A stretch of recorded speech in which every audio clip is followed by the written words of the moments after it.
We're talking today with Isaac Tigrett, who is best known for his entrepreneurial venture into the Hard Rock Café, which he sold several years ago, and currently working with a project of a musical theme park in Memphis, Tennessee, centered around the backdrop of the Egyptian pyramids. So Isaac, thank you for taking the time to talk to us. Pleasure. Well, could you tell us a little bit about your background with regard to the Hard Rock Café, and as we move through that, then we'll talk about your relationship with Sathya. Yes. Well, I was born in Jackson, Tennessee, a little country town outside of Memphis. And when I was about 15 years old, I moved to England and went to high school actually in Switzerland. And I was very shy and very insecure, but I had a tremendous love for girls, my age in particular. And I thought, well, if I open a bar, then I'm bound to attract some girls, and I'll get to meet them. So that's what I did. It was an amazing time back in the 60s, for those of us that are old enough to remember. It was a very exciting time because it was the time of the Beatles and Jimi Hendrix, and a whole social order was changing in America. This is when we had our famous generation gap. And these were my heroes. I was a fan of Hendrix and Cream and all the great groups at the time. So I called the place the Hard Rock Café, sort of in honor of my heroes at the time. And we opened it in London on Hyde Park Corner, and the rest of the story is pretty famous now. I didn't realize at the time that it was Sathya Sai Baba behind me, but from the day that we opened the business, there was a queue formed, and that queue has been there, a line to get in. And it's been there for 20 years. What made the Hard Rock Cafe different than other similar eating establishments? Well, it was the first restaurant in the world to sort of adore our cultural heroes, be it the Beatles or Dylan or Hendrix and so forth. And when I opened the place, these are the people that frequented it. The Beatles would be sitting over in one corner and the Stones over in another, and it was very, very exciting. Of course, when everybody heard that this was their hangout, they wanted to be there too. So suddenly, everybody was coming there, and it was a very, very exciting time. It was, I guess, about 2 or 3 years later after I opened the Hard Rock that I felt that there was something. I'd had such an incredible life. I was only 20 when I opened the Hard Rock, so it was very exciting to be so young and have so much attention. But I always had felt that there was something more in life than what I was getting out of it. And I took a trip to India, I guess, back in 1974. And while I was here, I actually was working on a project. I'd been interested in metaphysics since I was a young man, and I received sort of these psychic messages, is the only way I can describe them. And I received one that said, "Buy the secret life of plants," and I didn't know what that meant. And about 2 weeks later, I picked up Newsweek magazine. Here was an article about parapsychology and psychic phenomena, a book actually that had come out. It was in the book section, on a book called The Secret Life of Plants. It became, after I bought the rights, I immediately picked up the phone and called the authors and said, "I want to buy the theatrical rights to your book." And they said, "Well, did you read, where did you hear about us?" And I said, "Well, I read about you in Newsweek." And they said, "Well, the article said don't buy the book." I said, "I know, it's what it said, but I feel like I should." And they said, "Well, let's do it." And they thought it was a failure at that point. Harper's and Row had come out with a book, and to make a long story short, after I bought the book, it hit the bestseller list and stayed there for, I think, 65 weeks on the New York Times bestseller list. And the next thing I knew, people in Hollywood were calling me, and I went out to see the then head of Warner Brothers. I can't remember his name now. He's now with Disney. And they wanted to do this book on parapsychology and psychic phenomenon. And Stevie Wonder became my partner, the singer, and he in fact did the soundtrack for the film that was made. And I was blessed to be able to travel around the world visiting all the phenomena that were in the book. And from university type of situations, Johns Hopkins and Duke, UCLA, the Sorbonne in Paris, and other places where they had been studying parapsychology. And when you met all these sort of freaky characters, and you said, "Well, what's the source? So where is the energy coming from? And where are these messages coming from that some of us are lucky enough to receive?" And They said, well, you better go to India. They've been at it there for a long time. So off to India I went with a crew and so forth. And we were doing research for the film script itself. And I was in a place called Aurangabad. And I was sitting in the lobby, a hotel lobby, and I know it sounds sort of off the wall, but suddenly I heard someone calling my name, and it was inside of my head. It wasn't outside of me. And I was shaking my head, and I looked up, and on the wall in the lobby there was a picture of this man in an orange robe with big hair. And I had no idea. We'd done research on all the masters in India, and for some reason, Sai Baba had not been brought up, so I did not recognize this figure. I immediately asked someone, who is Sai Baba? And they said, well, he is probably the greatest guru, a holy man in India, and the people that have this hotel are devotees. And I said, well, where do I find him? Because I think he's calling me. And I immediately came down to Whitefield, and I was just there for a day, and he came out, and there was a big crowd, and I didn't know what to do, really. I was just standing there against the wall at the back, and he parted the crowd and came over and made his famous vibhuti for me. And I guess my life started to change at that particular time. After you met Sai Baba, how did it influence your work with the Hard Rock Café? It changed everything. I've always been in love with people. I adore them, and I guess being in the public service business, it was a natural thing for me to go into. Of course, I came here to Puttaparthi, where we are right now, which is exciting on the 65th birthday. I came here for 15 years without Sai ever really looking at me or talking to me, and was in the darshan line and so forth, always, and in the canteen. I noticed, this was in 75, I noticed in the canteen a little wooden sign that said, "Love all, serve all." And this struck me as being everything that being in the service business is about. So I started putting it on matches and T-shirts and jackets and everything that we sold at the Hard Rock. And some of you may have a watch or a hat or something somewhere out there that says "Love all, serve all." And that's the type of thing that influenced my business. Also the way that I interacted with my staff, and I used to get up and give them speeches about Sai Baba and so forth, and bring them all the little red books and that sort of thing. It was so exciting to me 15 years later when I had my first interview with Sai Baba, having now put the words "Love all, serve all" on probably over 40 million items that we've sold or given away. The first thing he said to me is, "How do you get to God?" And of course, when Sai speaks to you, you immediately so tremble. He's so exciting to be with, and I didn't say anything. No, in my first interview, the first thing he said to me. And I didn't say anything. He asked 2 or 3 other people, "How do you get to God? How do you get to God?" And then he leaned over and almost screamed in my ear, "Love all, serve all." So I had known at that moment that he had been with me, which I always suspected, but that he knew that what I was doing, what I was up to. And that's how you get to God, that's for sure. Now that you have sold the Hard Rock Café, what new ventures are you doing, and is Swami interacting with these ventures as well? Well, I now realize, especially coming from the West, where we don't have any great religious figures, where we are inundated with so much media and television, advertising, and so forth. And it's very difficult to even find someone that you look up to or respect. Now, Sai, once he comes into your life, really guides you with his wondrous love and amazing power to help you.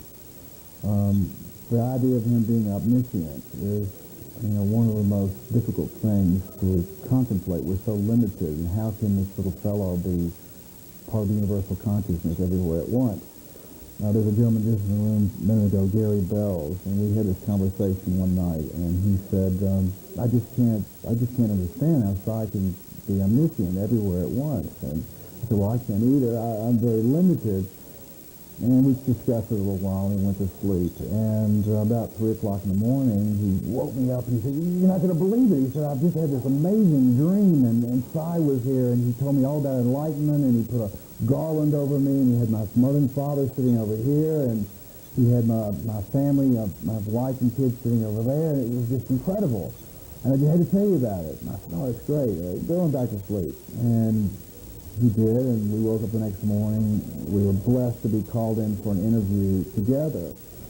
And Sai Baba turned to him and said, "Last night you had a dream about me. I garlanded you. Your parents were sitting over here, and your family was sitting over there. Then you woke up, and you woke up Tigrett and told him about it." "I know, I was there." And of course, both of us just couldn't believe, these divine manifestations and miracles and awareness that he's constantly filling his devotees with this love and this amazing phenomenon we call Sai Baba.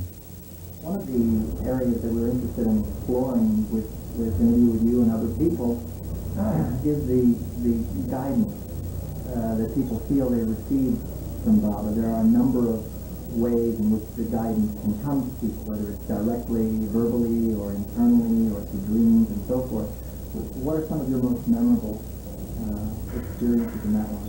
Well, I've been blessed to have probably some of the most extreme, I couldn't call them guidance, but although I have received and do continue to receive guidance, and hopefully all the time I'm egoless enough to hear it, but I've had a couple of experiences where Sai literally saved my life by appearing in the flesh. Once was an automobile accident in 1976 where I went over a cliff, and next thing I knew, I was in a car, a Porsche Targa, and at 5 o'clock in the morning, I fell asleep on the Sunset Strip doing about 80 miles an hour, and this car leaped off of this cliff, and the next thing I knew, I woke up, and the car started to spin, and suddenly I felt this arm around me. It was a convertible car, and there was Sai holding me in my seat as this car tumbled over 7 or 8 times. It was completely destroyed.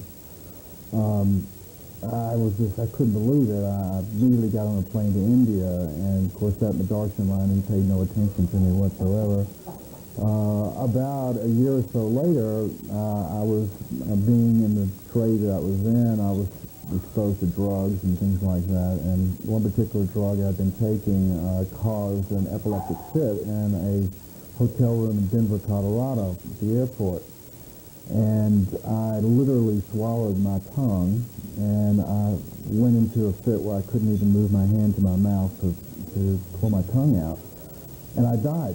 And the spirit came right out of the top of my head, and like you read about, you're sort of looking at your body from some other space. I was sort of a form of electricity, and I knew I didn't have to die if I called Sai's name. So I called his name, and the next thing I know, this red robe flashes in front of me and pushes on my chest of my body, and I re-enter my body, and I couldn't believe it. He saved my life, and he was gone. He wasn't even there. And again, went back to India and sat in the darshan line, and he paid no attention to me whatsoever. Now, that was 1977. We're now in 1990, and I was here 6 weeks ago at Whitefield, working on a hospital project with Sai with a lot of gentlemen.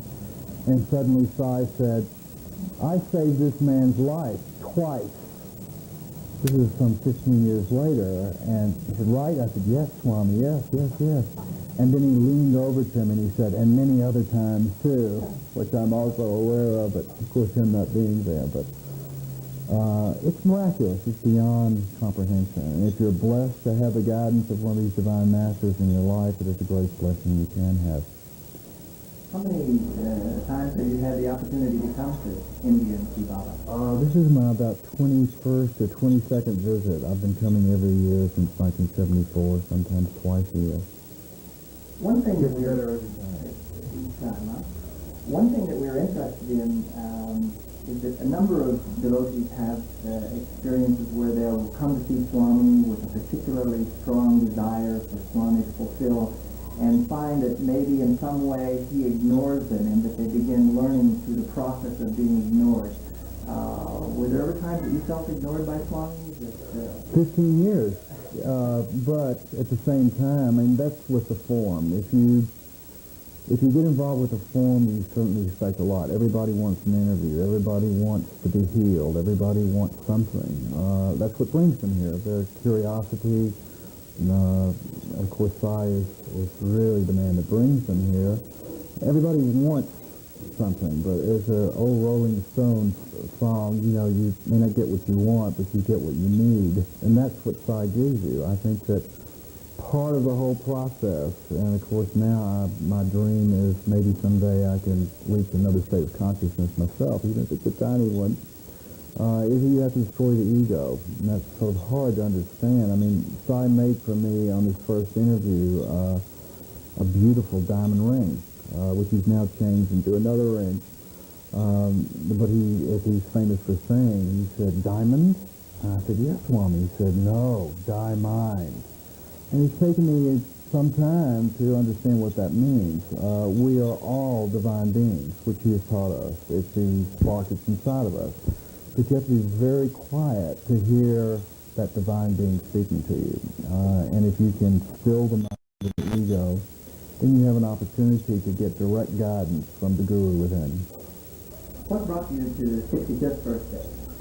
Sai Baba told me to come.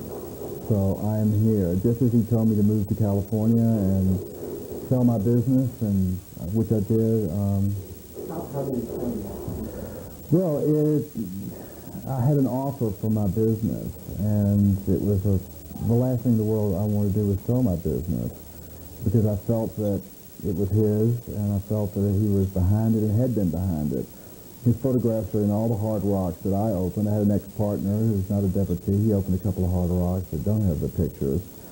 I know that Swami was always there, and especially when he told me he'd been there, you know, it was confirmed to me.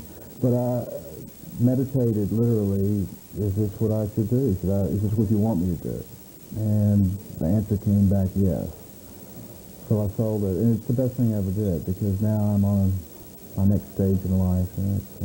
And moving to L.A., how did you get to that guy, same way? Yes, he actually told me in the flesh. He said, "You moved to Los Angeles," so I did. You had an interview? Yes. And any other forms of guidance, the dreams, for example, where you my get goodness. messages there? Well, I think anyone can tune in. I work with a lady named Phyllis Crystal, which Sai Baba told me to move to California and work with this lady.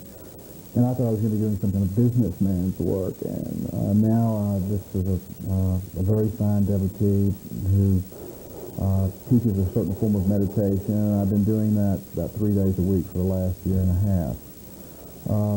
And I've gotten to the point in my meditations where I can get direct guidance from the guru within. So hopefully we'll always receive that as long as I'm tuned in. And anyone can do it. It just takes practice. So what's next for Isaac Tigrett? Well, I'm working on a hospital project here for Sathya Sai Baba. That's correct. And in fact, a few of the doctors will be arriving this afternoon, and the President of India is coming down to lay the foundation stone on the 21st, or the 22nd, right before the birthday. I'm working on a project you mentioned in Memphis, Tennessee, which Swami has also encouraged me to work on, where we're duplicating the Great Pyramid Cheops, which is in Egypt, on the banks of the Mississippi River. And inside will be the American Music Awards, which are making that their home, which I've arranged for Dick Clark. The College Football Hall of Fame will be there. There will be the famous Hard Rock Café. And it's going to be a really fun, interesting place for folks to come and experience music, especially the heritage of Memphis music, which is where the blues was originated, gospel music, rock and roll, and rhythm and blues. And that's the project. I mean, people say, well, Swami certainly doesn't like rock and roll. Well, probably about 20 million people have received darshan from the photographs of Sai in the hard rock.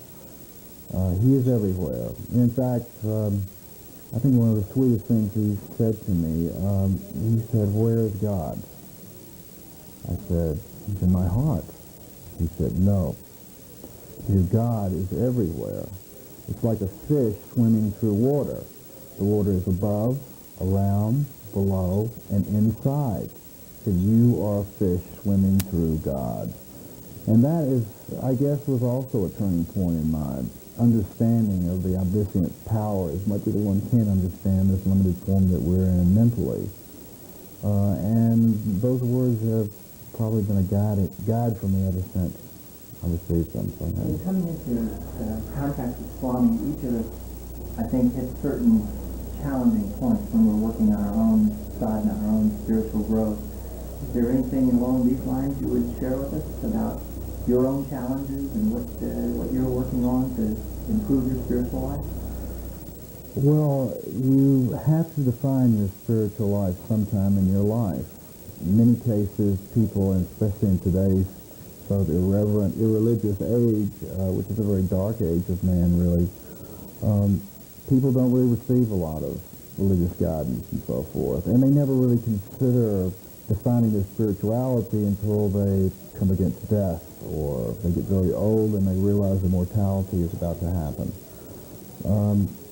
And I guess everybody in their own time, but to receive it when you're young and to put it in your life and to put the practices in your life, the results are phenomenal.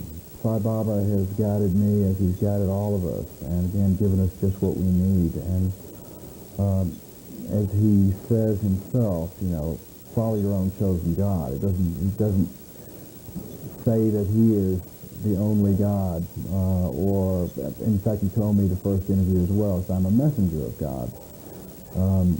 And I think that whatever your religion may be, if you practice the teachings and follow the moral codes of that religion, that it will make your life very secure and give you great blessings. You've met all these rock stars and everything like that. I mean, how do they compare to like being with Swami? How is worldly life spiritual life? Well, I think you can combine the two. I have been blessed to meet the heroes of our times, at least for young people. I've entertained them. I spent 20 years backstage or in the van to the gig or at the studio or somewhere. And it's been a real thrill, to be with those folks because they are the heroes of our times. However, it's a very limited sort of thing. It never gave me the satisfaction that obviously my spiritual life has. But it's interesting to see that a lot of those people are sort of lost in that world. They are sort of more victims than their fans would realize. If you get too much attention in life, it can stymie your growth. Take it from me. Who were some of the people that you've come in contact with, just to name a few names? Well, who I haven't come in contact with. Last week I was with Dan Aykroyd. In fact, the Blues Brothers have played the Hard Rock many, many times in their band. I know all the Beatles. I know practically every rock star, lots of actors and folks like that. Many of them I've talked to about Sai Baba, and in fact I think Dan Aykroyd's planning on coming down here sometime next year. So it's a search that even someone that's a superstar is looking for fulfillment that he hasn't gotten from all the cash and adulation and so forth. It holds them back. And many of them are searching, many of them. In your own case of being very financially successful, world of success, how did you avoid the trap that we often hear rock stars falling into? I didn't. I went through it. I've had a very serious drug life for many, many years. I lived the same. It seemed to be fun at the time, and I have no tremendous regrets about it. Mainly because as Sai became part of it, and of course I had a hamburger restaurant. I was the black sheep of devotees for many years. They're saying, hey, Sai doesn't approve of this or that, but he is everywhere, and he's in everybody and everything. So I sensed that even when I was in that world and in that scene. It was he was always there with me. As he said, I've saved your life many times. My pleasure.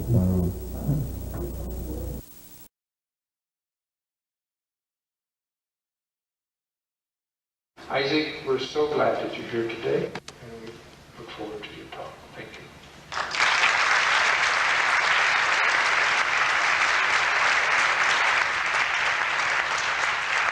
Well, to all of you, it's a great pleasure to be here. I thank the Society, and most of all, I thank our beloved Lord for bringing me here today.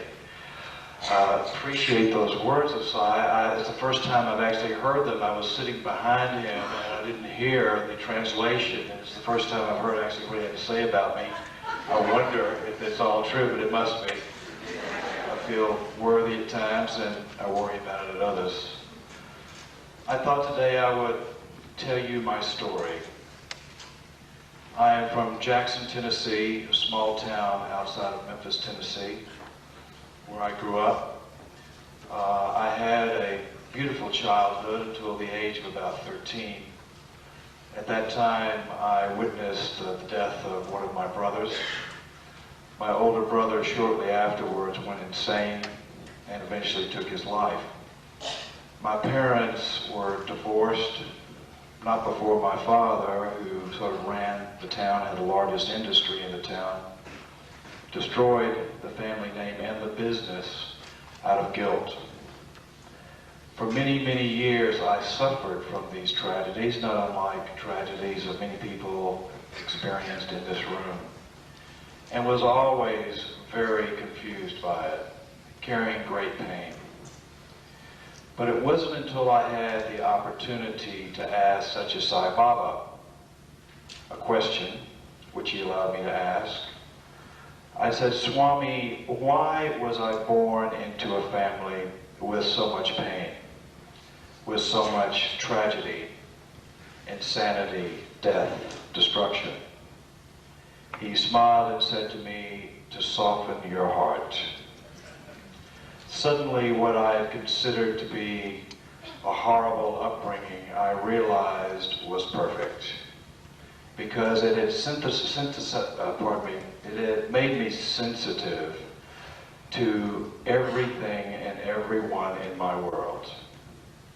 So many of you who may feel that you have been dealt a bad card in life should look at the positive aspects that have come from your personality, the Sai personality, that you now carry and share with others. I was blessed at a very young age to go to England at the age of 15. I never graduated from high school, nor did I go to college. I started a business there, which I must say probably offended many Sai devotees at the time. A business now world famous called the Hard Rock Café. I was 19 years old when I started that business. Shortly afterwards, I had always felt that there was a master. I had been raised in a Baptist family.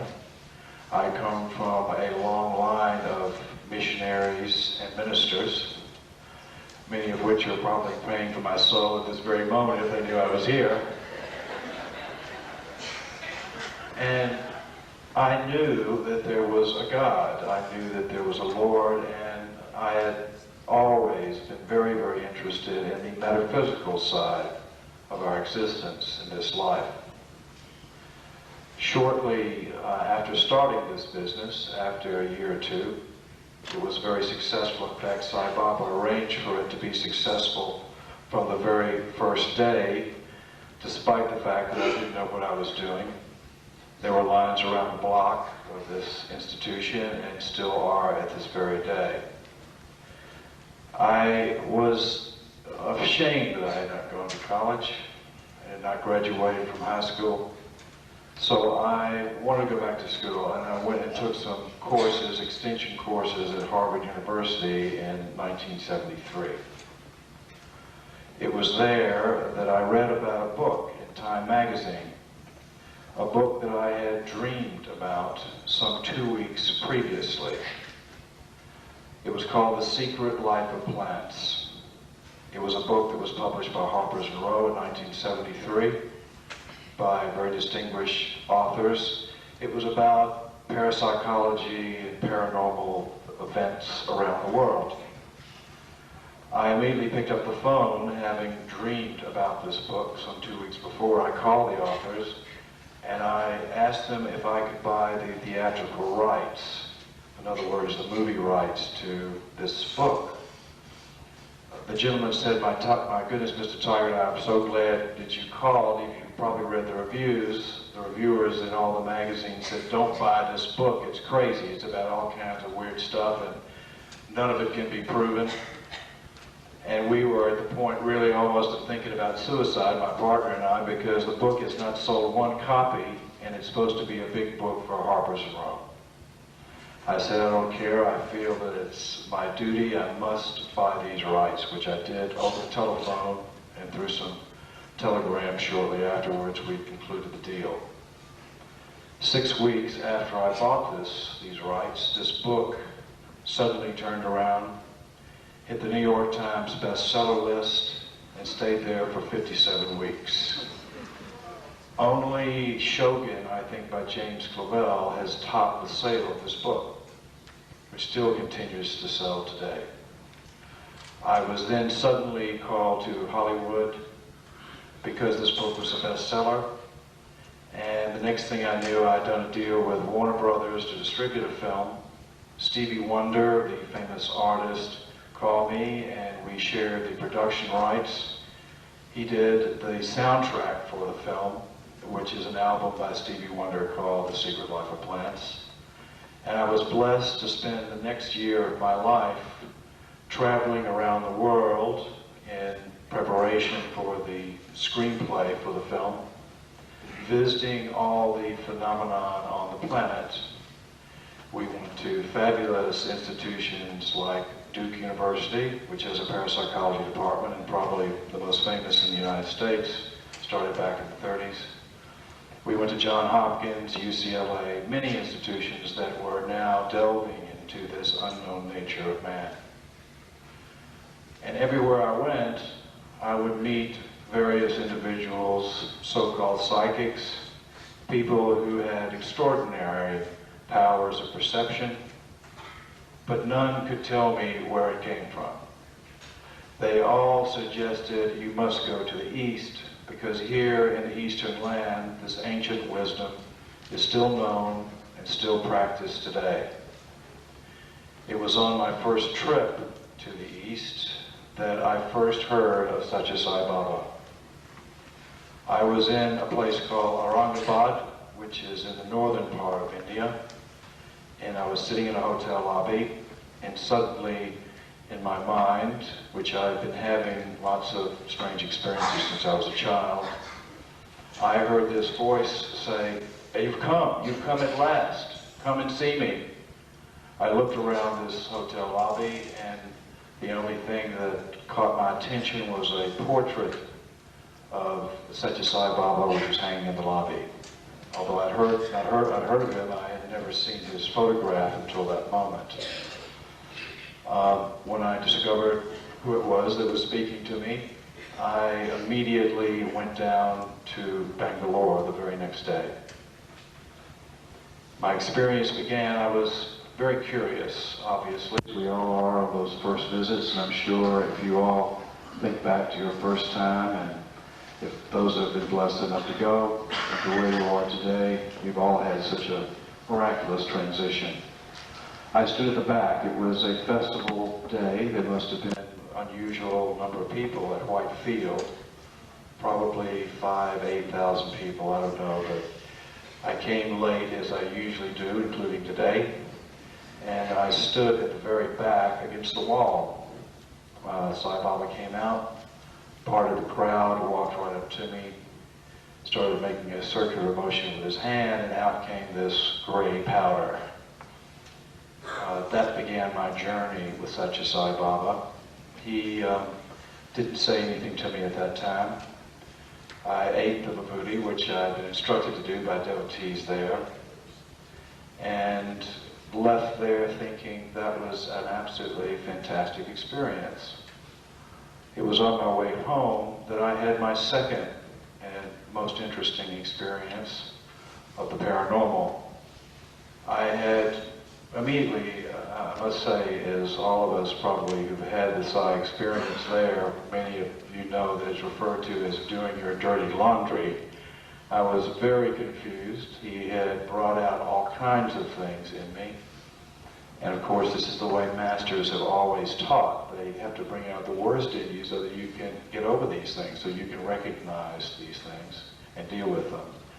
And I was very confused about words like avatar, which I'd heard for the first time in my life, and claims of omniscience, which was beyond my comprehension. I got on an airplane. At that time, I had spent 2 or 3 days sleeping on a beach down in south of Madras, a place called Malabarapura. And I got on a plane in Madras to go back to Delhi. It was on this plane, I sat down, there was a seat between us, to an elderly gentleman, probably around 90 years old. He was dressed in traditional Indian pajama suit, and I put my little pad and paper down in between us, the seat, and I pulled out a little picture that I bought at the bookstore at Whitefield, a tiny picture of Sathya Sai Baba. He said, "Oh, great Guru, would you like to see a picture of my Guru?" He then had a little bag in which he pulled out an ancient sepia photograph. He said, "That is Ramakrishna, and standing next to him is my father, who was a devotee of Ramakrishna." And I looked at the picture and said, "That's very lovely." In fact, probably there are only 3 known pictures of Ramakrishna, who died in the 1860s, who was a great saint, and as India is so famous for many, many of these great saints and sages. He then started to meditate in his chair. A few moments later, he said, "I have something I know I must give to you." He reached into his little bag and pulled out a very beaten silver box. He, with great difficulty, opened this box, and inside there were layers of silk which he started to pull out, and as he opened them, they disintegrated in his hands. And then one silver silk package after another would disintegrate. It was very obvious that this vibhuti, or pardon me, I've given it away, what was in it, this box had not been opened for a long, long time. Finally, he did reach the last little layer, and here was vibhuti, as I had seen only once before, and that was with Sai some days before. He said, "This is vibhuti that was blessed by Ramakrishna. My father carried it all of his life. I've carried it all of my life, and I know that I'm supposed to give you some." He gave me some. I didn't really know what I was doing, but I put some on my third eye and had a little taste, emulating what I'd seen at Whitefield. And he then began to try to put this package back together. We were both aware, his hands were shaking just from age. We were both aware that he was going to spill some, and he did. In fact, he spilled the entire box of vibhuti. As it moved through the air and fell on a pad that was between our seats, it immediately turned bright red into kumkum. He jumped back. In fact, we both jumped back. He said, "Oh," he said, "that must be your guru. My guru didn't do miracles."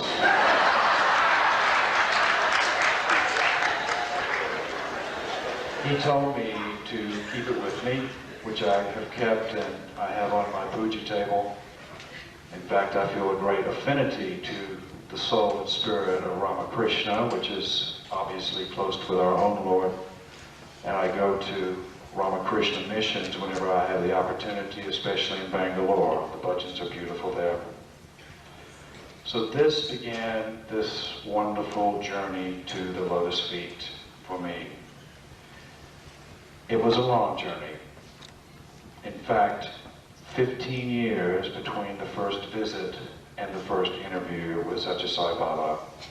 I went every year, sometimes twice a year, and Sai Baba never looked at me.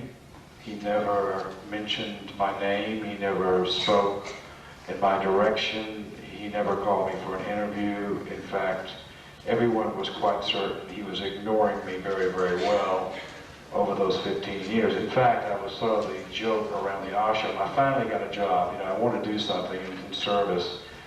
And I became the guy when, you know, you go down there and a lot of people get so involved with wanting an interview, you know, and after the 5th or 6th day or 3rd or 4th trip, if they haven't gotten an interview, they are as neurotic a group as you've ever seen in your life. I'm sure all of you have been through that, as a matter of fact. And they used to pull me out. They said, well, you think you're having a tough time? This guy had an interview for 10 or 15 years. And that was my job. They literally rolled me out every time some neurotic group was going crazy. And this guy's been down here forever and he's never got an interview. They haven't even looked at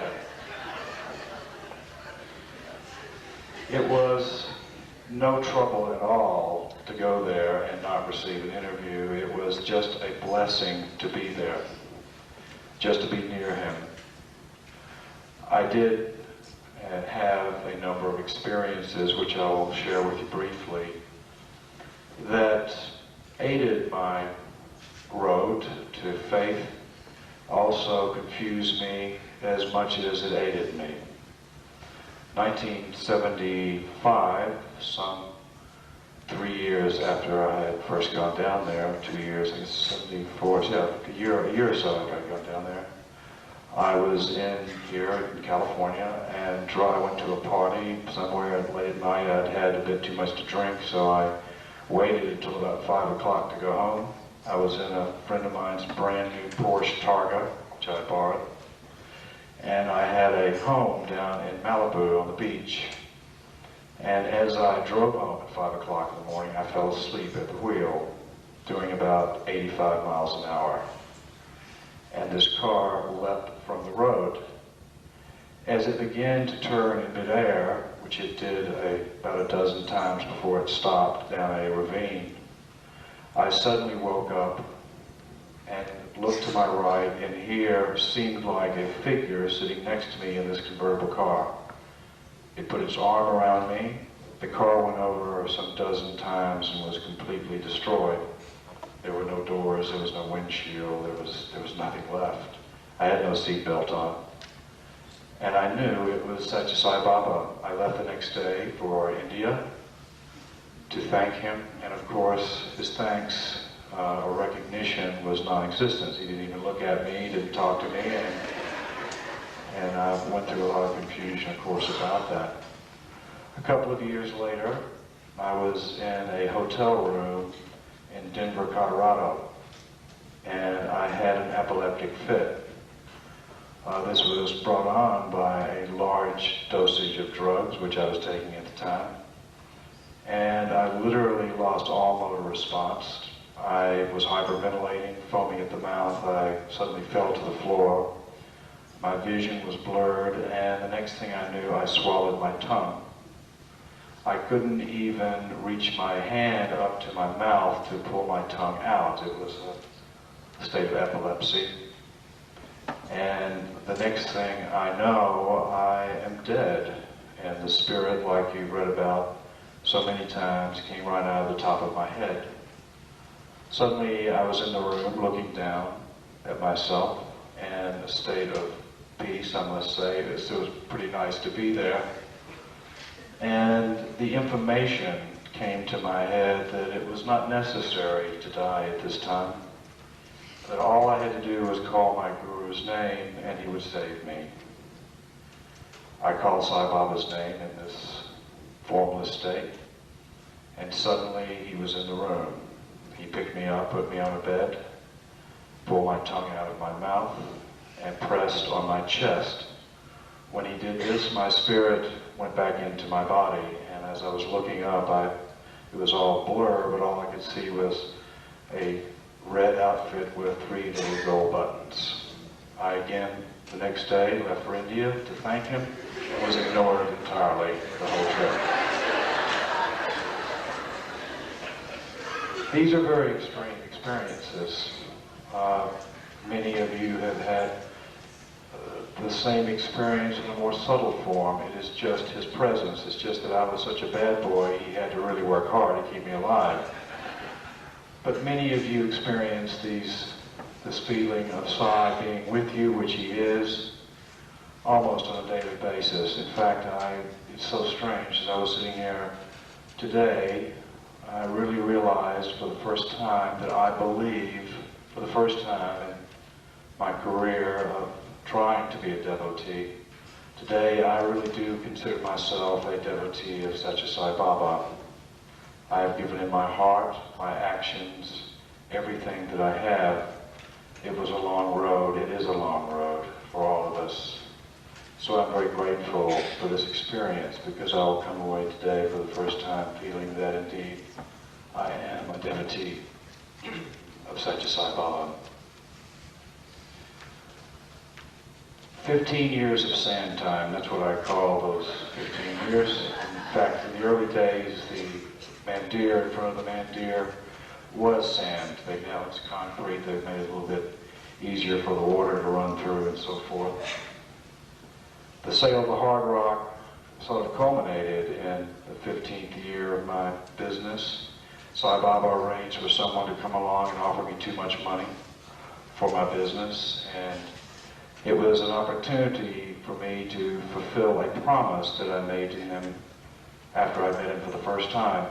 And I set up a foundation called the Rama Foundation, and I'd always set aside, Lord, I will give you half of everything I've got if you will help me with this business and guide me in my life. So when the sale of the hard rock came around, I suddenly had a great deal of money in which I wanted to give in service to Sathya Sai Baba. No one knew this, only myself and my wife. Suddenly I'm on one of my visits there in Prasanthi, Nilayam, and for the first time, Sai Baba calls me in for an interview. I was in a state of complete shock. In fact, I thought he was talking to the guy behind me. I was convinced he had me.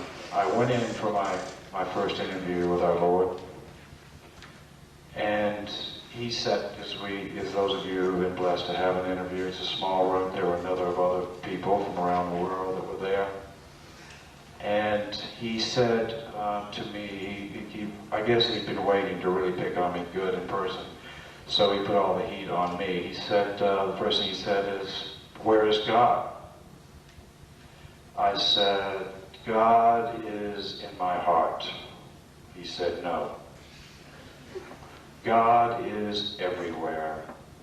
It's like a fish swimming through water. The water is above the fish, around, below, and inside. You are a fish swimming through God. That is a concept which, if one can understand and believe every single moment, it will make you understand who you are and who He is, and also the word omniscience, because He is with us here today just as much as He is in Puttaparthi. As He has said to Himself, His form, His human form, is a delusion. And I warn you all of this delusion. I have suffered from it myself, thinking that there was some duality, that He was there and I'm here, and that's not the way it is at all. He is everywhere, including inside of you. You are Sai Baba Himself. He lives within each of us. It is very, very important to also try to get away from that delusion. It's hard when you see His form and realize that He is in His form to communicate with us very readily. And of course we all want to be near Him. But He is here. He is as close as you could possibly imagine, and I know many of you do. Hopefully most of you. The second question He asked me is, how do you get to God? And I have to preface this with going back some 15 years to the first visit to Prasanthi, Nilayam, which was some 3 or 4 months after the visit I had in Whitefield. And as I came out of the canteen, which I understand that they're rebuilding the canteen now, I don't know what I'm going to do with that. I used to say I come here for the food, because I love Utmai, and I think that the food is great there. But as I came out the little canteen, I noticed a little sign over the door. You've all who've been in the canteen, at least the men's canteen. It said, "Love all, serve all." And when I went back to London to my business, I decided that this would be the foundation of my business and my life, because it was such a strange business, dealing with all kinds of characters till late in the night. I thought that I would base my business on this saying. It struck me in such a way. This saying, "Love all, serve all," became famous and synonymous with the Hard Rock Café. It was on tens of millions of t-shirts, matches, buttons, and in each Hard Rock Café, in very, very large letters, we put "Love all, serve all." I would get up with my staff every week and preach about love all, serve all, and this is how we run our business. Now I'm back again in my first interview with my second question from our Lord.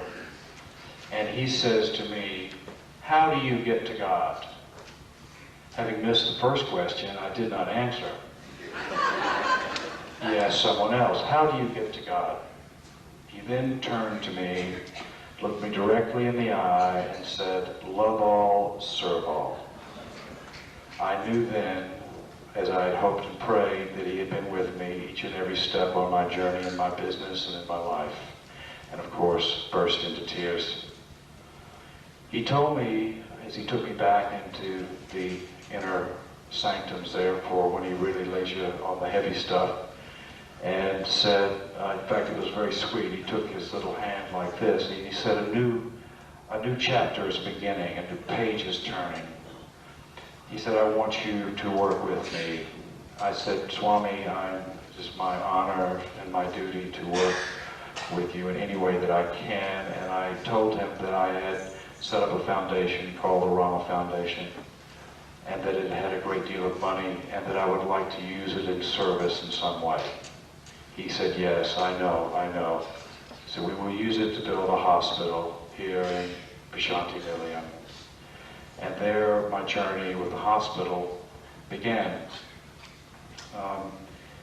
It was the most exciting thing because I have some business acumen and have been blessed to be a public company and the chairman of Sathya, London Stock Exchange, and also on the American Stock Exchange. And I had over 4,000 employees around the world, some 20 locations. So I knew how to do things, and I knew how to organize people. And it was a great blessing when he said, I just don't want you to help finance this thing. I want you to do the planning of the hospital, all the medical planning. I want you to arrange the architecture of the hospital and how it is to be built and what it is to look like. And I want you to arrange for the very best equipment that we could possibly get together to be in that hospital. And I want you to do it in 9 months. I was in shock, to say the least, not knowing anything about the hospital business. It was Swami's blessing because, of course, he is in control of everything. I contacted Hospital Corporation of America. They said it's impossible to do the medical planning in anything less than a year. But with Swami's grace and a lot of pushing from me and him using me to push them, and people who would never give up their weekends, their evenings, suddenly all gathered together, and within 6 weeks we had completed the entire hospital planning that Swami had wanted. No one could believe that it had been done. Then it came time for the architecture and how the architecture of this building should work.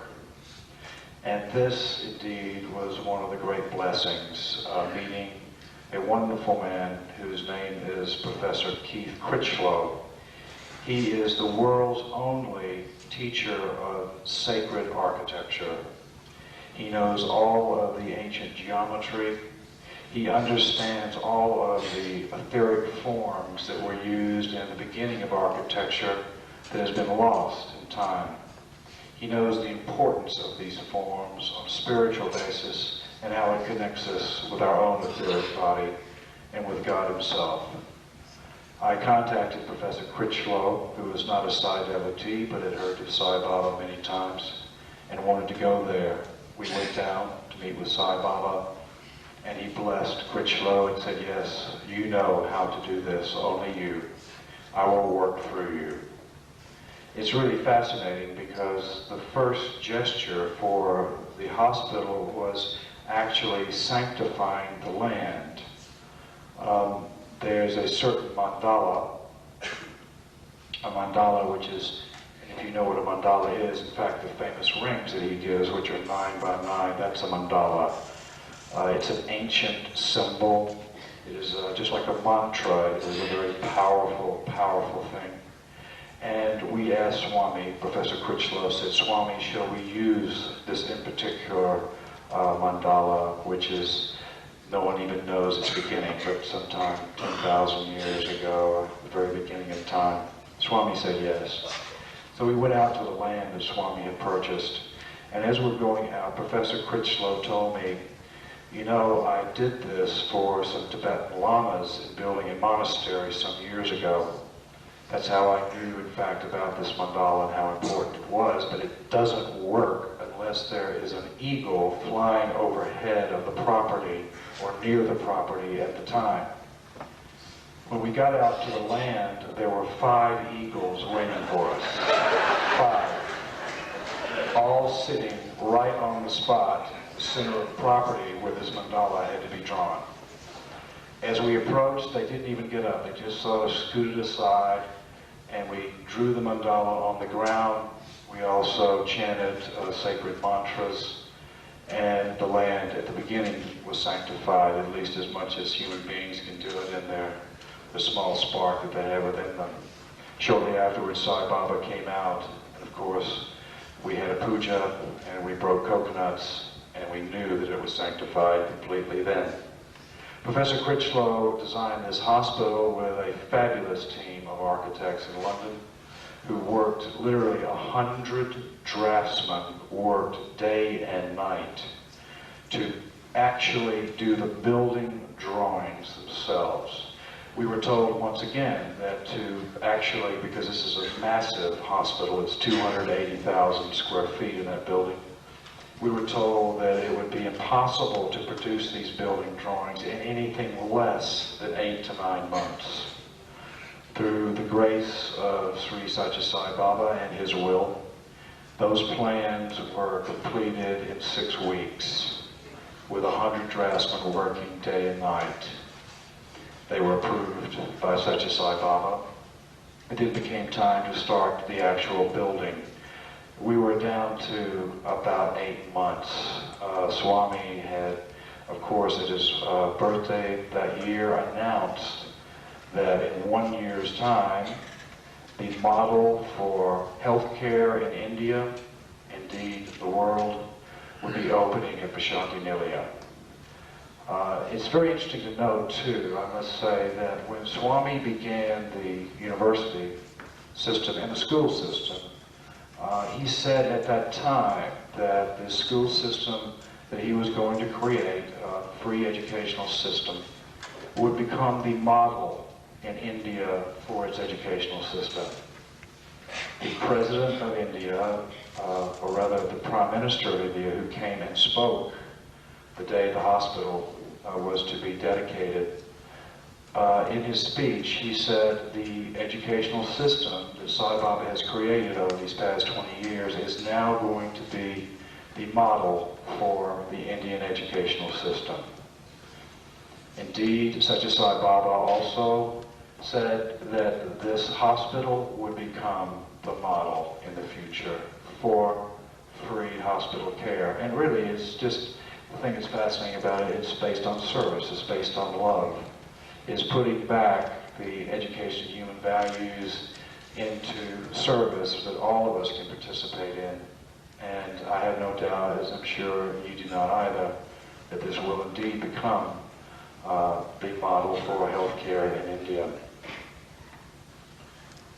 I have to tell you that the opening of the hospital was, of course, very satisfying in some strange way to me, having worked so hard. I guess I went over some 18 or 19 times over the period of a year, 2 or 3 months, working on this hospital. A group called ECC, who are the finest builders in India, were responsible for building it. In fact, the chairman of ECC was one of the people who Swami acknowledged during the ceremony. They had some 2,000 men and women working around the clock, 3 shifts every single day and night on this 100-acre site with big arc lamps out there. And it was indeed a complete miracle that this hospital shell, the basic building, was completed on time. It, absolutely incredible. And not a single person was hurt, which is unheard of in this type of situation, during that entire time, working day and night in very, very difficult conditions. But I have to tell you that receiving the bowl from Sathya Sai Baba, and also being acknowledged by him in so many other ways, but in particularly sitting up on stage, having thought about my 15 years of sand time, and sitting up on stage with our Lord. The bowl really meant it was for you. I mean, it was the same feeling I got when I was blessed to give him this cash. I gave it for all the people who don't have money, who would like to be able to do that sort of thing, who in their hearts, in their purest sense, would do that. That is the spirit in which I gave it. I couldn't have done it any other way. It was the same when the bowl was given. I felt that it was just, I represented all the people who had worked so very, very hard to make this happen. And I guess it's that consciousness that Swami has slowly brought into my life, and I'm sure into many of yours as well. My work with Sai Baba has continued in also a very interesting way, which will probably shock some of the society members here, but I feel obligated to speak about.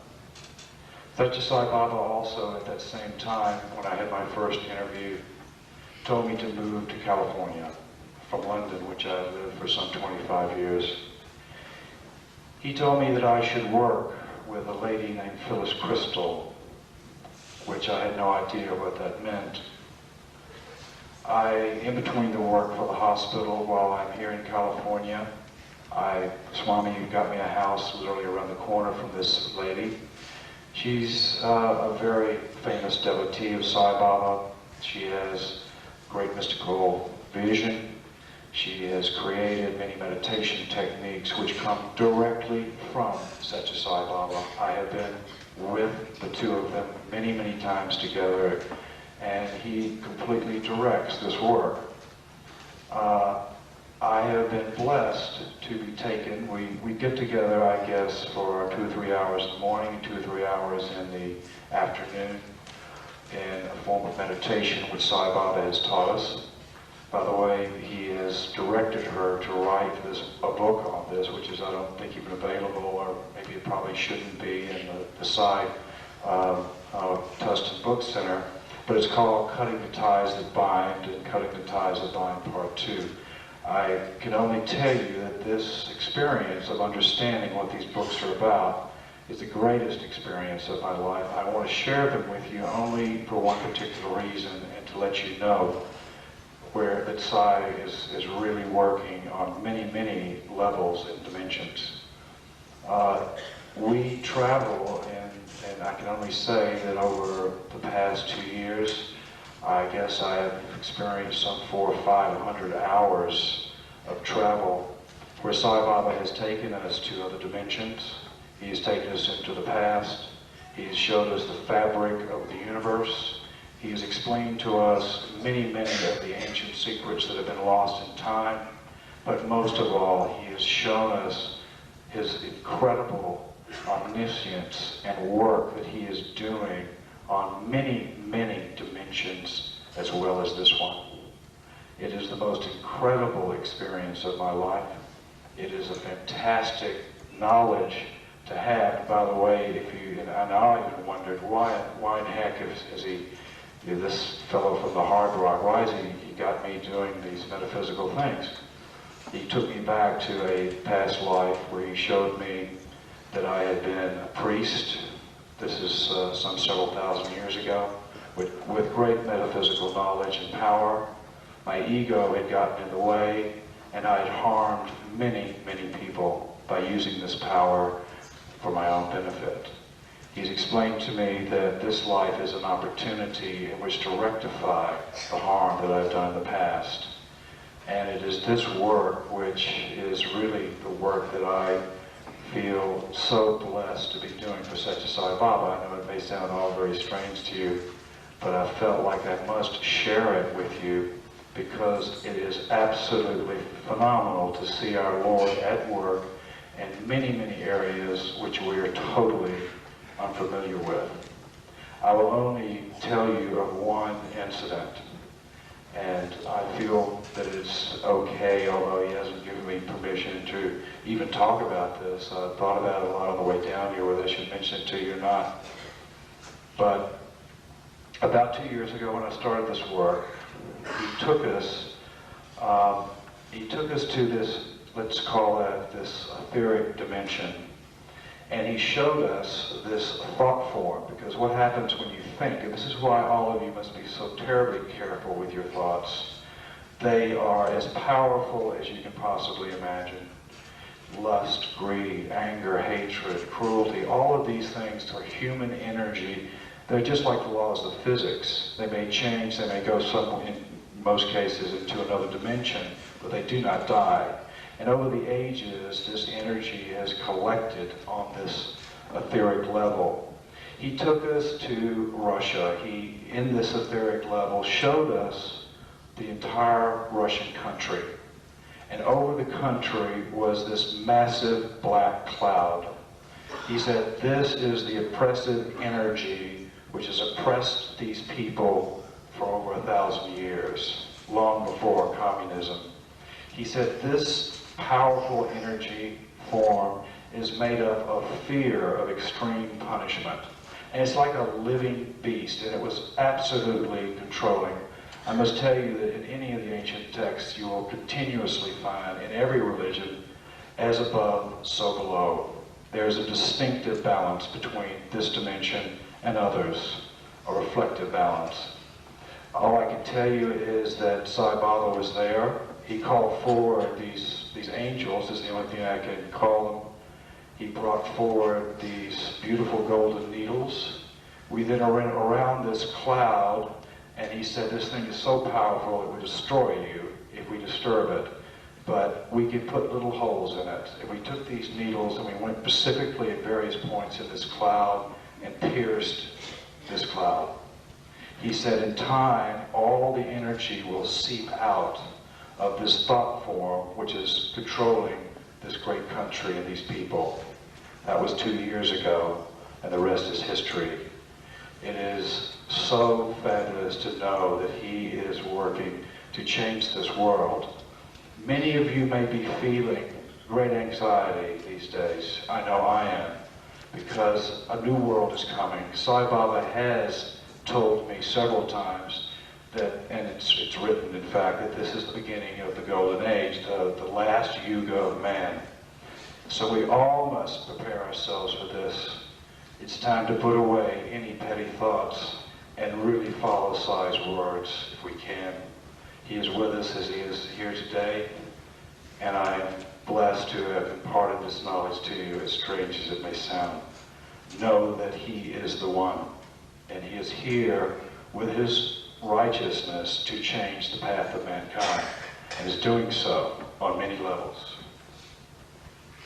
I thought I would end with, really, it's so funny because I'm a big smoker. I've tried to give up smoking so many times. It's been awful. I can't do it. And even at this great birthday of Sai Baba this year, I said, I am going to give up smoking. That's going to be my birthday present to Sai Baba. And I did, and I was very proud of myself, and 4 weeks later I was puffing away like nobody's business. And I felt very badly because my little 5-year-old daughter had been with me at the ashram, and you know, I told her I'm giving Sai this present, and she was, the second she saw me smoking, she said, but that was the present you gave Sai Baba. And I felt so ashamed. This morning I told her that I was going back to see Sathya Sai Baba in India at the end of this month, and that I was going to once again try to give up smoking. And I asked her if she would help me when I got back and so forth, and she turned to me and she said, well, you know, when we were there, I also gave Sai Baba a promise and a present, and I haven't given mine up. And I asked her, what was that, Augusta? She said, love.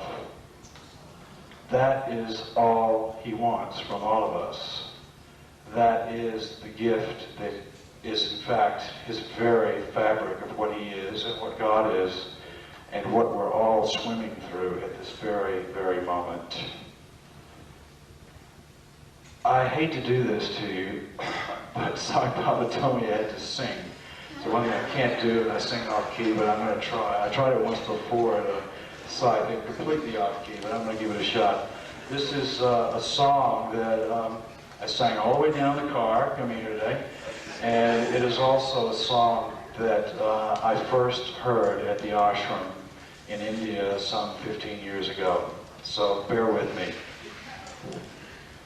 Oh, make me like you. Oh, make me like you. You are a servant.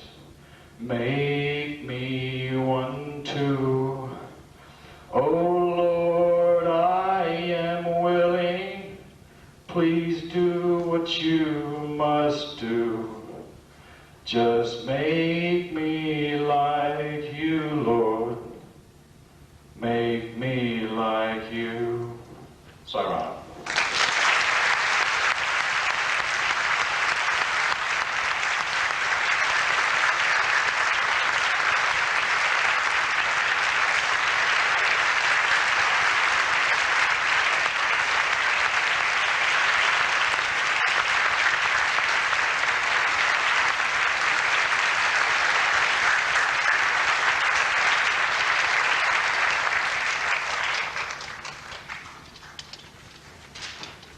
Isaac, so much for opening your heart to us.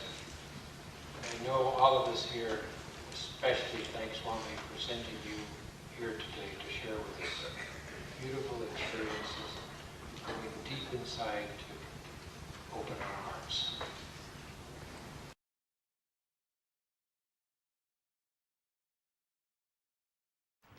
Sairam, it's nice to see you all.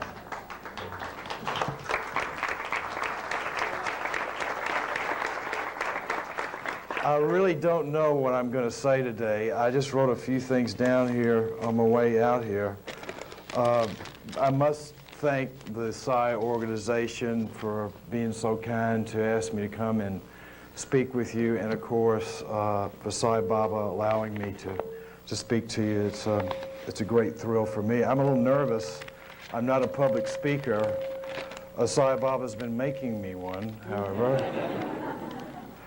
I was part of an organization called the Global Forum of Spiritual and Parliamentary Leaders for Human Survival. It sounds like a big name, but it's a group out of the United Nations that Swami had me working for, and we had quite a miraculous trip to Russia. The Dalai Lama is part of our group, and Mother Teresa. That was global broadcast of the whole thing. We were guests of Gorbachev and of the Supreme Soviet and the Soviet Academy of Sciences. It was opened by the Quayar of the United Nations, and it was filled with all kinds of fabulous speakers. Before I went, I asked Swami's permission, of course, and he said, yes, you go. He said, you will speak there. Well, I didn't know what that meant because I wasn't on the program at all. All these other much more qualified people were speaking there.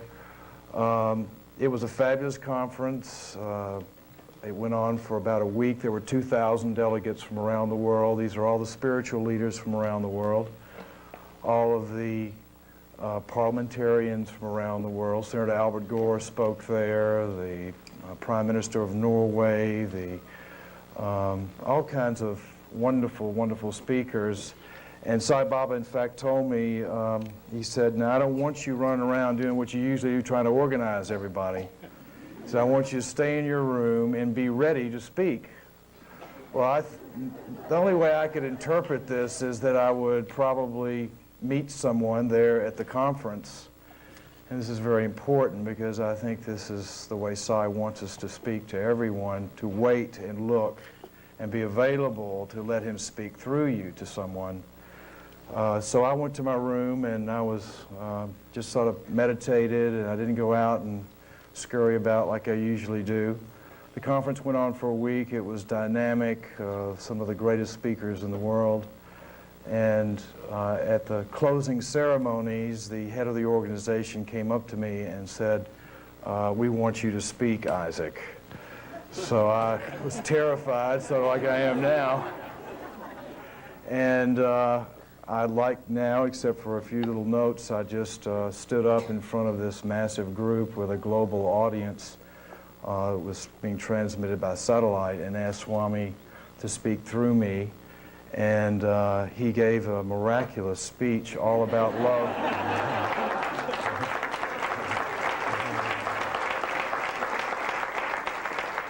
It was really funny. About a year later, I was blessed to be in his presence, and there were some other gentlemen there, and he spoke about the conference and told everybody about the conference and how he gave this discourse on love through me, and how nervous I was at the beginning, but better towards the end, so hopefully I'll do the same today. I want to thank Michael Hollander. I have to tell you, I've never been more terrified than the first time I met Michael Hollander. Sweet as he is. I was wearing black, and I do wear black on occasion. Obviously, this was the wrong occasion, and he came right up to me and scared the daylights out of me, and that was back in 1975, I guess, something like that. He's a very wonderful man, and he's a great Sai devotee, as we all know who have worked with him, and I feel blessed to know him. I thought ceiling on the desires is sort of funny because I've got all of them and there's no ceiling at all. And I guess what I thought I would do today is talk about, I guess, the only subject I know fairly well, which is myself, and sort of tell you my story.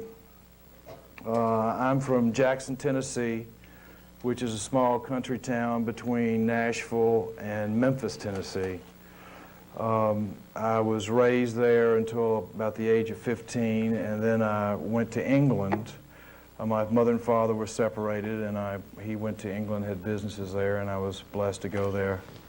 I started a business when I was 19, which I call the Hard Rock Café. I was a devout devotee of Jimi Hendrix and Cream and Led Zeppelin and several other fellas, which I still am, actually. I think they're fantastic. And I started this business. The Lord blessed me with phenomenal success beyond my wildest dreams. In fact, there are many people who, and later as I became a Sai devotee, I worried constantly. I wasn't very popular in groups such as this. Mainly because people felt like that, that's a bunch of rock and roll and drugs and crazy stuff, and it was. But, Sai is not going to be in a place like that, and he's certainly not going to be using someone like that. And I worried about it a great deal for many, many years. I can only tell you that subsequent to Sai being so wonderful and calling me in and now spending so much time with me, which I'm blessed to be able to do. He has told me that the Hard Rock Café was his, and which I knew. You may know that there's a picture of Sai Baba in every Hard Rock Café, and it's very interesting. He said that it was an oasis of light in a sea of darkness. And I feel that that is really what all of us are and should be in this Kali Yuga, a beacon for him. It was a fabulous time for me. I eventually was blessed to buy the rights to a book. I've been receiving metaphysical sort of visitations since I was about 13 years old, and I got one of these visitations which said, "Buy The Secret Life of Plants." I didn't know what this was. I was about 23 years old. I picked up a Time Newsweek magazine and about 2 or 3 weeks later, and here in the book section, which I avidly read, there was a book that had come out about parapsychology and psychic phenomenon, whose name was The Secret Life of Plants by Christopher Bird and Peter Tompkins. This was 1973, and I immediately called up the authors and said, I would like to buy the theatrical rights to your book because it's a subject that's very near and dear to me. I had been receiving sort of psychic experiences from about 13 years old and was terrified at the beginning, didn't understand it. It was actually a preacher named Norman Vincent Peale out of New York City, who's a friend of my family's, who put me on the path originally and explained to my parents that I wasn't, and to me, wasn't insane, because I certainly felt like I probably was going insane at that time. When things not of your own making come into your consciousness, it's difficult. Now I know that that's exactly where we all should really be.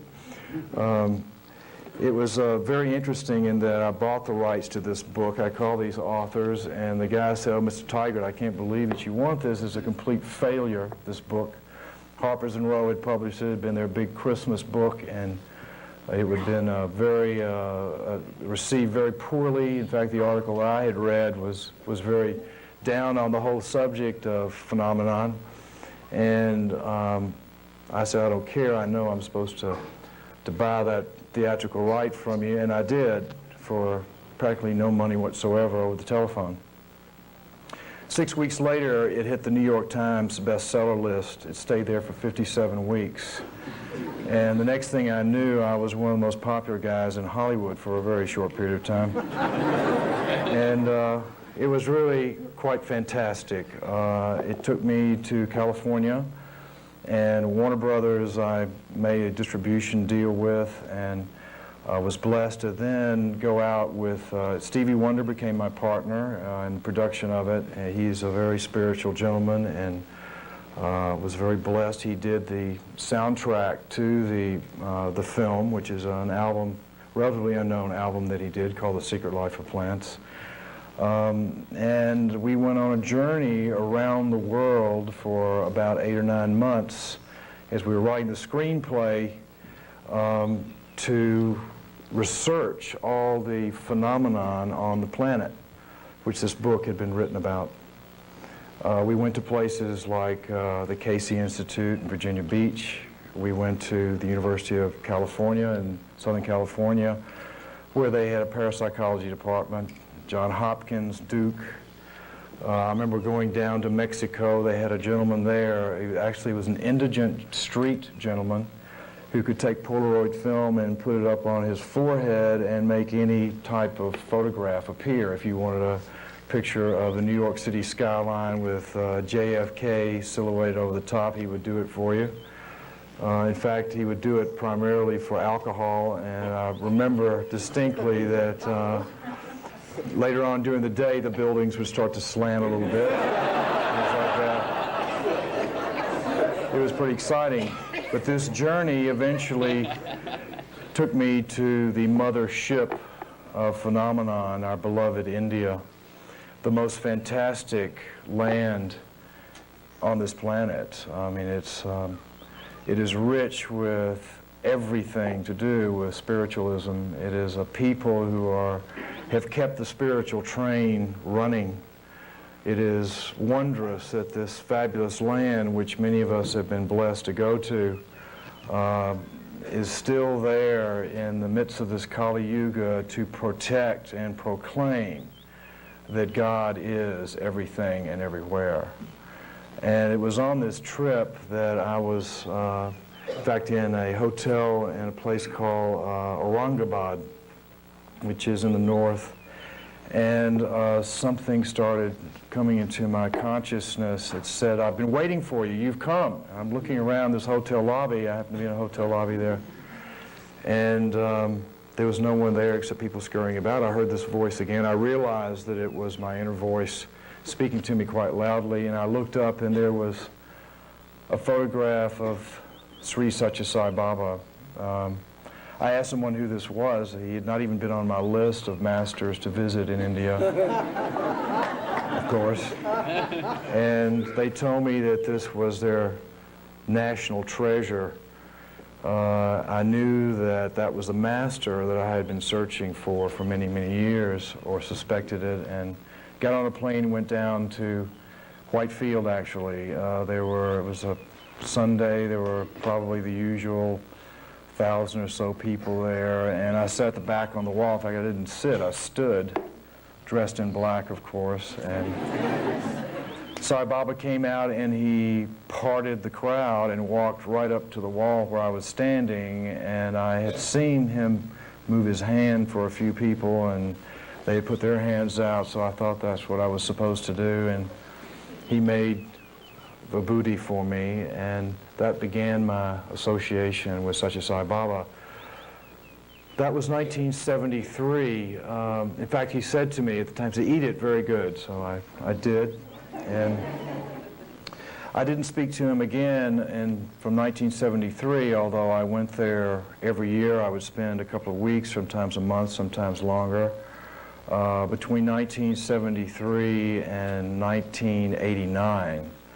In fact, it's sort of interesting. I became sort of the ashram joke, to a degree. It's so funny, you go there, and those of you who've been there know that everyone is totally preoccupied with getting an interview. Their egos, as they say, it's like doing your dirty laundry being at Pruta Party, and it certainly is. People are certainly regurgitating all ceilings on desires, if there are such a thing there. And it was quite phenomenal. Whenever someone was going through a traumatic state, in which it seems to be a regular thing there, they would wheel me out, because I was the guy that hadn't had an interview or a glance or a look or a word for 5 years, 8 years, 12 years, and eventually 15 years that I spent going there without a glance from Sri Sathya Sai Baba. But I knew who he was, and that was all that was necessary. I still to this day am mystified why it's even necessary to talk to him, or why he really wants me to be there for him to talk to. It's totally unnecessary, because he is not what he appears to be at all. He is something much more dynamic than a little man with furry hair running around building hospitals and universities. And I mean that quite seriously. I'll never forget those years. It was so fantastic. I call it, and I guess it was, in fact, my dear friend Michael Hollander who kept saying, "Hang in there, Isaac, hang in there, hang in there." And it was always a great comfort to see him there, as I did many, many times over the years.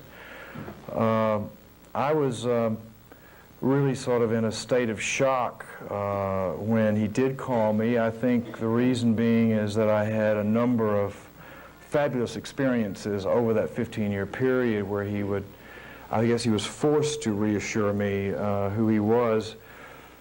I had a very wild life, to say the least. I remember one time leaving the road terribly intoxicated about 5 o'clock in the morning in a Porsche Targa doing about 90 miles an hour in California down a canyon. This car flew off into the air about a 300 or 400 foot drop, and I had actually fallen asleep while driving home, a little inebriated, and Sai Baba suddenly appeared next to me in the car. This was 1975 maybe, or 76. Put his arm around me, and I just noticed him as the car started to spin in midair. It went over probably about 10 times. There was nothing left of the car. There was no windshield. There was no roll bar. There were no doors. There was no engine. There was nothing. It was totally and completely destroyed. Yet I got up and out. I mean, the pressure of this arm around me, I guess, protected me completely, and I got up and walked out of this car without even a bruise, much less a scratch. I got on a plane immediately and went to India to thank him.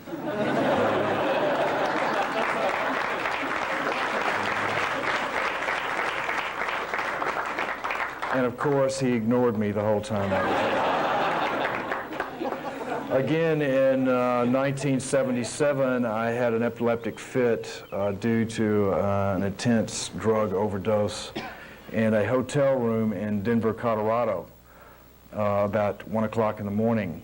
I went into epilepsy. I lost all motor response. I fell to the floor. I swallowed my tongue. I choked to death. Just like you read about, my spirit came out of the top of my head. I was in a different state of consciousness, and I was looking down at my body. Something in that state of consciousness, which was one of total peace and wondrous, I will never forget it, said to me, your time is not now, call your guru's name. I called Sai Baba's name, and he appeared instantly in this room. He picked me up and put me on a bed. He pulled my tongue out. I'm watching this from above. He places his hand on my chest and pushes on my chest, and the spirit went right back into my body.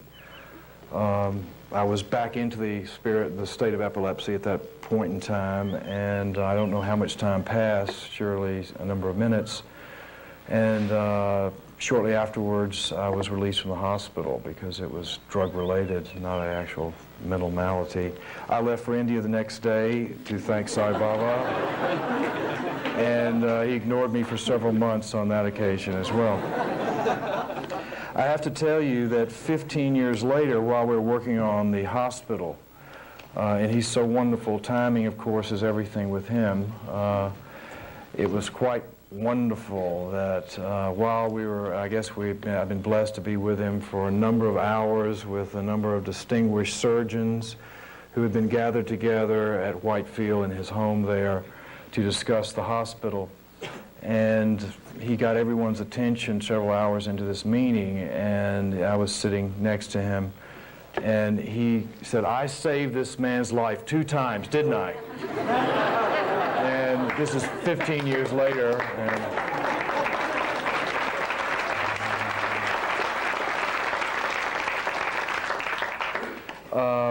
I must also add that I said yes, of course, and he leaned over and whispered in my ear, and many other times too.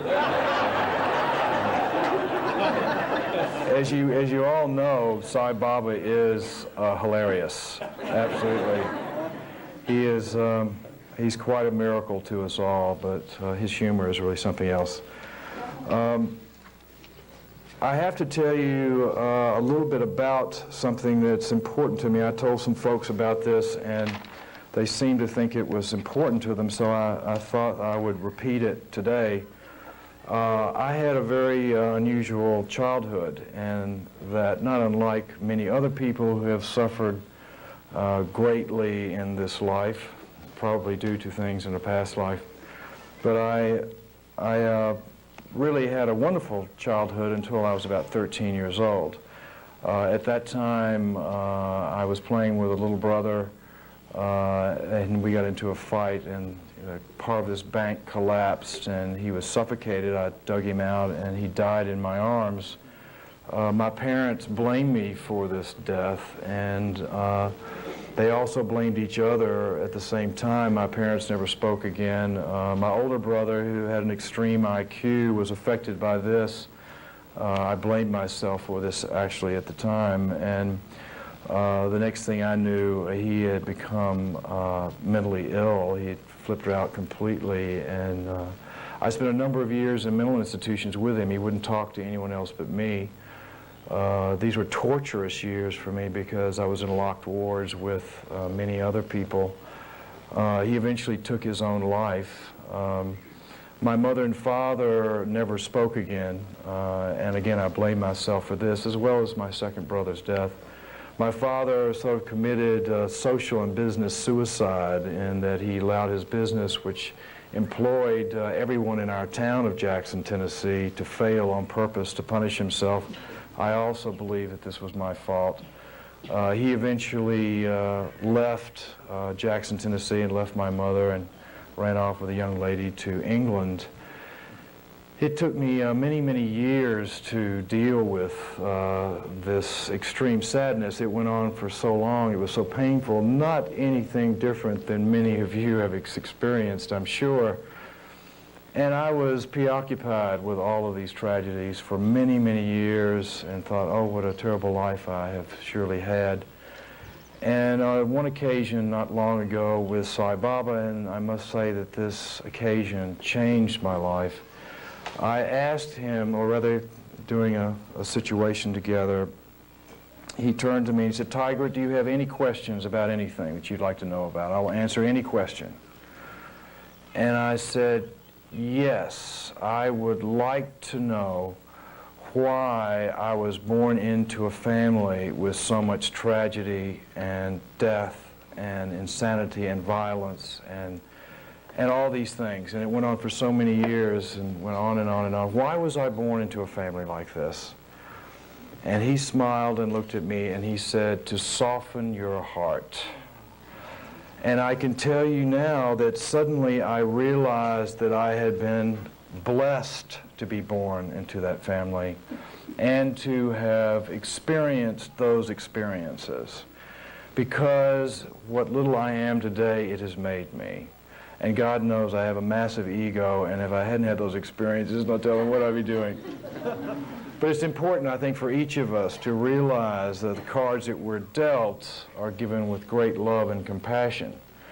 And it is simply your karma. We are, as Baba has said so many, many times before, the past is past, the future is uncertain, now is the time. You are making your future now.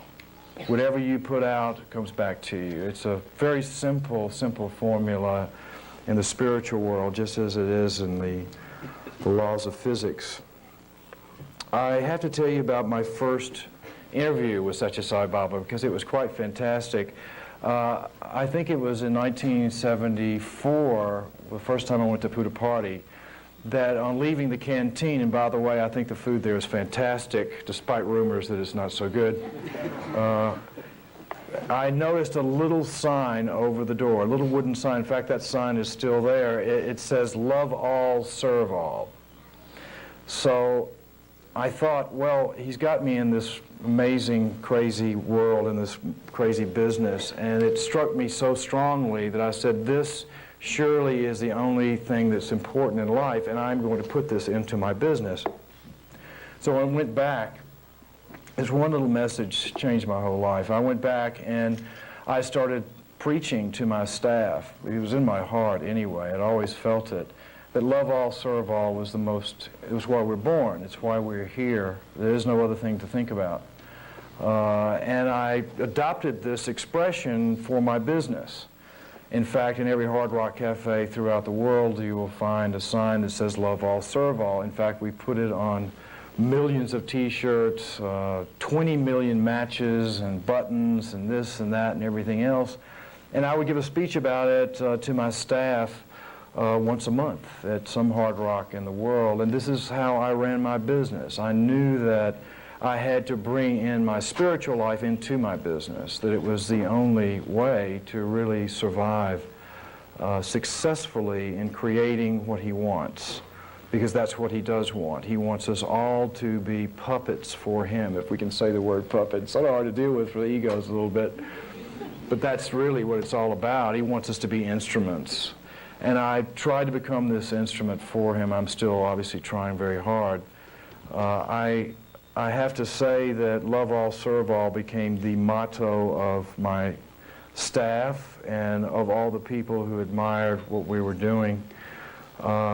Again, I always had this fear that I was doing something wrong. I mean, it seemed so crazy to be in such a crazy world that I was living in and have this divine master plus psychic experiences all the time plus whatever.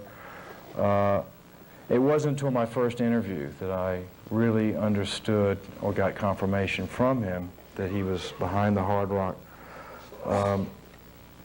I'll never forget when he said, "You, come in." I mean, after 15 years, I looked for the guy behind me, you know. I thought, surely that's who he's talking about. It can't be me. And it was quite wonderful. He called me in. It terrified the daylights out of me, of course, by doing so. And he sat me right down in front of him, and there were about 10 or 12 people there, and he said, "Where is God?" And I said, "Well, he's in my heart." He said, "No." He said, "God is everywhere. It's like a fish swimming through water. The water is above the fish, around the fish, below, and inside. You are a fish swimming through God." This has been one of the most wonderful, again, moments of my life, and I'm sure for those that were in the room, because we are swimming through God at this very moment. He is everywhere, and it is that consciousness which we're all trying to reach, not just intellectually, but to completely understand and merge with that consciousness. He then asked me, "How do you get to God?" I just missed the first question, so I wasn't about to answer another one. So I sat back like this, and he asked another fellow chap there, said, "How do you get to God?" And he said nothing. He asked, "How do you get to God?" And then he turned to me and he asked me again, "How do you get to God?" And I just sort of sat back, and he winked at me and he said, "Love all, serve all."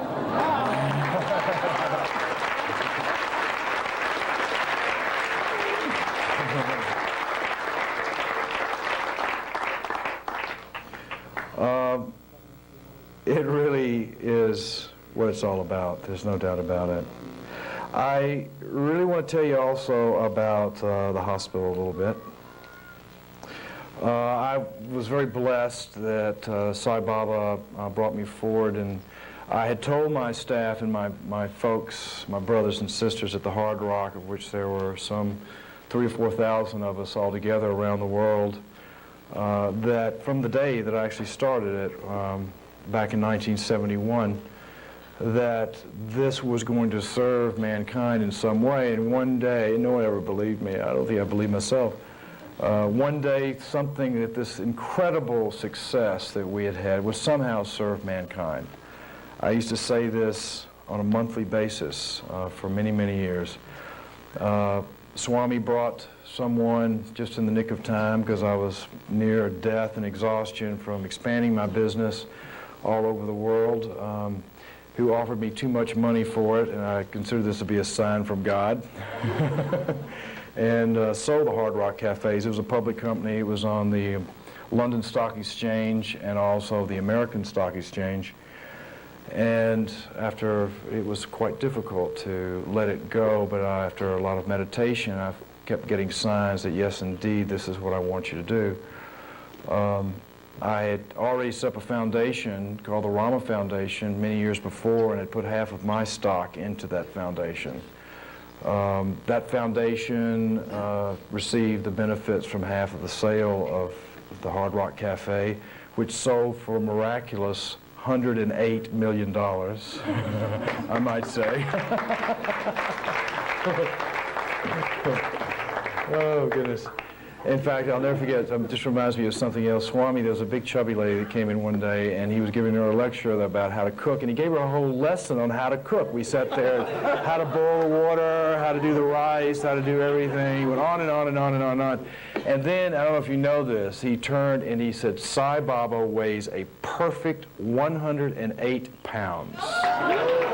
I have always said this, since the age of 14, I have weighed 108 pounds, which is, I think, quite wonderful. It's very important numerology, too. There's so much mystery in this world, so much more going on than we're aware of. At any rate, I was blessed that Sai Baba, I went to him and I said, Swami, I have this money. Yeah, I know. You know, and he said, he said, we're going to build a hospital. I said, what do you want me to do with it? He said, we'll build a hospital. I said, great. I want to say one word about this Sai Baba and money business, because everybody says, oh, Sai doesn't take any money, and da-da-da-da. Sai needs nothing. He blessed me by allowing me to give him some money. He didn't ask for it. He arranged it. He knew I was coming 15 lifetimes ago for that moment. The organization and how it runs is exactly the same way. He's opened over 200 schools around India. He has the university, the high school, many others. They support, I've seen the books in detail of how the Central Trust works. It works on donations. It works on donations from wealthy Sai devotees who give anonymously to the Central Trust and have for years and years and years. They went to him, he would say, we are going to build a school. Immediately someone comes from somewhere and says, here's the money for it. He says, great. Or he'll say, no, I've seen him 9 times out of 10 refuse because he knows it isn't correct. It's a phenomenon that is, for me as a businessman, has been incredible to watch and see how it works. It is something that no one should be frightened of or embarrassed by. I mean, you know, people say, oh, well, you can't be spiritual and have money. That's nonsense. You know, it's absolute nonsense. What you can't be is completely worship money and be involved in it. I got to the point, in fact, and I'm getting a little bit off the subject, but I tend to do that a little bit sometimes. I got to the point where, through meditation, I had reached a certain state of mind, and I realized that I was become detached from so many, many things, starting with my daughter, who I gave to Sai, and then my wife, and my material things I've never cared about particularly. And I went to him and I said, Swami, because you've also graced me with this ability to pull energy into my body through meditation, do you want me to just go off into a cave somewhere and do this meditation? And he said, in another period of history, that would have been correct. He said, but not now.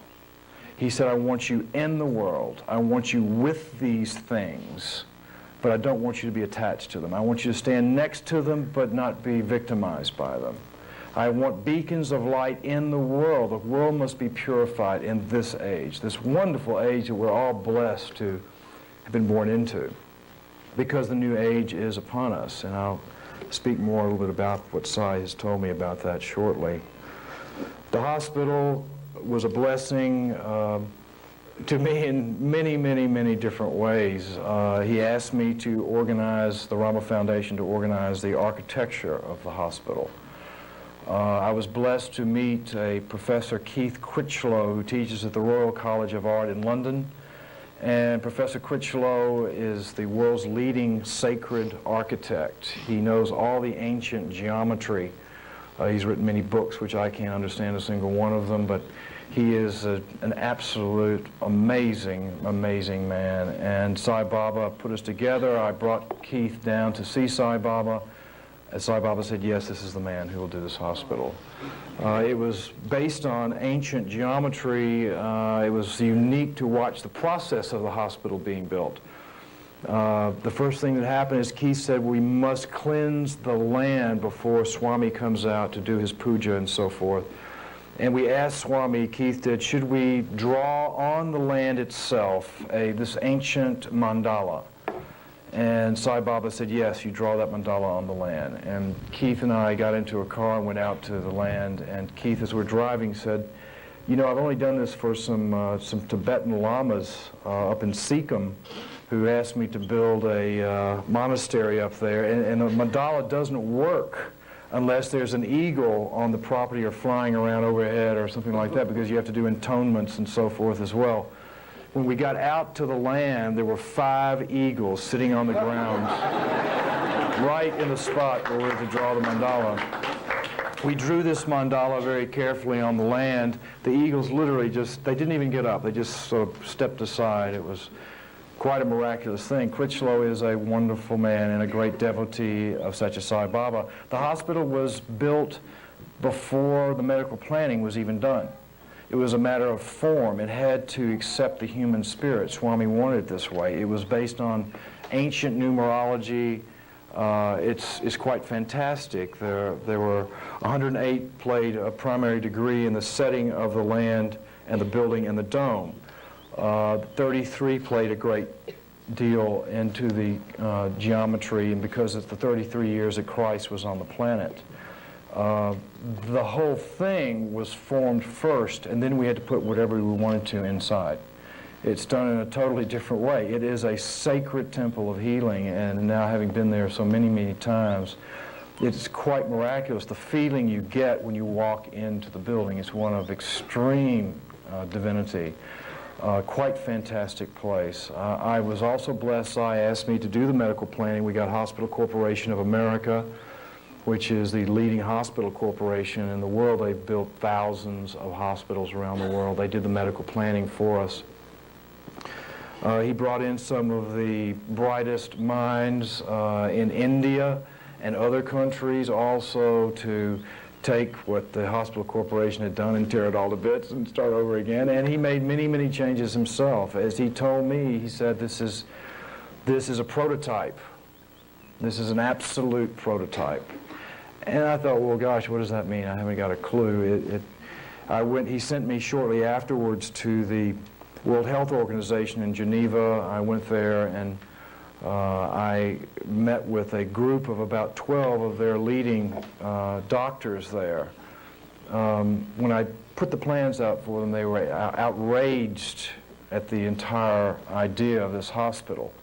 They said it will never work. I said, how could you build a super specialty hospital when we can't even teach people in third world countries proper hygiene or how to get inoculations or whatever? They tore me into little pieces, which is pretty hard to do. And I sat there calmly listening to them, knowing that they were absolutely correct about what they were saying, except that this was Sri Sathya Sai Baba's hospital.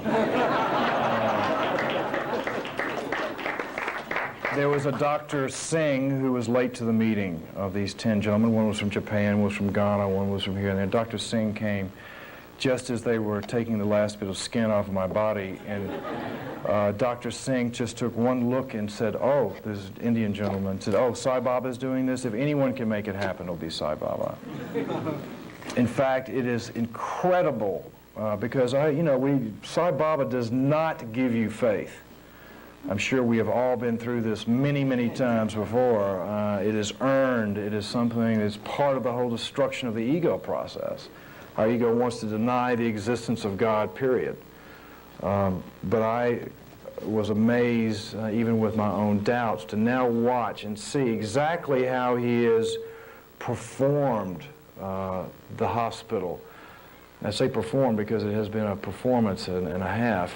It has been a start-stop process. First of all, there is no other specialty hospital in the world, in the third world situation, free. In fact, there's none free, period, that I know of. As you know, the hospital is on a 100-acre site. It's about 40 buildings there. It's not only the hospital, it's all of the backup buildings. A whole village has been built in the process of being completed now, which will house 3,500 staff and their families for that hospital. It will be bigger than the ashram population. It is also the Puttaparthi Hospital, which I am really excited about, because one of the things I've learned a lot about the hospital business, and certainly in this type of situation. The Puttaparthi Hospital has been almost tripled in size. They have been seeing on average 350 to 400 people a day. In fact, for every 2,000 or 3,000 people that they see in the general hospital, only one needs to go to the super specialty hospital. The super specialty hospital is a hospital where they do heart transplants eventually. Right now they're doing open heart surgery, and when I was there 2 months ago, they had just completed their 175th open heart surgery in devastating conditions there. And the amazing thing is that all the laws of statistics said that someone should have died of infection. Someone should have died, period, but many should have died of infection because it's still a construction site. There's still dirt and dust and so forth. Not one patient has been lost. It's quite fantastic.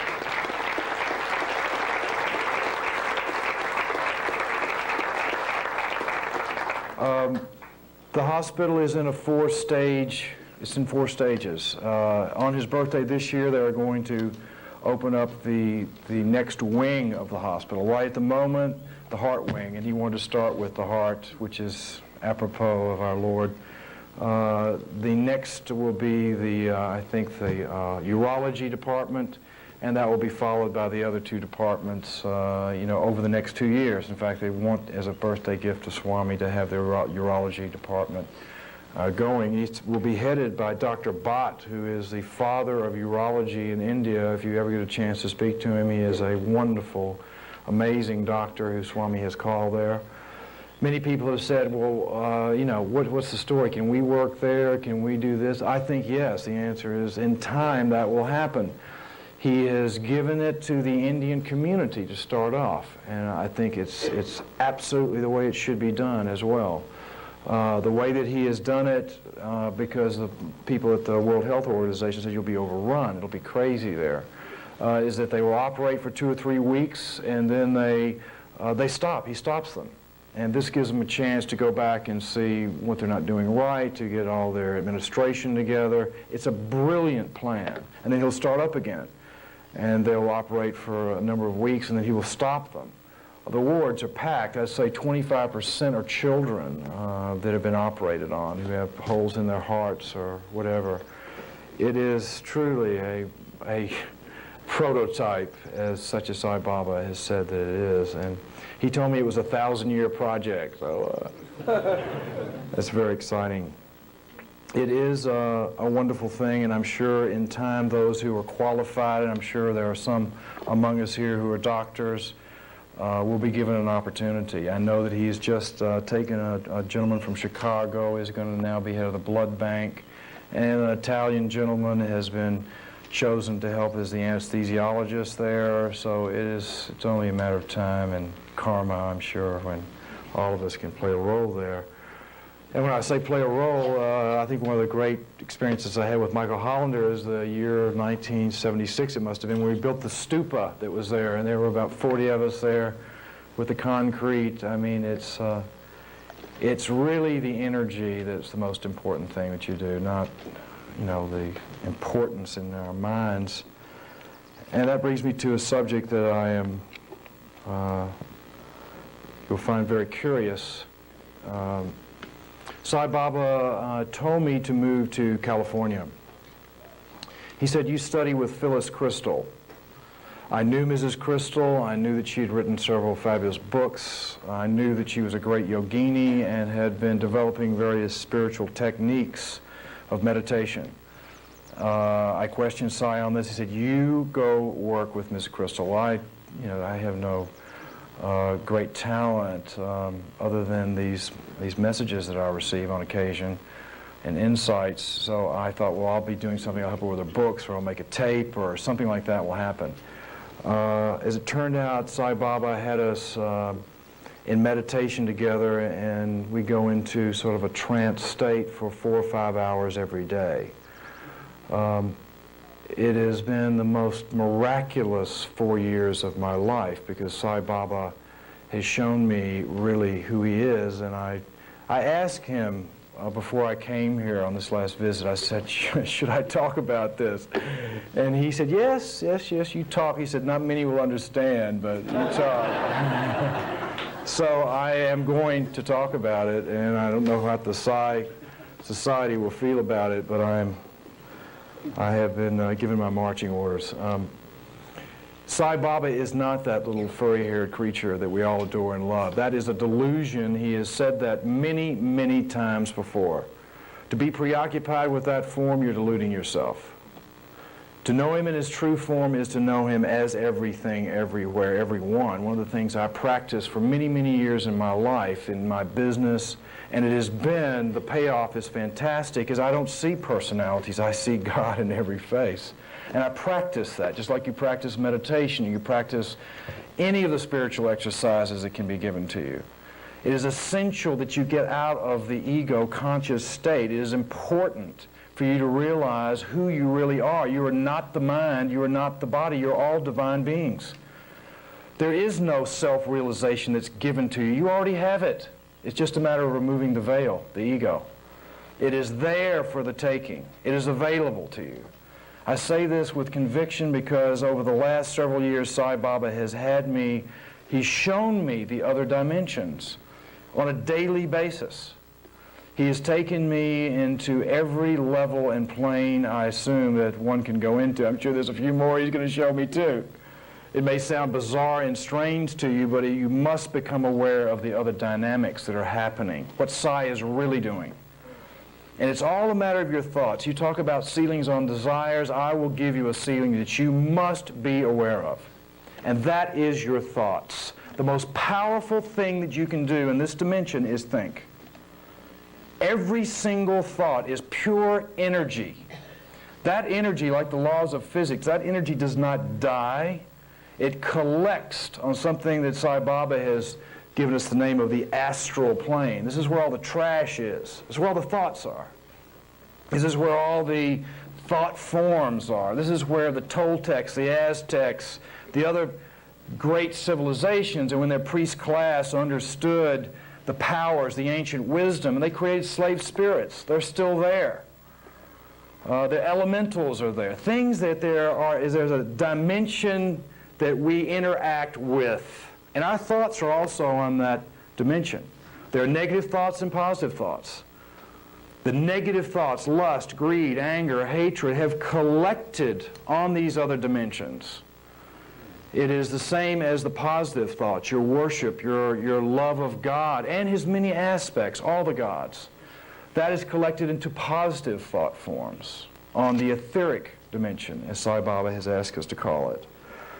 I can only tell you and give you an example of a thought form and something that Sai Baba is up to, and I'm sorry to sort of burden you with this craziness, but that's the way it is. Sai Baba took Mrs. Crystal and I up to a level he calls the tapestry level, of which he showed us the entire earth with the multi-dimensions layered on top of one another. He showed us the thought form over the country of Russia, thoughts that had collected into this massive, massive beast, really. It was like a big black cloud of tar with lots of energy and lightning and so forth going on into it. It was a very violent thing. He made us approach it very quietly. He even cloaked us in something. He said, this is the thought form that controls Russia. This was 4 years ago.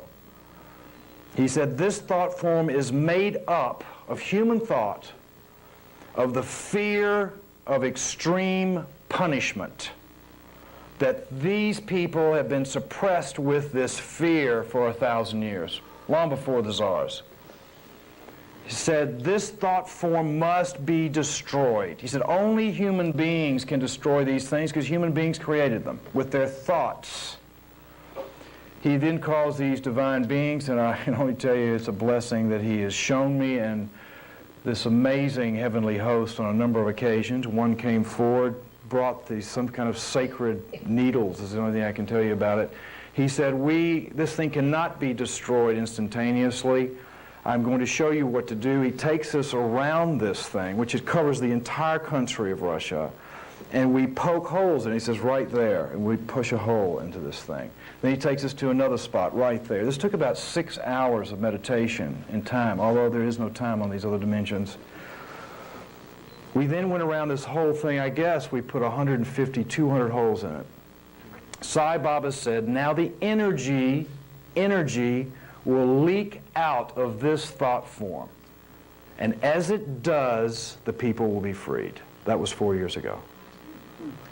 The thing that I'm trying to make, the point I'm trying to make to you is that Sai Baba is God. He is dynamic. He's working on many, many dimensions simultaneously. He is doing everything to bring in the new age. He has told me we must destroy the negativity on the other dimensions as well as this one, because we're so closely connected. It would be useless to clean up the planet without cleaning up the other dimension, because we're affected by these things. And it would only get back in the same shape all over again. You know, he is absolutely amazing. He is cleaning up all the dimensions at once. He's working everywhere. So incredible. But he needs our help. Human beings and their thoughts created the mess that we're in today. We have all been reincarnated into this glorious age where an avatar walks among us, a full Puna avatar. He needs our help. We are his beacons. I mean, it's a blessing. All of us have come in contact with this divine being. He is bringing us along. In most cases, he's speeding up our karma. He needs our help. We created these problems. God cannot create negativity. It's impossible. He's pure love. Divine love, not like human love. Human love is contracting and grasping. Divine love is expanding. It's quite incredible. He has blessed me with showing me the feeling of that into a particular state of samadhi, which he blessed me with for a short period of time. To say, Tigrett, that's what the goal is. Just to sort of tantalize me. He gets a kick out of it too, with all of us. But the point being, don't think of Sai Baba as this marvelous, marvelous incarnation that's down in Puttaparthi. He is here. He is in every one of you. He is waiting. He adores you.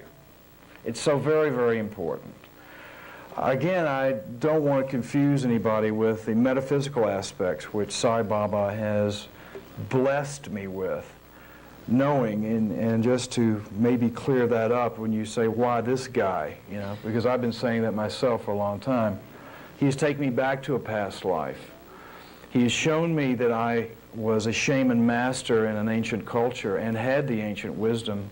And then my ego got involved. It was so wonderful, I thought, well, I'll just fix everything. I'll just do this and do that. And I misused this knowledge and this power. And in the process, harmed many, many people. This life is an opportunity to make good that harm. Just as all of us are leading our own path, we have our own karma, just know that he is with you, because he is absolutely there, just waiting for you. He does not interfere with your free will. He will not do that. It is his own law. But he is there for you when you reach out for him. We are all truly blessed to be with him. I want to tell you one story that always tickles me. There was a group in to see him of Westerners, a group interview. And one fellow was from California and had a sort of a Navajo ring on with like a blue stone or turquoise stone. It's quite fantastic. And Swami said, "Oh, can Swami have a ring?" And the guy said, "Sure." And he gave it to him. And there were about 10 or 15 people there, and he held the ring up and he said, "What is this?" "Swami, that's a Navajo ring made by Indians in Arizona, I believe, and a turquoise stone." "Very good," he said, "very good." Next person, "What is that?" "Swami, that is a silver ring with a blue stone." "Very good." All the way around the room. "What is this? What is this? What is this?" He then held it up and blew on the ring. Turned into a big gold ring with a ruby on the top. "What is this?" "Swami, that's a big gold ring with a ruby on the top." "Yes, very happy." "What is this?" "Swami, it's a gold ring with a red stone." "Very good." All the way around the room, very patiently as always. "What is this? What is this?" Then he stood up in front of the group and said, and I must get it verbatim, "Swami, very powerful, has the ability to change all the elements of the universe at will. But to change one of you Westerners, very difficult."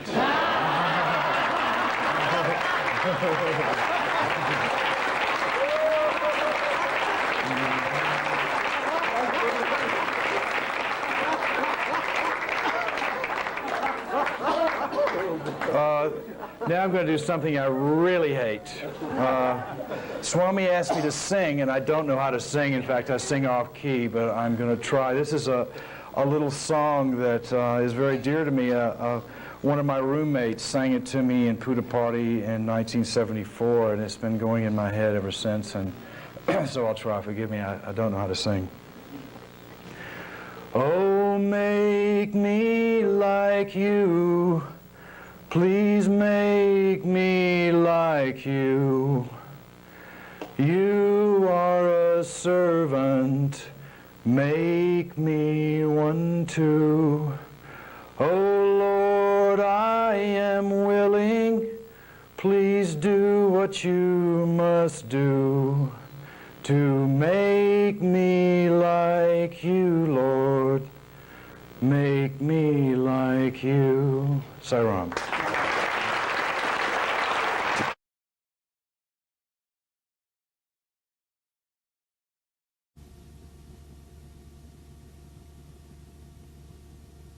Can you hear me? No. Is it working? There's that man from Texas. Do you all know this fellow? He's fantastic. He's everywhere. He's everywhere.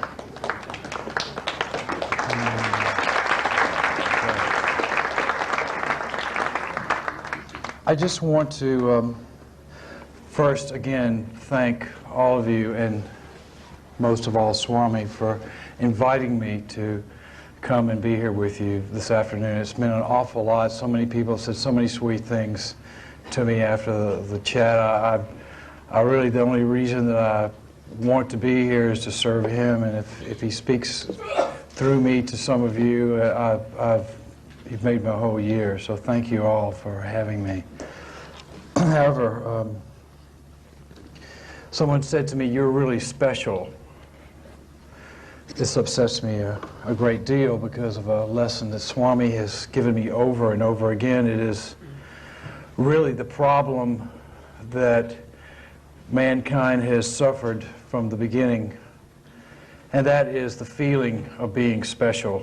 We're taught in today's world that we're supposed to be better than, different. The second that we fall victim to feeling special, we've lost the whole game completely. You know, a Christian says, "Oh, I'm special. I'm a Christian. I'm better than a Jew." Or a Hindu says, "Well, I'm special. I'm better than a Pharisee." Or a rich man says, "I'm special. I'm better than a poor person." I mean, this is the danger in life in general. We have this amazing association in mankind, which it seems in today's world we're so competitive with one another, wanting to beat the other guy out, wanting to be more powerful, have a stronger position. You see this typified at Sai Baba's ashram, where everyone is trying to get close to the king, and they'll do anything to get there, say anything. I just can't warn you enough about feeling special. Someone came up and even offered me Sai Baba's food, you know, that they had in the canteen. I was so upset. Or they even made me, I finally did break in line to get my dinner. And it's just a reminder to me, and I thank Swami for that reminder of that we are him. So the feeling of being special, being different, being better than someone else. Someone came up to me and said, "Well, I'm so worried about what people say about me. Swami gave me an object and people are jealous because of it, and so they say naughty things to me all the time." Worrying about what other people say. Again, it's the only lesson that I have learned, because I've had to, and with great love, deal with my little hard rock family around the world, every place in the world, and it's been fantastic to practice looking beyond the personality, to really see God in everyone that you meet. If you practice that, it's just like meditation. And meditation is the way to God. I can't tell you enough. It's just like the bhajans. For years I thought, well, in fact, I think I know 3 after 17 years. You know, I didn't understand the importance of that ritual, how important it is. It's a form of meditation. It's a form of union with God. Even if you don't know the words, just to be there and be part of the music is so very, very important. But meditation is everything. And again, I'd like to talk just briefly for just a minute or two. And there were so many folks that had questions about various things I'd said. I have questions about some of the things I've said. That if anyone would like to ask any questions, because I'm not going to take too much of your time this afternoon. The work that I do with Mrs. Crystal is so fantastic and so wonderful, and it's available to everybody. Sai Baba has called this work New Knowledge for a New Age. I beseech all of you, and this is a book, as I said before, there are 2 books, and Swami has now written through her 2 more books, which will be coming out shortly. The proceeds all go to the Sathya Sai Trust. But these books are dynamic. They will help you to overcome fear, anger, hatred, greed, lust. They are powerful symbols that Sai Baba has given to all of us. Mrs. Crystal at the moment, in fact, is in Switzerland, and she's giving talks there to huge groups. She's gone to South America. She is, just in the past year, she's been in France and England, all at Sai Baba's request. And I know that Sai has said, there's no one special to me, or no one, because he does treat us all equally, I can assure you. But this is special work. He would not have allowed this book to be the only non-Sai book to be distributed by the Tutston Center and soon to be distributed at the ashram. I'm constantly asking him about this work, and he is constantly affirming, yes, this is new knowledge for a new age. It's my gift. So many of us have personality problems or fears or difficulties. These meditations, and this is what this book is, it's not to be read, it's to be practiced. These meditations can solve so many of your problems, can alleviate fear and anger and the things that so many of us fall victim to. So I, again, cannot say enough about meditation. It is the most important part, to get in contact with your true nature. Again, you are not the mind, you're not the body, you're divine beings. You have to put something in your daily life to contact the true personality. Just like someone maybe build their body up by doing exercise, there are spiritual exercises that bring your true personality to the forefront, and meditation is so very, very important for all of us. And communion with one another. It's so exciting for me. I've never belonged to a Sai center. I've never stayed in one place long enough to enjoy this sort of communion. And the fact that you're all here together enjoying this wonderful, fabulous place is so fantastic. And I know that you will take this energy that Sai Baba has brought together today and take it back into your neighborhoods, wherever you are.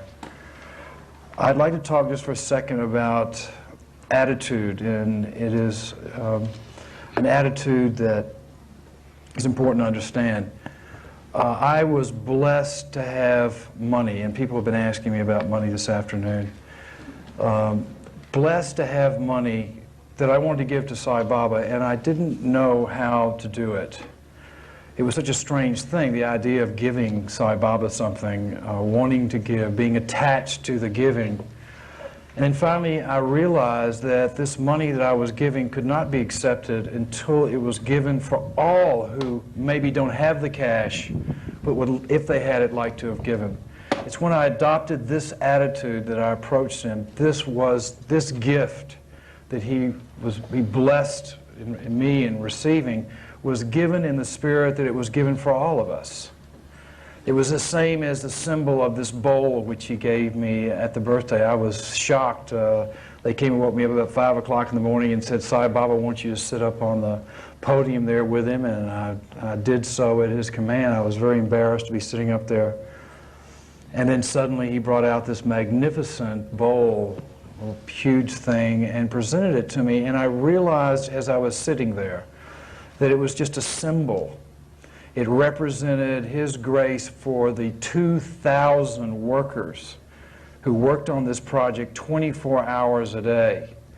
It was a symbol of grace for the 200 draftsmen which drafted day and night to create this hospital. Everyone had told us that it was physically impossible to create this hospital. First of all, it takes at least 1 year of planning, and it will take at least 3 years to build. It was planned through his grace in 6 weeks. It was built in 1 year. I mean, it is, you know, he announced, well, first of all, he said he was going to do the hospital. A couple of weeks later, he said it's going to open a year from now. He announced it at the birthday there. And we all said, oh my God, what are we going to do? And not one of us on the project believed it could be done. I mean, talk about, you know, being close to Baba and having no faith. But indeed it was done, and it's an amazing achievement. And I look forward to all of you being able to go over there and certainly have a look at it. It's a beautiful thing that Sai has created for everybody. It's amazing what he has done, as he's predicted, that he was first going to build a model for education, and he announced this 20 years ago when he inaugurated the university. He said, I'm going to set up a model for the Indian government of what free education can be all about, that this school that I'm setting up now will be the model.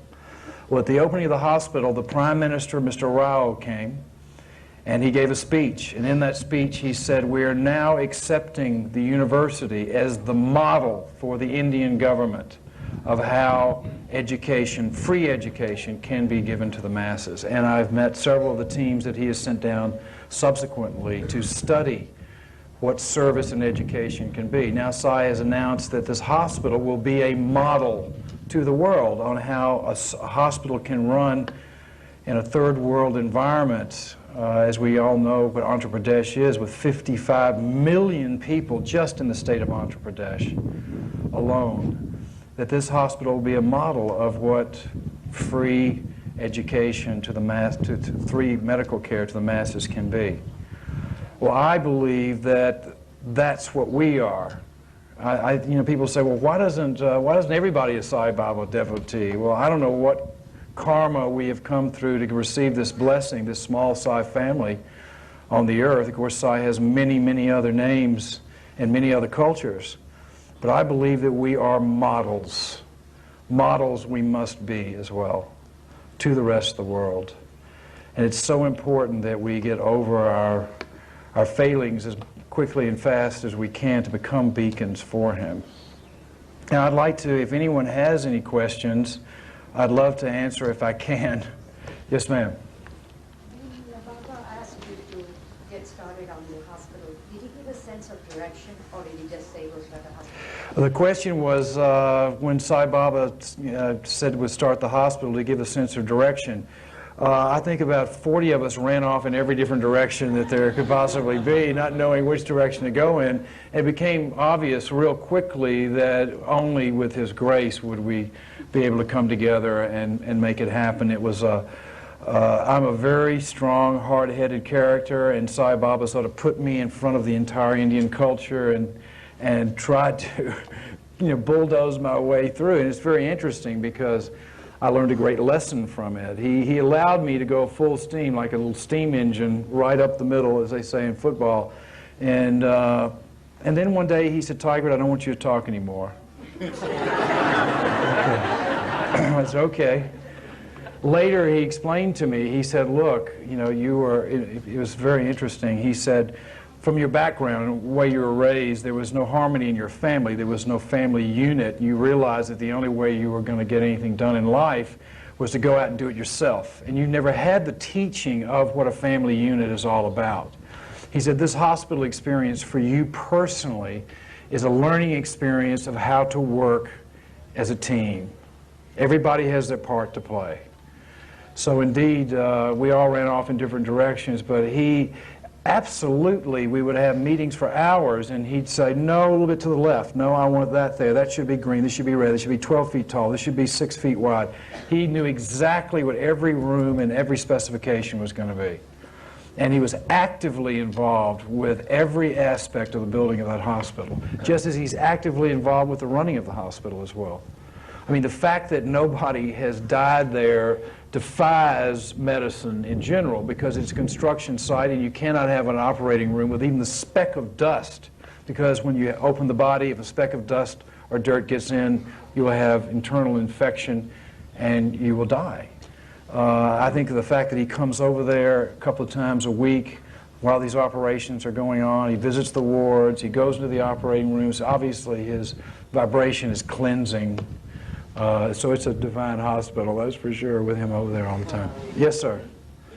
Can you talk a little bit about the meditation that you do, how frequently you practice? The question is, would I talk about the meditations and so forth? I had no idea. I've been aware of other dimensions and other things going on. I didn't know if I could ever play a role in it. Obviously, I now know that we each can, through meditation, learn a lot about other dynamics, and it humbles you greatly when you realize that there are more dynamic things than yourself going on. It all started 4 years ago. He asked me to work with Mrs. Phyllis Crystal, and it happens probably, he brings us together for 2 or 3 weeks at a time. We will meditate for about 4 or 5 hours a day, or we have these sessions. Then after 2 or 3 weeks, he'll give us a break, and I'll go off and do some business, and she will do her thing. And then he brings us back again, and this is the way it's been for 4 years. He asked us to record these journeys. We now have about 400 hours on tape of these amazing journeys into other dimensions, many discourses that he has given explaining how things work, sort of. And it's so interesting. Most interesting of all is that it's just like grass growing. It's so simple, really, really simple. The unknown always scares all of us. It's a natural phenomenon. But this work is primarily means to me that he is working on many levels at once. It is dynamic to see it. Again, let me sort of tell you, because obviously there's no way to share these things. Even the experiences I've had, I find difficult to believe. But the effect is what's important to understand. Every time you think, you put out energy. Every single thought. Thought is more powerful even than action. That's why he says, watch your thoughts. It's so very important because it's pure energy, and it's powerful energy, and it doesn't just dissipate somewhere. It gathers together in what Sai Baba has called in our work the astral plane, which is where negative thought forms come together. Just like the Russian experience, which I told you about, all this negativity, this negative fear that these Russians have had, it created a thought form, a living, powerful beast, really, that was still holding them and suppressing them and keeping them in that particular place. The same thing happens with lust, greed, anger. Over the yugas, all of this is collected into huge dynamic form. And what happens is that when you get angry, when you get lustful, when you get hateful, when these things occur, you're putting up like a tuning fork. These things are made of human energy, and they feed off of human energy. And if you're not careful, you can cross a line of attraction to them, and they will attach themselves to you. And when they do, then they will keep you in that frame of mind. They will keep you lustful. They will keep you angry. They will keep you in this negative, because this is their food. They're feeding off of you. As crazy as this may sound, this is one of the purposes of Mrs. Crystal's book, is to show you how to get away and protect yourself from these things. It's Sai Baba's book, not Mrs. Crystal's. It's the most important work or word that I can give you really today of my experience in this life, is you must watch your thoughts. It's so important. A lady came up to me this afternoon and says, I am so bloody angry. I am furious. It has consumed her, anger. I believe that she has contacted one of these thought forms and that it has control of her. It is the way things are. It's very difficult to understand, but it's the way things are. Yes, ma'am. How is the thought form pattern over the United States compared to the thought form pattern? Well, you know, it's really some of these... it's the Shiva energy that's at work right now. There has to be death to be birth. It's just like flowers dying in the wintertime so that there can be a rebirth. It's just like our lifetimes. There's death and there's birth.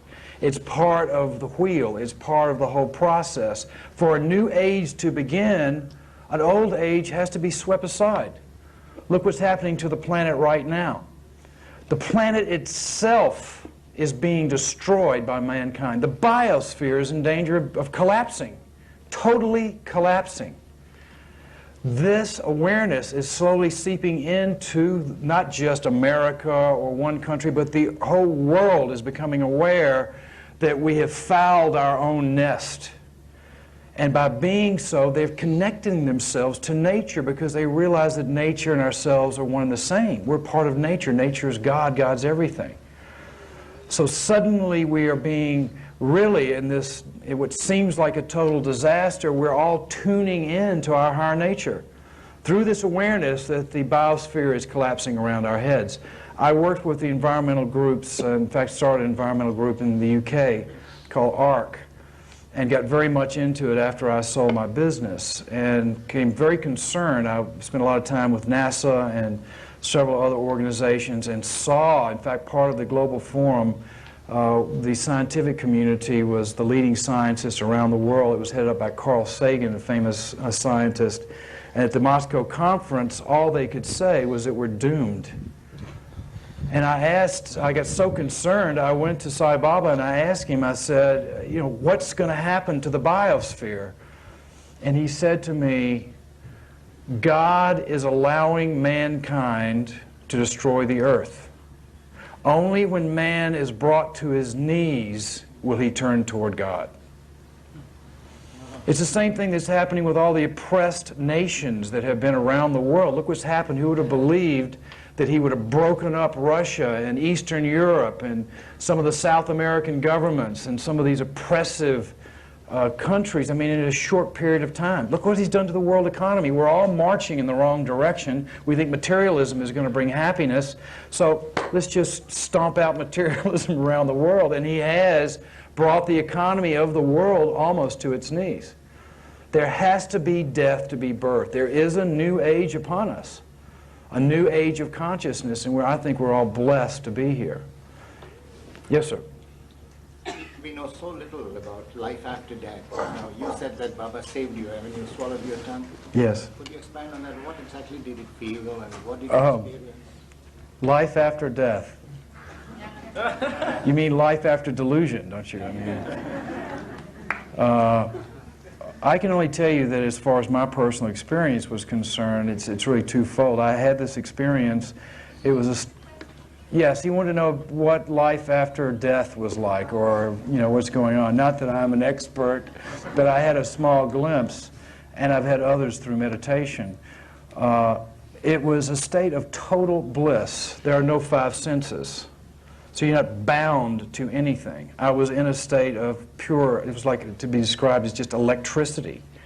But it was totally peaceful. It was wonderful. I didn't really want to go back. In fact, if you recall Mr. Cowan, who Baba brought back to life, I think there was a group that interviewed him at one time and said, well, what's it like to return back to Earth? He said it was like returning to a sewer. I don't really care about being in the etheric plane or this plane. I just like to be merged with Sai Baba permanently. I have visitations from my own brothers, and I have constant visitations, in fact, from people on the other side. They're in a state of continuous learning. It's still a learning process, but the action is down here. Everybody's waiting to get back down here because this is where you burn the karma off. This is where the action is, in this dimension. Yes, sir? I heard that you were incorporating these management practices that you use in the Hard Rock Café into some sort of a book or lecture series, or did I hear incorrectly? This is it. The question was putting the practices of Sai Baba into your business. And no, I'm not writing a book about it, and I hope Swami doesn't ask me to.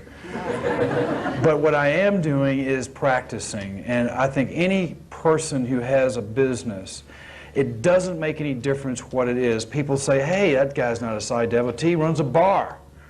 Or another devotee may say, well, he's just a street sweeper, or this guy, oh, he's just a carpenter, how can he do big things, and it's nonsense. It doesn't make any difference what anyone does.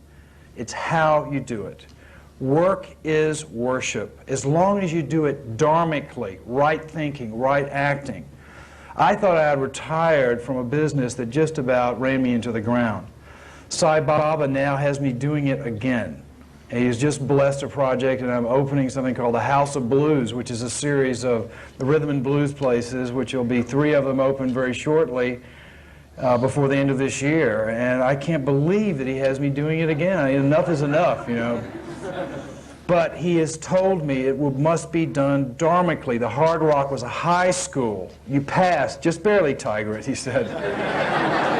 He said, now it's time to go to college. So he's at Leslie, I don't have to relearn a whole new scene, but the point being is that now I'm doing it totally different than the last time.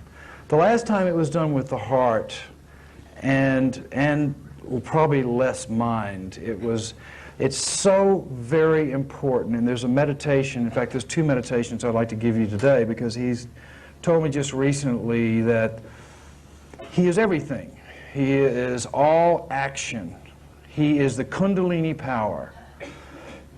The Kundalini power, the action of God, this incredible creative force, is like a freight train. Unless it is balanced between the male and female aspects, it will run off into a cul-de-sac. This is what causes wars, which he told me. You know, too much of the male thinking. It's a combination of the head and heart. It has to be balanced. It must be balanced. All of us are out of balance, usually in one form or another. We all have a male and female aspect, yin and yang. It's as ancient as the day is long. And we have to be guarded at all times to balance this. There is a meditation which he gave to Mrs. Crystal and myself several years ago. He has now reiterated that this is the most important meditation you can do. It's called the tree meditation. In fact, in many other cultures, in the mystical side of other cultures, starting with Christianity, this meditation was a predominant one. It's very simple. I'll give it to you real quickly. You simply sit in a quiet spot. You imagine yourself. You sit in a lotus position or whatever you can get in that's close to it. As a tree. As a tree. Your favorite tree. Maybe it's an oak tree. And then you imagine that above you, rising to the sky, are the branches of that tree. Below you, going down into the Mother Earth, is the root system of that tree, which is a duplicate of the branches, really. And then you must now pull in the energy. The branches in the sky represent the male father. The roots in the earth represent the mother, the Divine Mother. And you must breathe in this energy. First, you imagine pulling in energy through the branch system into your body. And you exhale, because energy replaces. When you pull in divine energy, it replaces something. This is a very important meditation, probably the most important for this age as well. And as you exhale all that is replaced, the unnecessary parts. And you pull in and you exhale. And once you feel that and you've got that going, then you go to the root system. This is the Divine Mother. This is the yin. And you must pull in this energy from those root system. This is starting to keep the balance going. You pull in this energy, you exhale what is unnecessary. Then you do them both simultaneously. You pull in from both sides at once. If you practice this, you will be amazed at the actual power that you will feel and the harmony within your own being. He told me that this is the most important meditation that you can do. There's one other, which is a matter that I do and have done since he gave it to me. I do it every day. I don't know if it's of interest to you, but I feel I should tell you. I ask him for 5 things. He's just given me a 6th recently. First, I ask him to think through me. And as I ask this, I breathe in. The breath, the pramayanas, are so powerful. I ask him to think through me. I ask him then to feel through me. Again, this is the head and the heart once again. I ask him to feel through me. I ask him to speak through me. I ask him to act through me. I ask him to love through me. This is really one of the, this is the whole ball of wax, really, because it's the yin and the yang, the head and the heart, Speaking, that's a result of the balance between the two. Acting, that is the action. And loving, that's the divine aspect, which covers the whole ball of wax. He just recently asked me to add to that, breathe through me. So it's very, very important meditation. Those two, if there's anything I can give you today that has been meaningful to me in my life and into hopefully getting a little bit further down the path, though I can't confess to getting very far, those two meditations will help in every way. Anyone else? Yes, sir. Pardon me? When you breathe out through the branches of the roots? No, just breathe out through your mouth, and what this is really is all the negativity. Every energy that you bring in that is of a divine source replaces something in your body, and that must be expelled. It's really, imagine breathing out all the negative, unnecessary things. Very important. Concentration is everything. And I know we all have trouble with concentration. We meditate, we go, oh, my mind's going here, there, everywhere. Keep at it. I have trouble every day. But I just, through these exercises, in time, it's very simple. It's just like seeing God in every single individual, seeing beyond the personality. Soon you will see God everywhere. You breathe out through the mouth, do you? Yes. Yes, sir. You were speaking about negative thought forms, the things we do to build them, and positive thought forms. Is it accurate to say that the meditation and sadhana that we do, we're trying to focus on one at the expense of the other? And until we get liberation, we're bound to be doing one or the other? Well, you hopefully are tuning into more positive things than negative things. The five senses you have to conquer. And that is what leads to lust, greed, anger, envy, hatefulness, and things like that. Prayer, meditation, that is putting out energy in a positive sense. That is connecting yourself with your true nature. But like doing the latter, it's like keeping you out of the form. By doing something positive, you're setting the negative aside. It depends on how you spend your time. Yes, sir. With the one world breaking up and a family breaking up into 1,000 islands, how are we going to come to peace and harmony? Ha! Well, that's going to take some time. I really believe that, of course, you have thousands of lifetimes you've come from, and probably there'll be a few more in the future. You've got to realize that once you become aware of reincarnation, and I think that you have to intellectually understand how sort of things work. Once you become aware that you've been here before and you're liable to be here again some other lifetimes, then this personality, Isaac, in the totality of this experience, is just a blink. It's nothing. It's meaningless. Yes, ma'am. The thought forms that you speak of, are they what some scriptures refer to as demons? In other words, is what Christian faith speaks of as Satan? Is he just a thought form? That's correct. Yes, ma'am. Does Baba speak about, in relation to what you're speaking of, New Age and lifetimes, in relation to the Bible and Revelations and Armageddon coming, where things really changing? He is in meditation about a year ago, brought Mrs. Crystal and I sort of do this together. We do this because we were both very naughty in a past life, and this is an opportunity, and we balance each other's energy out for some reason or another. I don't understand it, but Sai said, you don't have to, just do it. He brought us to an abyss, it was like an abyss. It was a cavern, what can I tell you? And there was the other side, and he said, turn around and look behind you. We turned around and looked, and here were all of the lives of every human experience since the very beginning of time. And they were all connected with three chains. One chain was the lineage of their father, one chain was the lineage of their mother, and one chain was a karmic chain. He then said, look back the other way. I know y'all think it's a fairy tale, but it sort of is. He said, look back the other way. We looked back, and he said, over this crevasse, that is the New Age. said, none of this can come with us. We must cut the chains first before we can pass over to the other side.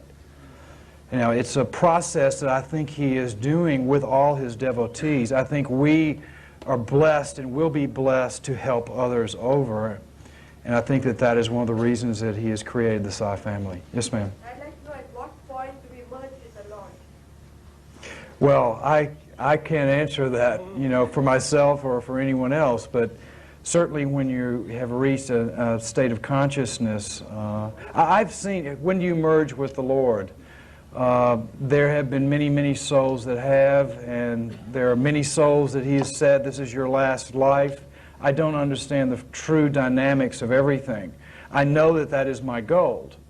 In fact, I sort of hope that this isn't my last life because I'd like to come back and help Prima-Sai if I can in any way. Yes, sir. A two-part question. Once you said that to do your work and work is a worship, but the work could be different kind, like a butcher, the man who cuts the cows, cut the beef and all those things. Does he think that is a wrong thing to change it, or he should still going on doing the same thing?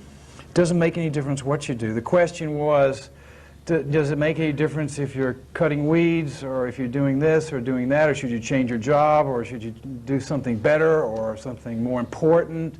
The only thing that's important is the way you do it. It doesn't make any difference what you do. It's totally unimportant. It's how you do it. Yes, sir.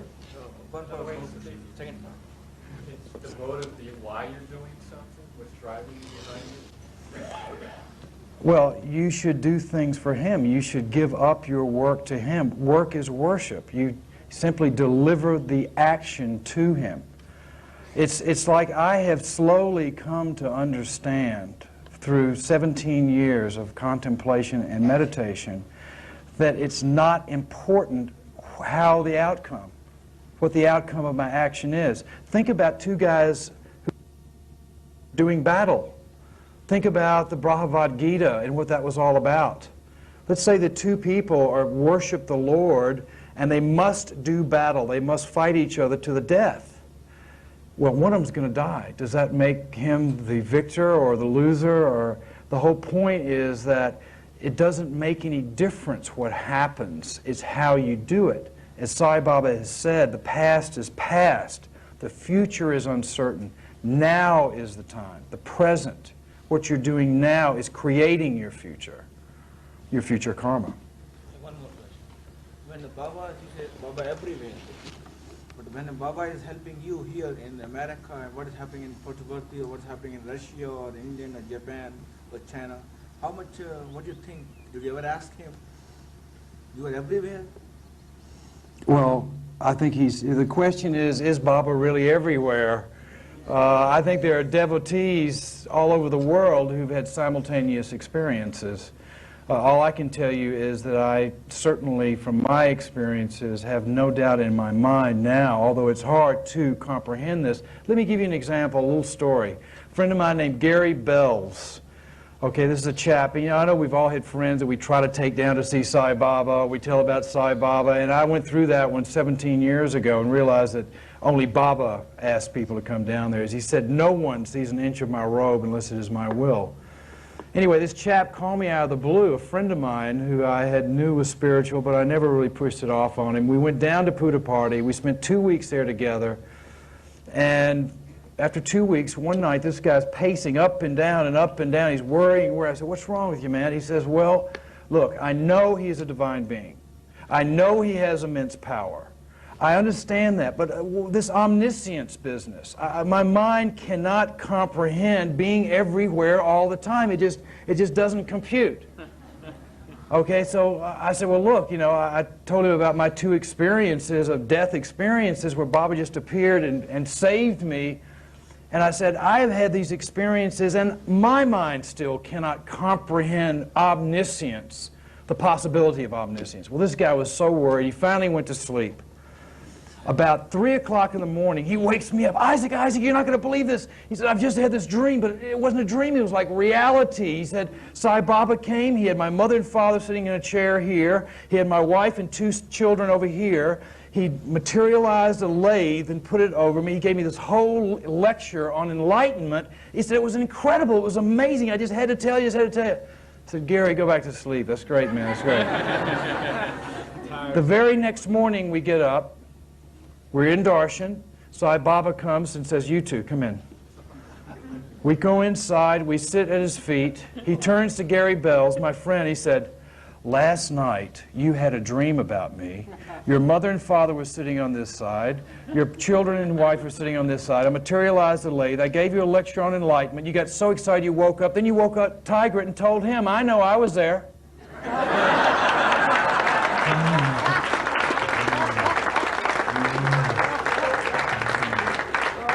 Yes, sir. People that are embedded with anger because they've tapped into a negative thought form. Yes. Anything that we can do to someone that is close to us that we feel is that way. I suggest that you read Mrs. Crystal's book. And I say Mrs. Crystal's book. It's Sai Baba's book. Okay. Cutting the Ties That Bind and More Cutting the Ties That Bind. They are very important spiritual exercises. And let me tell you what Sai Baba has said these symbols are. There's symbols in this book. Various easy to follow symbols. And very easy, explain very easily how to use these symbols. These symbols are divine thought forms. They are as powerful as anything could ever experience. They were created by the Divine One. They are His. And as he says, new knowledge for a new age. I have now worked 4 years. I didn't know what I was getting into when I got into all of this. The thing that has been so amazing is seeing the results of the work. But it does take work. Yes, sir. This morning you mentioned that forms of the gods are not that important. But in meditation, which you outlined a few minutes ago, the forms of the gods are necessary and important as well. It doesn't make any difference, as Sai Baba has said himself. Don't follow me. Follow your own chosen God. But follow that God and the teachings. It's important for human beings to have visuals of their belief of what the God force is all about. It's been since the very beginning of time. The main thing to understand is follow your chosen God, any one of them, but follow the teachings. The teachings are the same everywhere. It's one thing to put up a picture and say, you know, Sai Ram and all that sort of thing. It's another thing to follow the teachings, put it into your life. That's what he wants us to do. Yes, ma'am.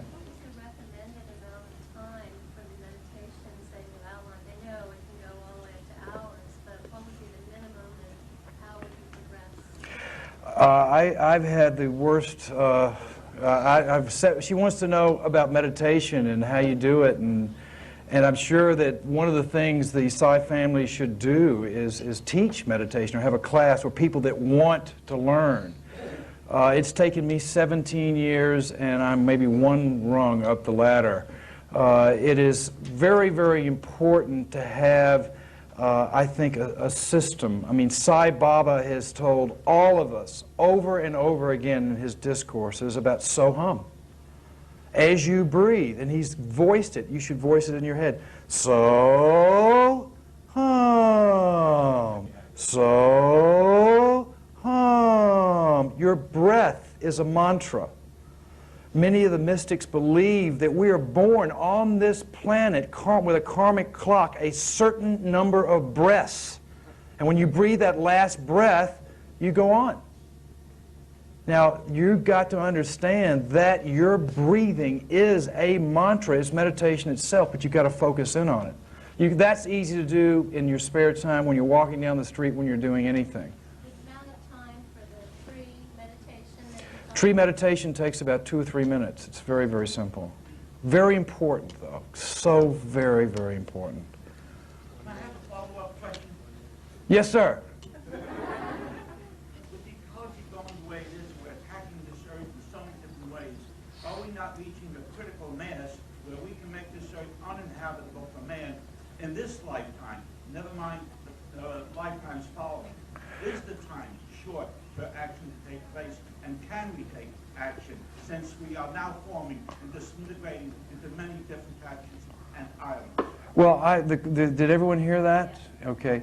You just sort of tap into my personal belief on that. I can't speak for Sai Baba. I don't speak for Sai Baba.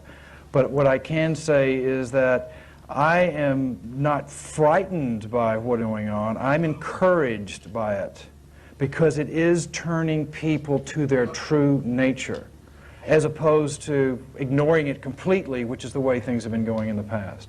Yes, it is a very discouraging problem, and yes, the biosphere and the chemistry problem, which is beyond any of us, is going to change the way we live on this planet.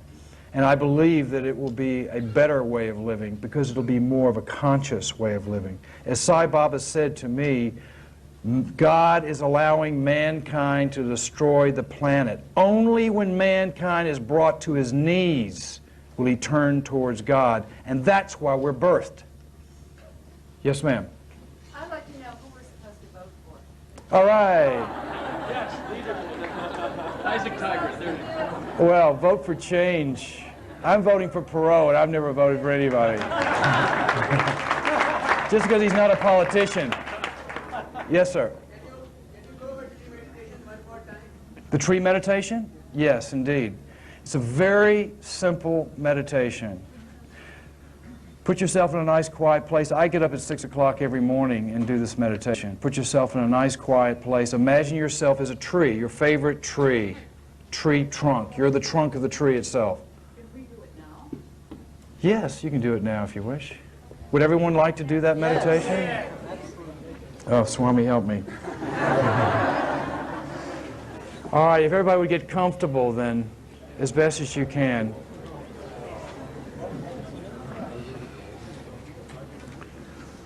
The first thing that I would like to do is something that Sai Baba has had me do constantly with groups of people. I've been doing it today, but I think you should be conscious of it. I wish everybody would imagine that Sai Baba, because he is, above this room, just hovering just above this room, looking at all of us. He's very happy.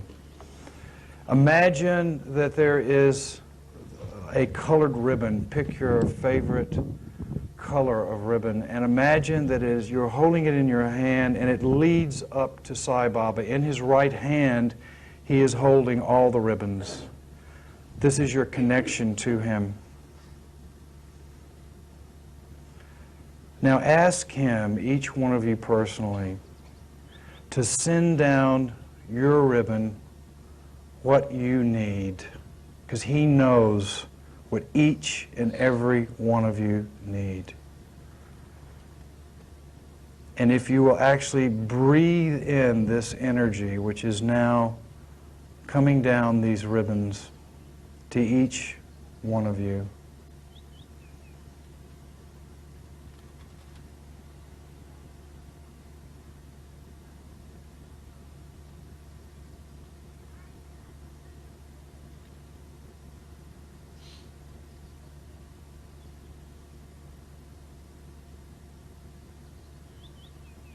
And exhale that which is unnecessary.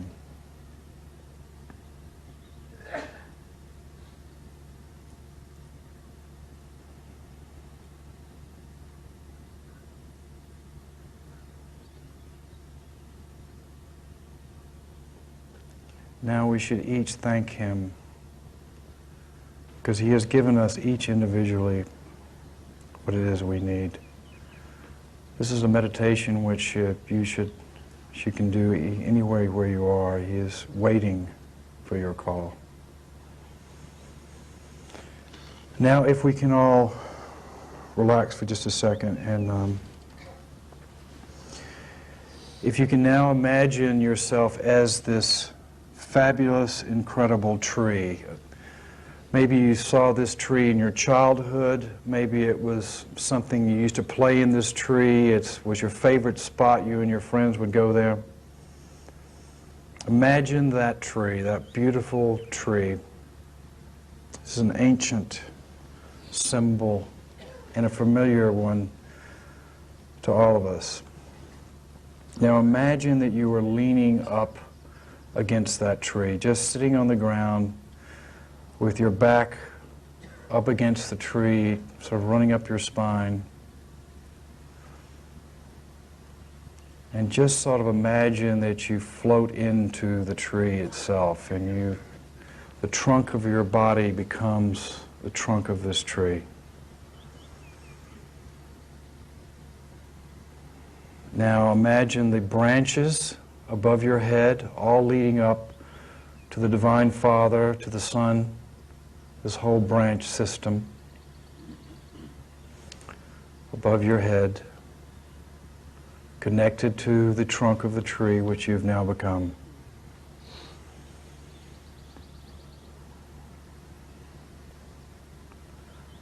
Now imagine below you into the cool earth this root system, duplicating the branches above, but going deep into the earth, to Mother Earth, the Divine Mother.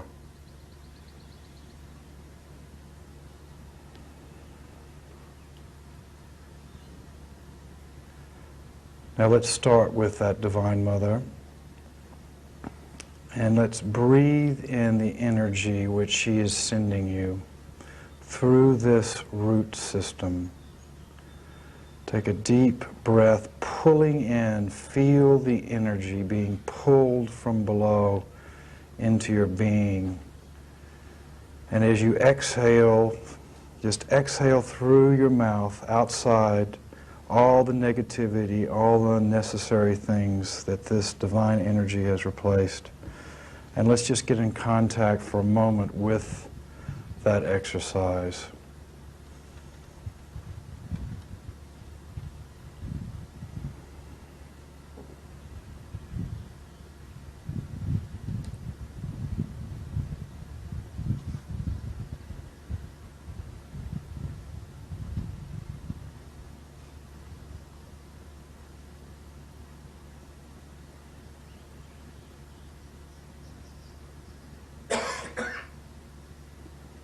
Now let's focus our concentration to the branch system.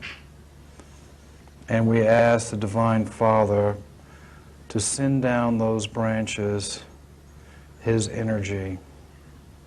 And let's breathe in that energy and feel it coming through that branch system into your being. Concentration is everything.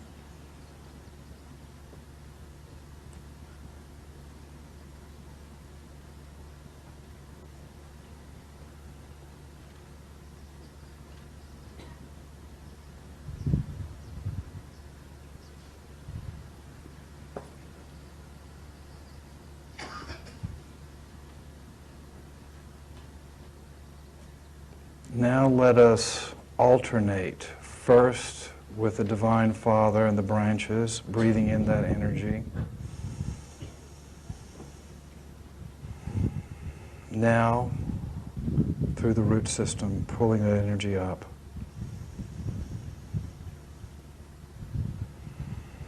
Back to the Divine Father.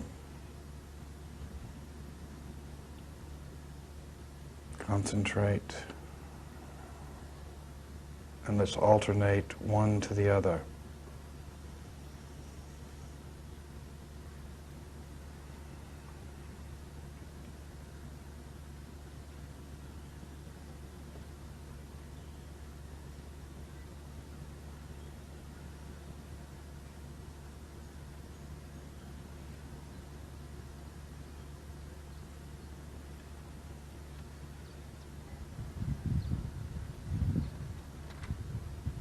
Get in touch with the feeling of the raw power of that energy.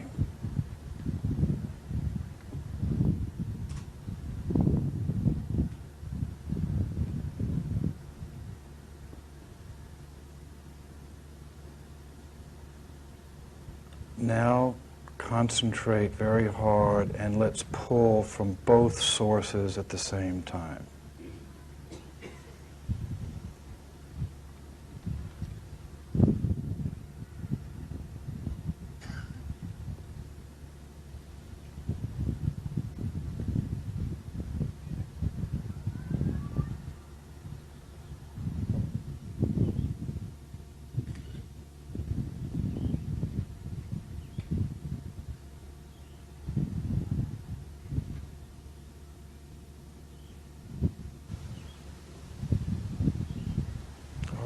Let's slowly come back to Pennsylvania, into this room. It's very important that you bring yourself out of meditation and very slowly and bring all of yourself back. Move your hands and feet a little bit. Make sure you're all back there. This is very, very important. This is the balance between the yin and the yang, between the Divine Mother, the Divine Father. It is when we're out of balance that we get in trouble. Yes, sir. Why do you think he chose you? I ask myself that question every day. I don't want to tell you. Well, I have, it's been a real problem for me over a number of years. First of all, I wondered why he didn't choose me for 15 years, 16 years, and that bothered me. And then when he brought me along the way he has over these last 4 years, it's been so phenomenal. I mean, he hasn't let up for a second. He's chosen all of us. Again, this idea of special is nonsense. We're all doing our chosen task, whatever that may be. The fact that he is, as I said earlier when I spoke, that he has taken me back, especially at a point where I got very confused. He took me back into a past life where I had this ancient knowledge and I abused it. It is in this life that karmically I am being given the opportunity to right wrongs that I did then. Yes, sir. Will everyone have the opportunity to get across the abyss? Everyone has the opportunity, yes. Will Everyone. we all, in fact, do it? That's up to you. That's up to you. Yes, sir? Why do you think Swami bring you back into the music business? And why do you think does music have the capacity to turn you toward the divine? Yes. Music is, what he's shown me is that the dimensions, all dimensions, are made up of sound, light, and color. Color is really part of the light. But sound and light. He's actually shown me how to change my vibratory level. And that's what happens when you go into these other dimensions. He actually changes it for me. He's also shown me how, on one occasion, he has allowed me, he showed me how he projected himself several places simultaneously, and he allowed me to project myself in 5 places at once and be conscious of them. It's all done with sound and light. It is the fabric of every dimension of our very being. I don't know much more beyond that. This is what he's shown me and told me. Yes, sir. Regarding color, you said sound, light, and color. That doesn't different colors worn can affect your life. Yes, I'm sure that's true. I have seen, there was an object which he had me take care of for him for a while, in which all of these divine beings put sound, light, and color. I think the colors in the mandir are very psychic colors. I think they're very much a part of the vibration, for sure. Yes, sir. With right thought or proper meditation, can we change a vibratory rate to conquer dis-ease? Absolutely. No doubt about it. What would be our first premise? He wanted to know, through meditation, can you change your dis-ease, maybe... The vibratory level of the Yes. body to change your disease or to eradicate it. Well, did you say dis-ease or disease? Disease. Disease. I know that disease, from what little experiences I've had with him, a lot of it is simply karma. He has told me that cancer is karmically related, for instance. There are some diseases and problems which are not karmically related. Those things I think you can change, but we're here to work out our karma. I'm delighted if I was a crippled, as long as I understood why I was, and I wanted to get that over with so I could move forward. Any ladies? Do we have to wait in this life to move forward? You don't have to wait at all. You're moving forward now. Just depends on how fast you want to go. Yes, ma'am. We all, as a tendency, tend to be going towards homeopathic medicine, and now he's done a hospital which is allopathic. And, Yes, it's funny that you mentioned that, because I asked him, I am also very much into homeopathy and that sort of thing, and of course this is part of the ancient ways and ancient wisdom. I asked him if there if the wings of the hospital or the approach of the hospital, when we went through the early days of planning, medically planning the hospital, if this was indeed part of the hospital. He said, yes, in the future it will be. He said most of it is such minor knowledge of today who knows so little about it until these things are proven, until they are generally understood. He said the groups that are involved in so many of the far-out aspects of homeopathy are just playing really games until they prove the science, make it more seriously professional, where the masses can, I think, can be convinced that this is the way it's going. I don't think we've even touched the surface of homeopathy today. But he said, yes, in the future there will be a wing dedicated to some of the unknown types of healing. But I mean, in the future, meaning by the end of the century? I don't know. He said it was a 1,000-year project, so I don't know. Yes, sir. You just talked the meditation process. Louder. You just talked the meditation process. Yes. Meditation. And during the process, I'm instructing myself, okay, take a deep breathe in and breathe out, and properly pull in all the positive thoughts and both sides. I'm constantly instructing every second. Now, have you reached a stage when that instruction doesn't happen anymore? You just take instantly, automatically lose that consciousness to go into that? The instruction is very, very important. It's part of the process of making contact with your higher nature. You have to continuously fall into a system, a vision, a visual, it's very, very important, I find. You can, in time, and I've been blessed that Sai Baba has put me in a higher state of consciousness on 4 different occasions, all 4 totally different and very alarming, to say the least. They were so bizarre. But that eventually, I'm sure, more accomplished masters than I will ever be, certainly in this life, can do. But I think it's the more simplistic techniques that he is really interested in spreading into the Sai community, into the whole community. Yes, sir. What does Baba say about self-motivation and sadhana? What does Baba say about self-motivation and sadhana? Well, I don't understand. Are you having problems motivating yourself? No, this about like I keep on saying, like, I forget. Well, the fact that he says he keeps forgetting that he's what he's supposed to do. I mean, I suffer from the same problem. I'm sure the majority of the people in this room do. The fact that you realize that is the first step.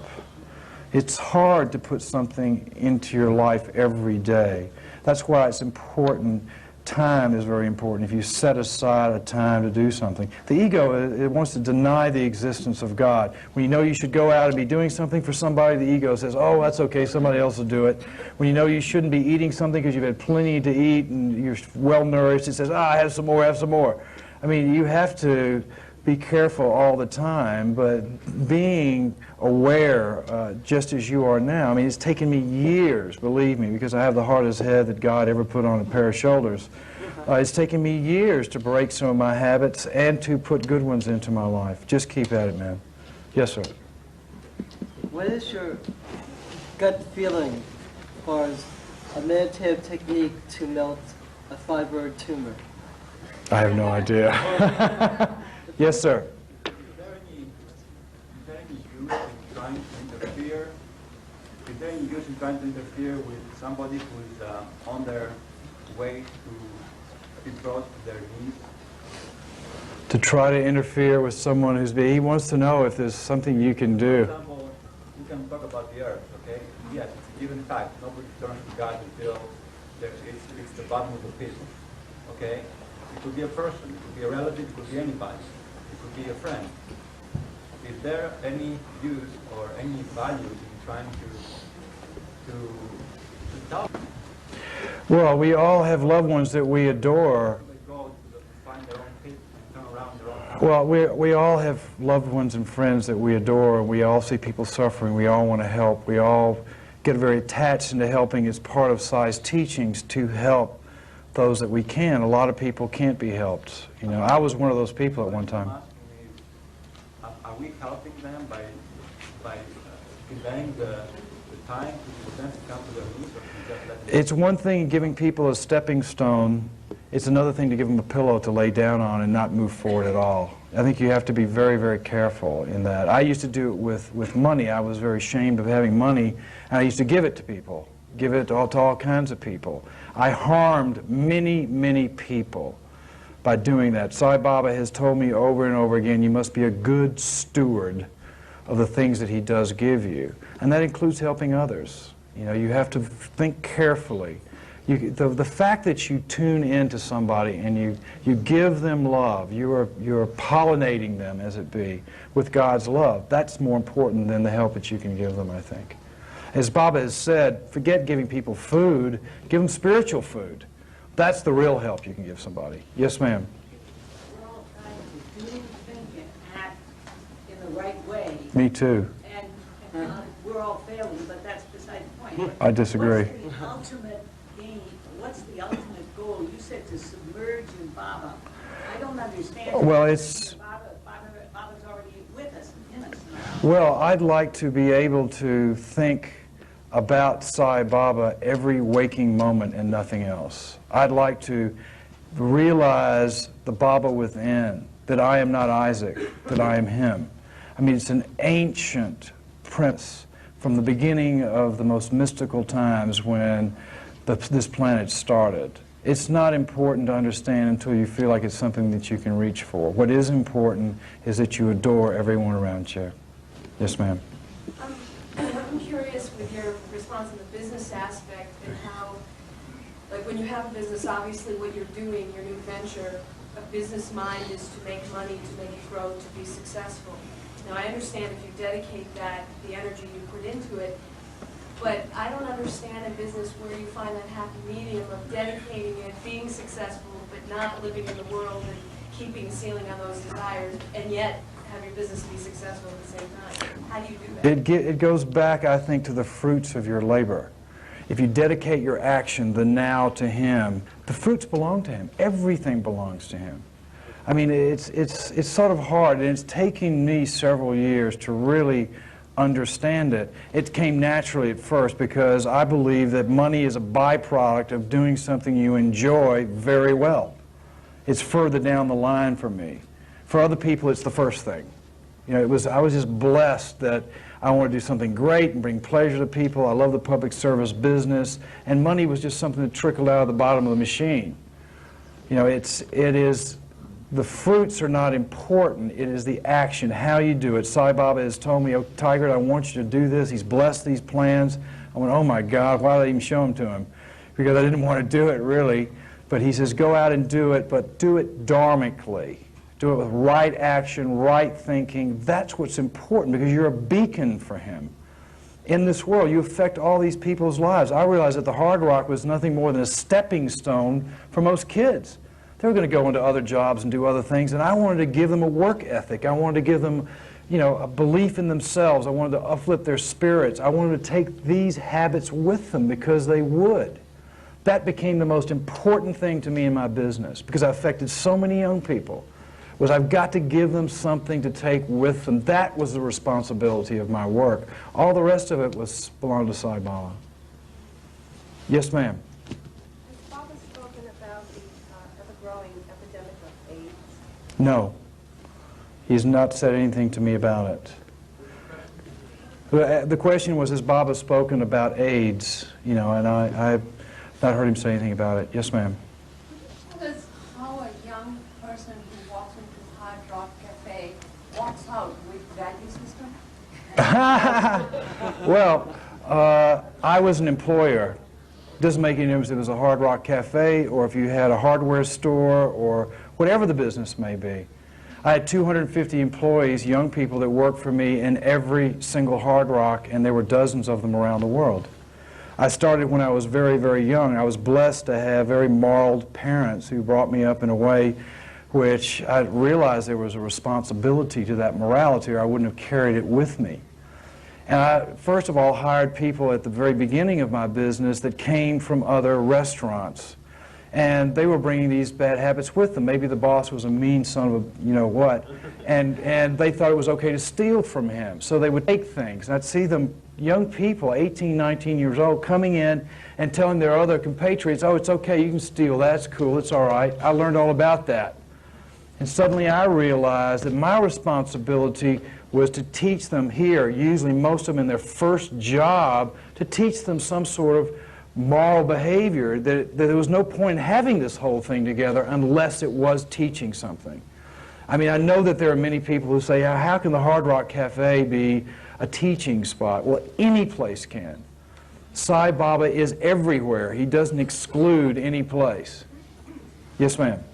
You said before that you sold the Hard Rock Cafes, right? Yes, ma'am. Now, is it still running on the same principle? Are you still supervising it? No, I have nothing to do with it whatsoever. So in other words, it no longer goes on those. Well, I'm sure that the momentum of what Sai put into those places, they still have his pictures in all of them, and I think they're so scared to take them down, to tell you the truth. Those pictures wouldn't be there if Sai didn't want them to be there for whatever reason. Those people are not devotees about it. No, but there are several devotees that still work within the organization. Yes, sir. Josh, ask your question. Josh, lay it on me, son. What you put in the bowl that Baba gave you? Pardon me? What you put in the bowl that Baba gave you? It's a flower bowl, and it ends up usually with a few pens and pencils and letters that seem to, my wife drops in there from time to time. But it's a flower bowl is what it is. And again, that bowl really was just a symbol. Yes, sir. There are some people who try to meditate and they fall asleep.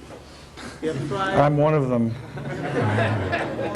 They have slept a good number of hours before trying to meditate, and at all different times of day or night. But after a couple of minutes, they just fall asleep. They cannot stay awake to meditate. There are two great meditations that I have found, and one of them is the Gayatri Mantra, which if you do mentally, it's a very complex mantra, it's a very powerful mantra. Sai Baba has said it's one of the most powerful mantras. That one takes so much concentration, and I think it can keep you awake. The other, the So-Hum, which Sai Baba has given us, and doing 21 ohms is quite fantastic. You know, I think it really sets the tone. The idea is to start the day by dedicating that day to God and by contacting your higher consciousness, your true personality. Any number of meditations work for various people. There are many paths to the same thing, but staying awake is your responsibility.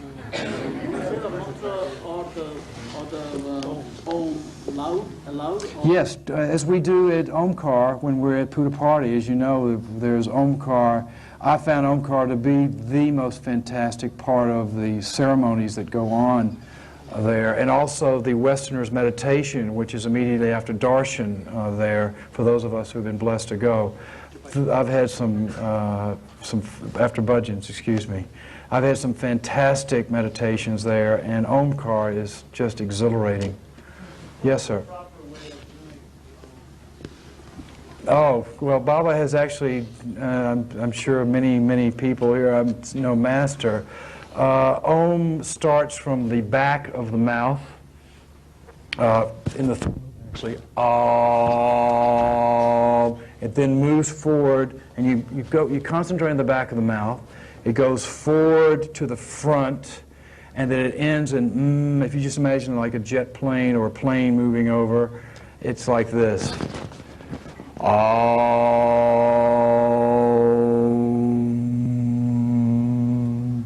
That's the proper Om, okay? And you feel that vibration. It's actually has three parts to it. Yes, ma'am.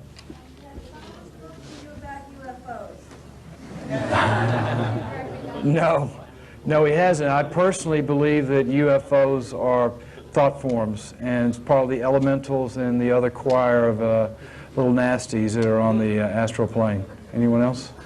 Yes, sir. Has Swami ever told you when he's going to come to USA?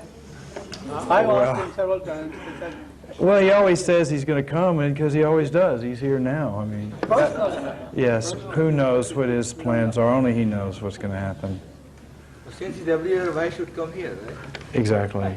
I mean, again, it is the ancient problem It is the ancient, ancient problem. We preoccupy ourselves with this idea of some sort of duality. God's over there and I'm over here. That's ridiculous. You are God. He is here. He is everywhere. To think that God is down in India is absurd. He's everywhere. Yes, ma'am. You just mentioned Gayatri mantra, meditation. Yes, ma'am. Is it all right to chant Gayatri anytime, day or night? Oh, absolutely. Absolutely.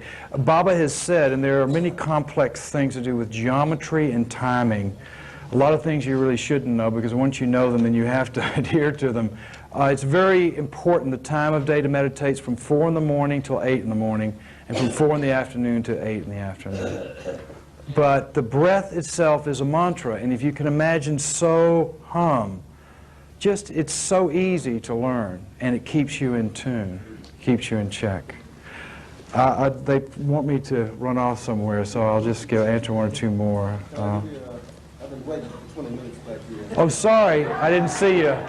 You're hiding behind the Texas friend. Yeah, go ahead. First of all, I don't want to wait and be brought to my knees. As you said, me either. Yes. And then maybe get a break in the earth to be saved and all that. Is there any contingency plans? No, I think he's referring to the change of the ages. This is the end of the darkest age that man has ever been in. He is so preoccupied with the body, the 5 senses, he doesn't even contemplate God. He is trapped in this belief that materialism and ways of the flesh and control and power and position and being special and being better than is where it's at. Okay, and that's not where it's at. There is a new age, I believe, from what Sai has implied, that is coming on the way. In fact, one which I think Prima Sai will be very much a part of, which it means is not that far away. And I think when he refers to man, he's talking about mankind will be brought to his knees. But if you're dealing with a dying planet, could you possibly be evacuated somewhere else and let those who are wedded to this planet stay? I don't think the planet is going to die. I think that it's just going to change a great deal. Yes, ma'am. You mentioned that you had a daughter. Yes. Swami ever advised you how to raise her? I'm asking this question because an American mother had gone to Swami and asked him how she could deal with a 15-year-old who was demanding her freedom. And Swami's answer was, give her her freedom. Indeed. I am a 15-year-old, or I was, that also demanded my freedom at a very, very young age. It was just part of my karma, what was necessary. It's very, very difficult to be a parent. I have 3 stepchildren. They're 28, 26, and 21. I've been through puberty 4 times. You know, it's been very, very difficult to say the least. But it is, you know, you're given by Sai Baba a ward to take care of for him. And when they become a certain age, you have to learn how to let them go. They are not yours. They're his. My father, who is not a Sai devotee, who came down to the opening of the hospital, I didn't even expect him to come. He just arrived. He came to the opening. I certainly didn't expect Sai Baba to call him in for an interview, but he was very sweet and called my father and I in. My father who's a very dynamic sort of character, put his arm around Sai Baba in the interview room and said, thank you, Mr. Baba, for taking care of my son.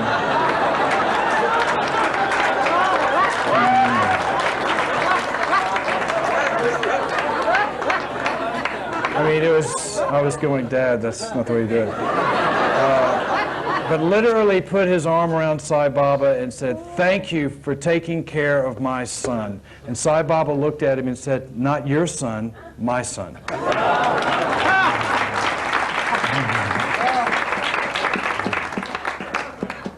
Yes, ma'am. Sorry. Sorry about that.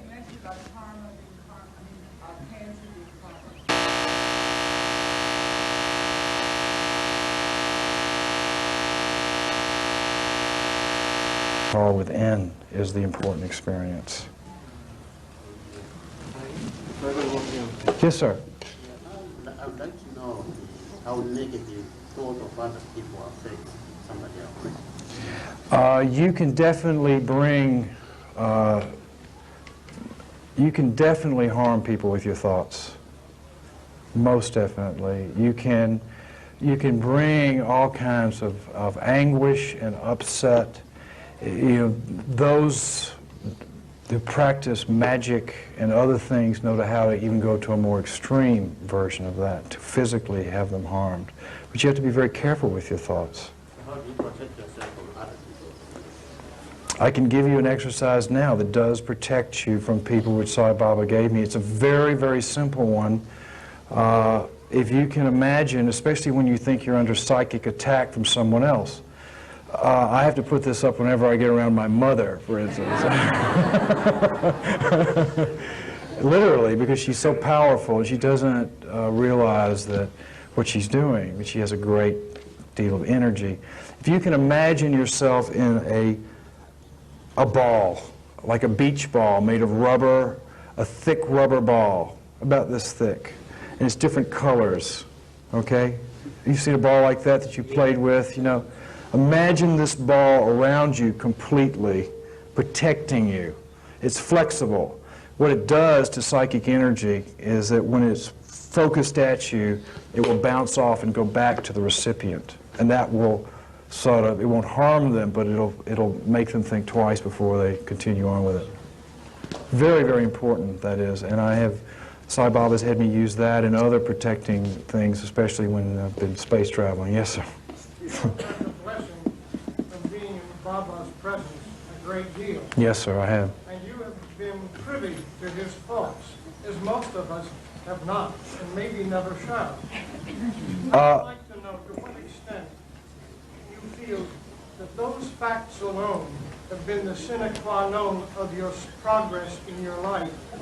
And if they are the sine qua non of the progress in your life, what can we expect, even though we know Baba is here with us all the time, without being privy to his thoughts and in his personal presence? First of all, it has not been an important part of my progress at all. I thought it always would be. I thought that, the whole thing is that you get close to Sai Baba and then he tells you all this and you become, enlightened or something happens like that. It is not the way it works. Sai Baba, invented the laws of karma.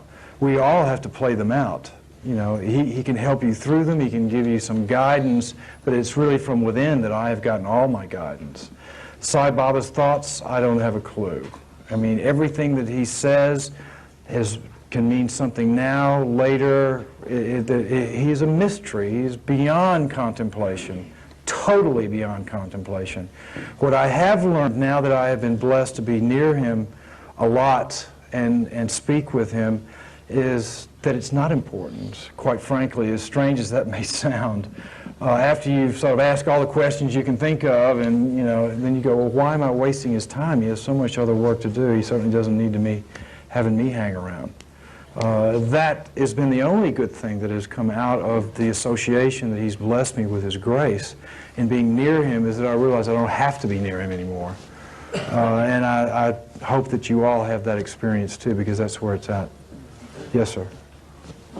What, according to you, if you were asked, was the most fantastic experience you had during the hospital project you would like to share with us? It was all. So the question was, what's the most fantastic experience around the hospital that I've seen? I have to sort of think that it is the politics around Sai Baba, which are pretty dynamic and diverse. First, there was the university. The university was the golden child, and everybody wanted to be near the university people, and the university people were really important. And then Sai Baba, sort of just like he does with some people, probably will do with me, who he's had around for a long while. He sort of shoves them aside. He started working on the hospital. People from the university started freaking out, and they couldn't get his attention. He wouldn't pay any attention to them. So then he starts doing the hospital, and it's very fascinating that all of the doctors and all the people with the super specialty hospital suddenly became the darlings of the little political scene around the master. And he was giving them lots of attention and hanging out with them and doing all these different things and encouraging them and keeping them going and so forth. And the super specialty hospital became the really important thing. And then to watch the university be jealous of the hospital and the things that went on there. And then out of the middle of all of this, there's the little baby hospital in Puttaparthi, which is where the real action is. No one had paid attention to that. That was just totally unimportant to the university and to the super specialty hospital. And yet Sai Baba demanded that it be built. He understood what its function was. They are seeing there 350 to 400 people every day since it opened. That is where more service, more work will occur than the university, the super specialty hospital, and any other damn thing I can think of. It is unbelievable the service and the work that's happening within the state of Andhra Pradesh just out of that little bitty hospital, which everyone ignored. It is so important. And this just shows you how it's really Sai is so wonderful in his magic. To answer your question, when I was there the last time, there was a fight going on between the university and the super specialty hospital about, where's my friend, computers. And it was all a big thing and carrying on and so forth and so on. And during the middle of this bout, suddenly, and I was in the middle of it too, suddenly they come in and they say, a student's dying. He's had some sort of kidney failure and the poison has gone in and he's dying. And we don't have the equipment at the super specialty hospital to save him. We can't save him, he's going to die. And it turned out that, in fact, the very simple, sweet little Puttaparthi hospital did have the equipment. And they saved him, and they became the heroes. That's exciting. Okay.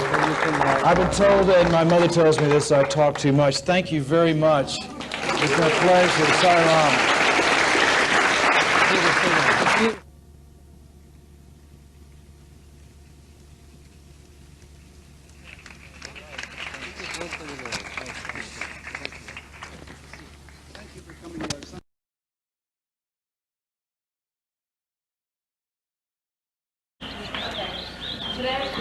My name is Young Adults. We've heard Isaac Tigrett speak, but for the Baba guys, group of people all the time. He is the owner of the Hard Rock Café in New York and all over the world. He's a very good speaker. We've heard him twice so far. Yeah, I can just introduce you. This is Isaac Tigrett.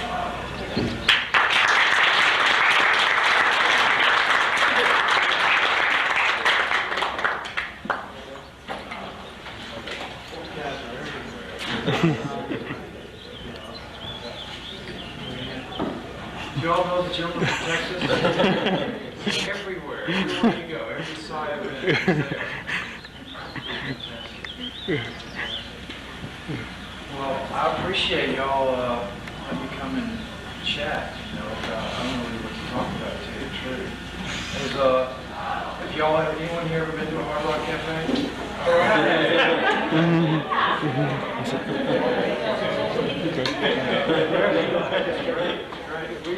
Well, you know, I grew up in Jackson, Tennessee, a country town, you know, halfway between Nashville and Memphis. And I mean, it was really a country town, and I couldn't wait to get away. It was really important that I got out of town. And I guess when I was about 14 or 15, I moved to England.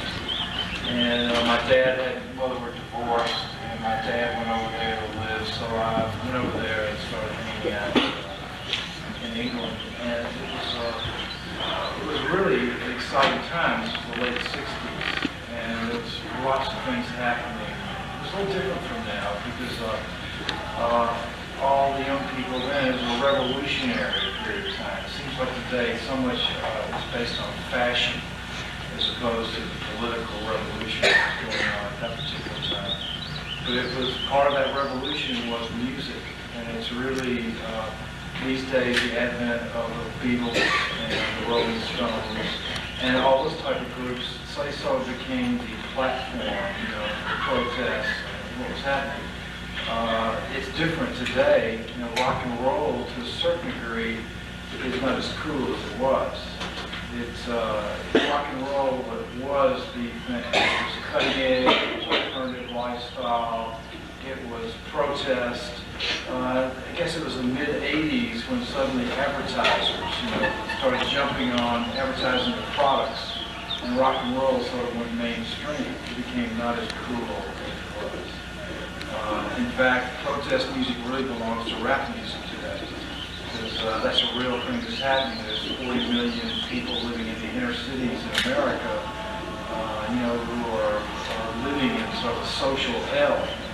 Los Angeles is what happened out there recently is a byproduct of that hell. And rap music really is more of a protest music of today. I think that rap music is even going to be destroyed by advertising and all that sort of thing. But music is important. Music has been one of the things that has bound generations upon generations together. In my generation, in fact, the name hard rock really came, it was a new word in the culture. It referred to the music that Jimi Hendrix was playing, the music that groups like Led Zeppelin and that sort of music was called hard rock, because it was pretty strong electric music, and that's where the name came from for the business. And it was really exciting because the next thing I knew, I was 19 when I started the project. And it took me about 2 years to get together. I sold an old Rolls-Royce car I bought in England for like $1,000. I took it over to the States, and I took it off the boat. The guy offered me $20,000, like 20 times what I had paid for it.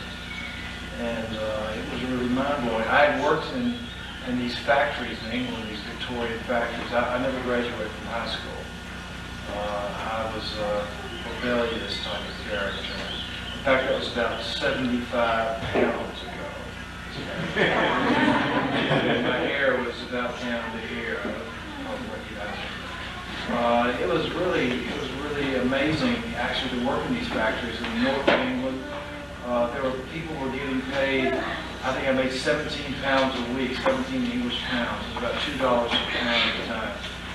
And it was exciting. I spent that 2 years. I pumped beer in a pub for bed and breakfast after I came home from work. And it was that money that allowed me to save my money to buy this old car.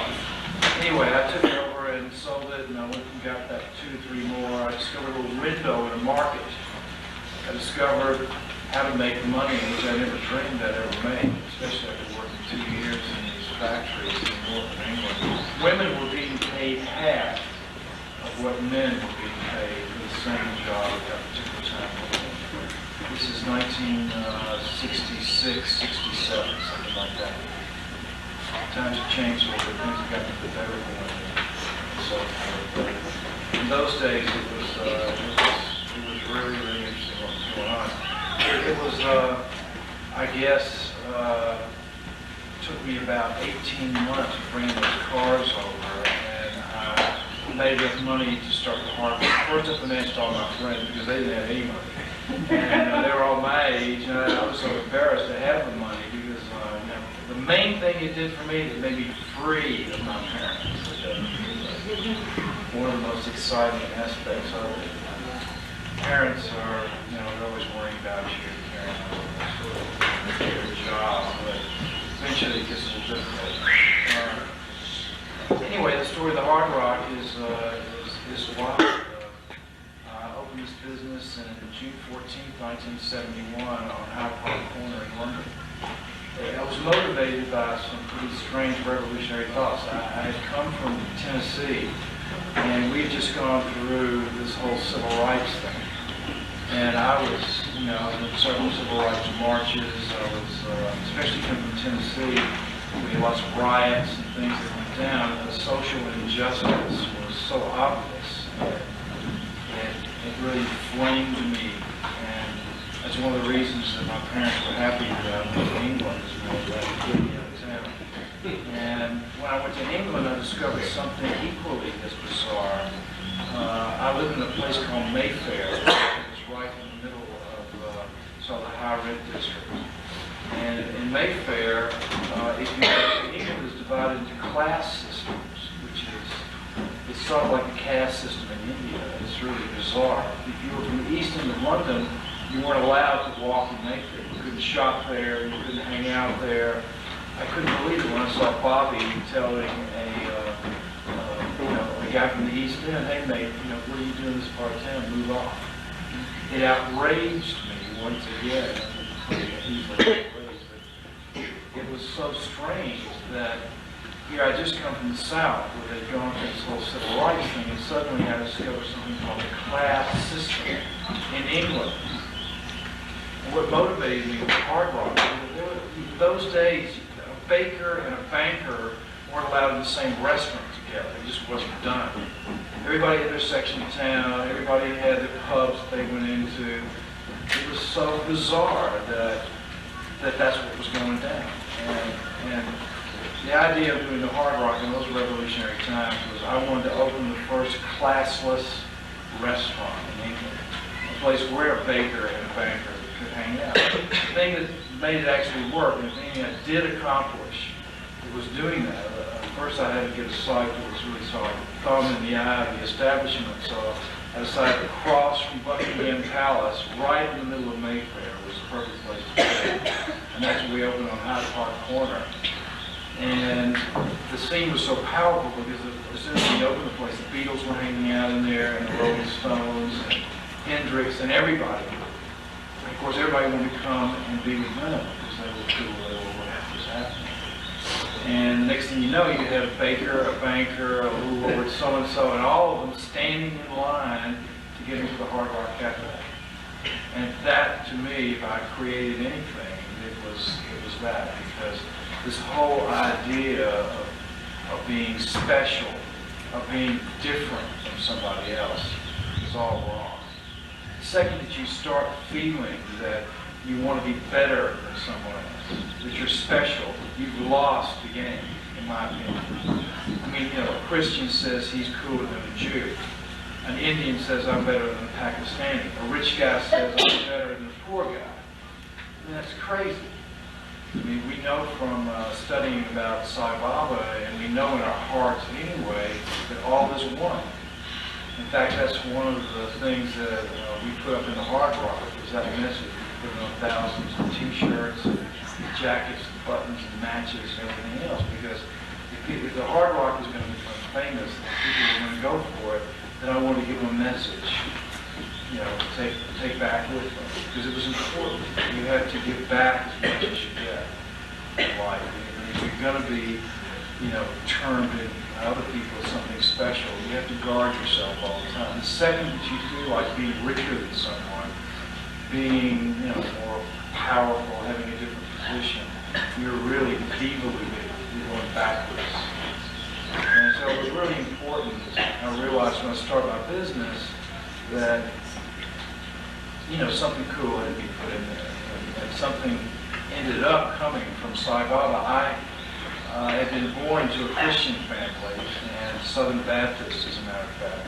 And we had, I found it very difficult with the restricted lifestyle that they were laying on us at the time, because I never really believed Jesus said that. I never believed that he said, I'm the only one, all the other religions are wrong, everyone's going to burn in hell if they're not a Christian. I think that the Christian church somewhere to get power over people, so shove that in there a little bit, to frighten people and keep their flock going. That's what I personally believe. But I couldn't believe that God didn't live in India and in France and in Asia and every other place. And it was really funny. I bought the rights to a book. It's called The Secret Life of Plants. I'd always been into sort of metaphysical things. I was fascinated with, the unknown things that are sort of really part of nature. And I bought the rights to a book called The Secret Life of Plants. It was all about parapsychology and psychic phenomena. And I bought the theatrical rights to make a film out of it. And it became a bestseller after I bought these rights. And it stayed on the New York Times bestseller list for 7 weeks. I was 24 years old at the time. And the next thing I knew, they had me out in Hollywood. Warner Brothers wanted to make a motion picture out of it. And it was then that I met Stevie Wonder. He read the book, and he was one of the hottest artists at the time. In fact, he became my partner, and we did the film, and he wrote the music. In fact, he has an album called The Secret Life of Planet, the soundtrack for it. But the book is about all these bizarre things, and it's so fascinating. I was lucky to go with the writers around the world to look into all these phenomena. I went to places, first institutions that had parapsychology departments like UCLA, Duke, Johns Hopkins, and then we went down to Mexico, and then to France, and Germany, all kinds of bizarre phenomena. There was a guy in Mexico who could take Polaroid film and put it up to his forehead and make any image that you wanted to appear on the film. There was people at UCLA that could visualize what other people were experiencing who were 100 miles away. There were all kinds of bizarre things going on, but there was no explanation. I knew it had something to do with God. I knew it had something to do about something beyond what we were being taught or didn't know. And I just kept diving deep into it. It was really a good time for me because in the end, talking to all these institutions and people, they said, well, go to India. That is the home of mysticism. That's the home of all of these phenomena that have occurred over the centuries. And I went to India to visit all the divine masters there and to do research for this film, and it was there that I met Sathya. Did that movie ever come out by then? Yes, it did. It was on PBS. It was a documentary style film. I think it played no longer, as a matter of fact. It was a long time ago, 70 years. And it was amazing to me that Sai Baba, this divine master, I wasn't sure at first. I was very unsure.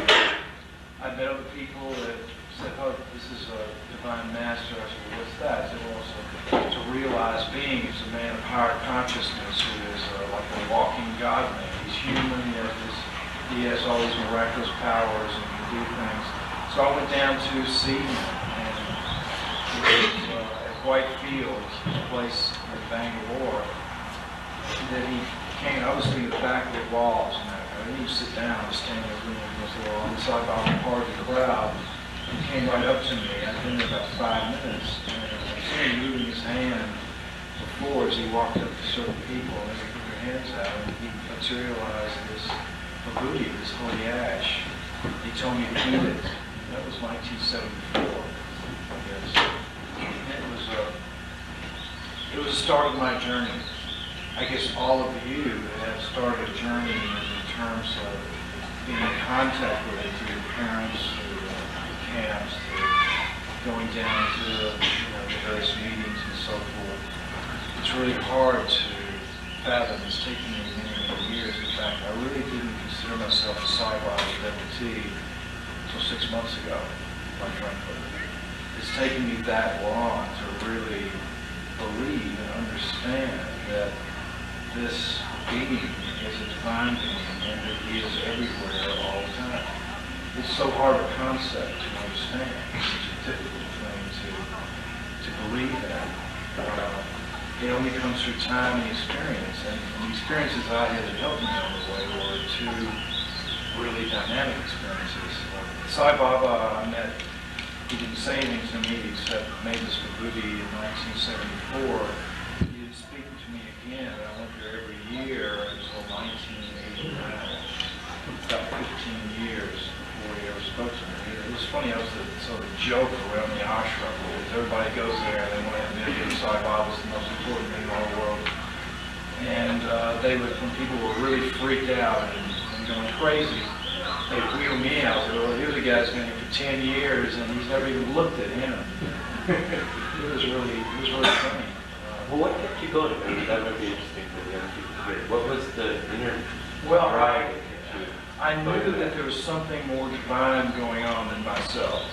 I knew that there had to to be a creator, and if there was a messenger of God, if there was the possibility to be in contact with someone who could teach me more about God, then I wanted to go back and be near that source. And I felt that Sai Baba was the highest power. I didn't know to what degree. So I kept going back. I kept going back a lot. It was two experiences that I had that really shook me to my bones. One was an experience in 1975 where I fell asleep. I'd in fact been taking a few drugs that night. And I fell asleep going home at 5 a.m. driving a Porsche car. And the car went over a cliff as I woke up. And as the car went over the cliff, suddenly the car started spinning in the air. Sai Baba was sitting next to me. He put his arm around me, and the car went over about 10 or 12 miles. The windshield was no more. There was no doors on the car. The roll bar had been bent down below my back. The seat next to me had been blown out. I had no seatbelt on. When the car came to finally righted itself, it happened to land eventually on its wheelbase. There wasn't a scratch on it. There wasn't even a bruise. And I got up and walked away from it. And I knew that I had seen him sitting next to me. I knew that he had saved my life. So I went back to India to thank him for saying something to me. And of course, he ignored me and didn't do anything to me at all. Another experience I had was a drug experience where I had gone into an epileptic fit in a hotel room in Denver, Colorado. And I swallowed my tongue. And I had no motor response. And I guess the way I can describe it is that I died. My spirit came out of the top of my head once I read that. And next thing I was looking down my body, and something in that form that came into my consciousness and said, "You don't have to die. Call your guru's name." And I said, "Well, I guess that's Sai Baba." So I called his name. He appeared in this room, in the flesh. Put me on the bed, pulled out my tongue, and pressed on my chest. And when he did, my spirit went back inside my body. I mean, when something like that happens, you've got to go back to India and figure out what's going on, because it was such a dynamic experience. And I knew that eventually maybe he'd talk to me or be a sign or grow me up, which is what I need more than anything else. The hard rock was a very difficult thing to handle. It took years to get used to it. It was a lot of fun, it was very exciting, but it was also some negative sides to it.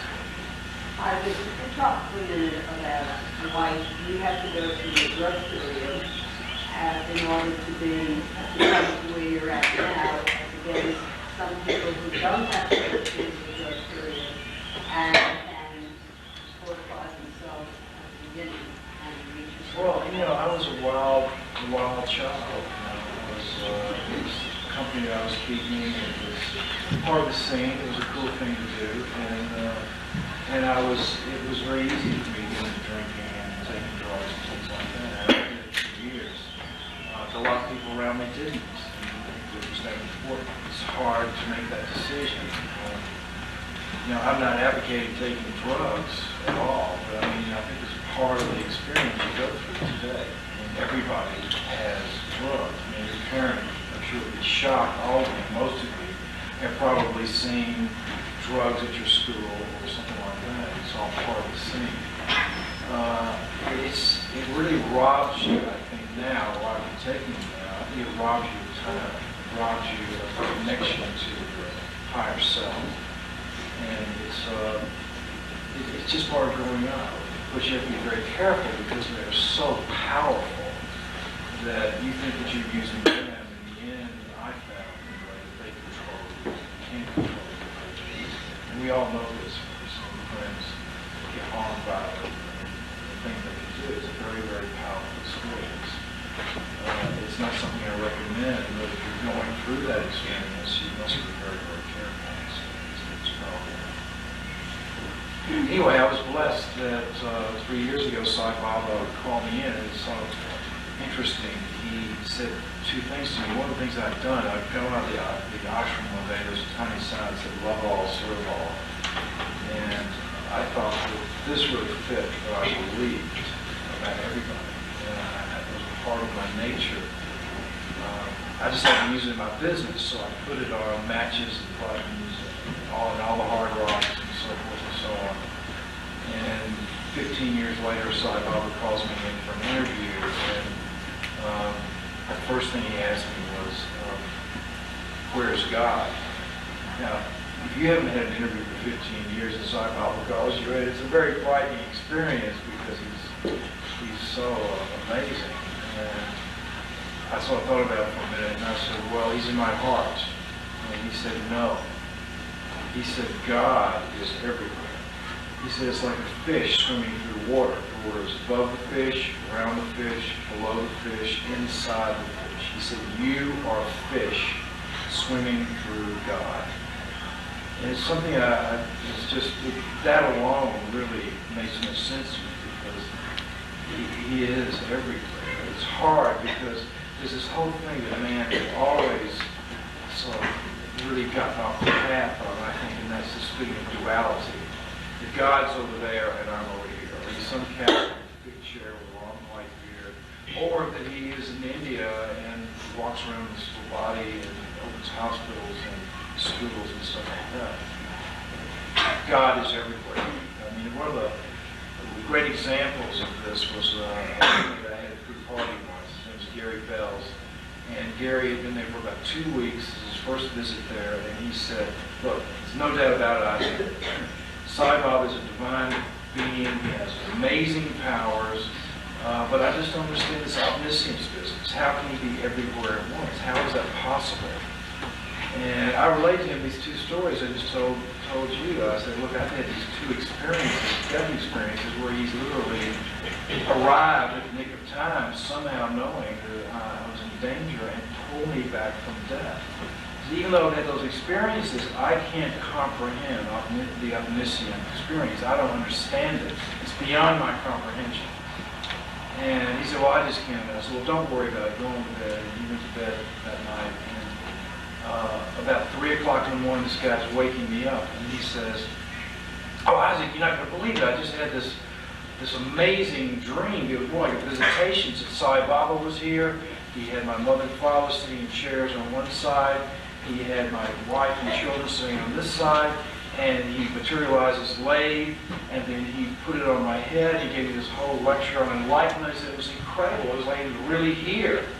And it was like 3 o'clock in the morning. He put the party. I said, oh, great, Gary, great. I said, I'm going back to bed, man. And the next morning we got up, and we went down to the brush, and Sai Baba came by, and he said, you two, inside. So we go inside, and Sai Baba sits us down in front of him, and he turns to my face, Gary, and he said, last night you had a dream about me.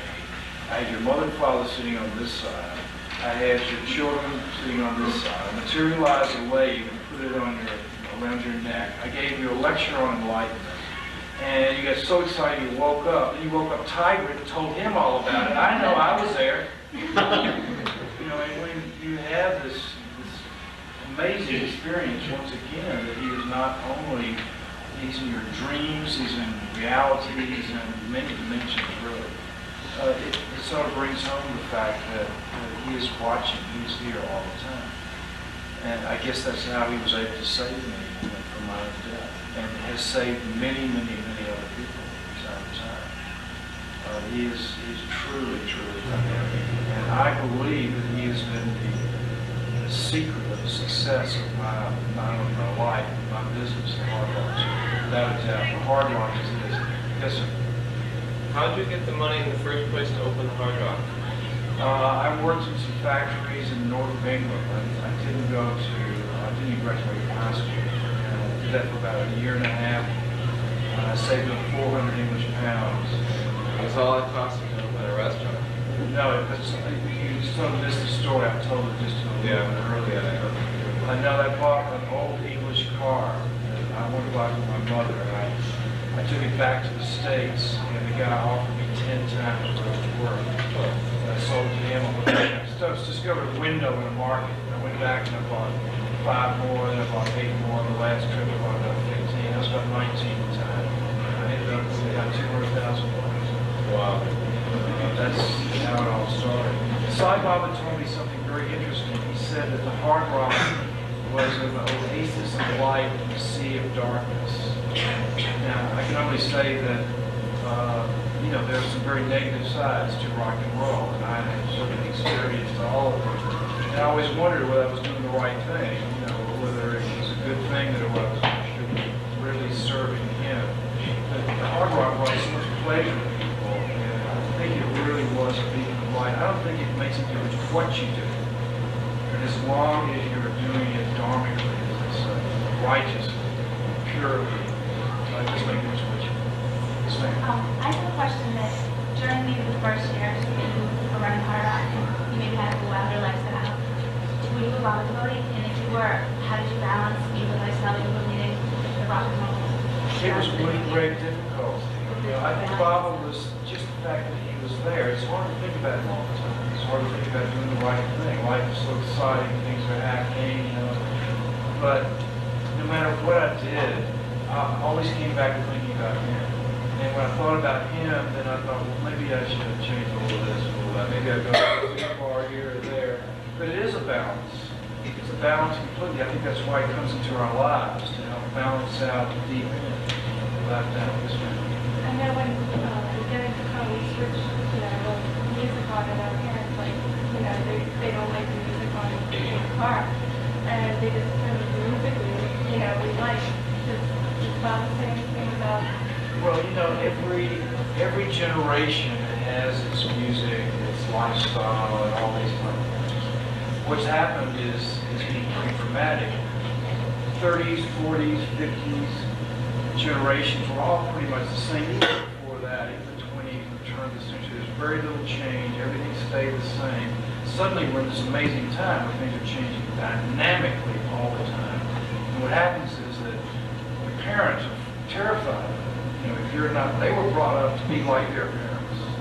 Parents tend to want to bring you up to be like them, give you their values and this and that, all this stuff. In the end, these times are moving so fast that the music that we listen to is totally different from the music they were listening to. And it frightens them.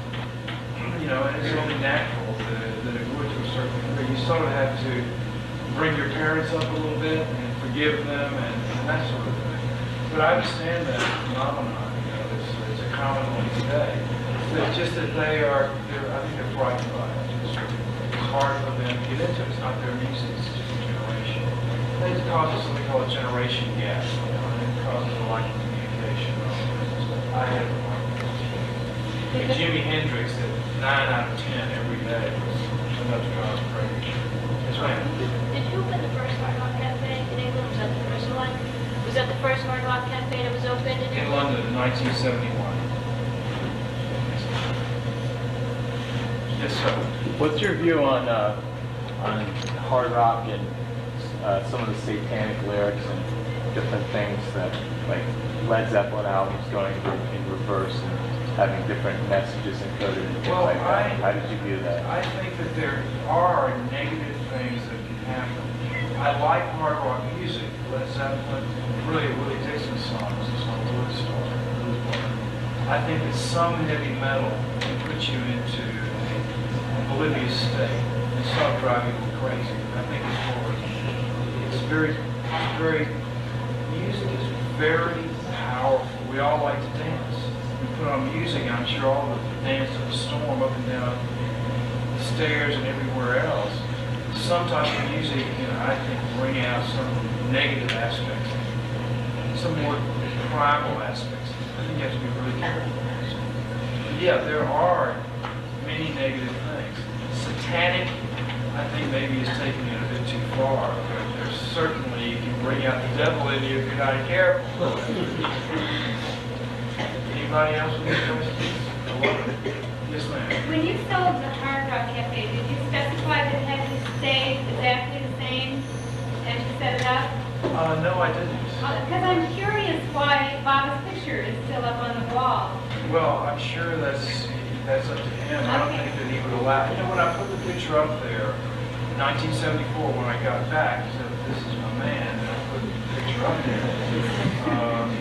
You know, the whole Psy community was outraged. You can't do that. You know, that's horrible. Hard rock, you know, and all that stuff. He doesn't like that sort of thing. Well, God is everywhere. He doesn't just hang out in certain places. He's everywhere because you know, and I always felt that it was a positive thing. And I always felt that it was giving darshan to young people, and it has. I mean, those pictures, I guess, today, 50 million people see those pictures. I come into Harvard. You know, it was my own way trying to help Swami to make contact with a lot of people, you know, through something like music. It's very moving to go inside. I was taken in by another devotee, and I didn't know that the teacher was going to be there, and it was, I had tears in my eyes. Have you been to the Hard Rock in New York? Yes, 57.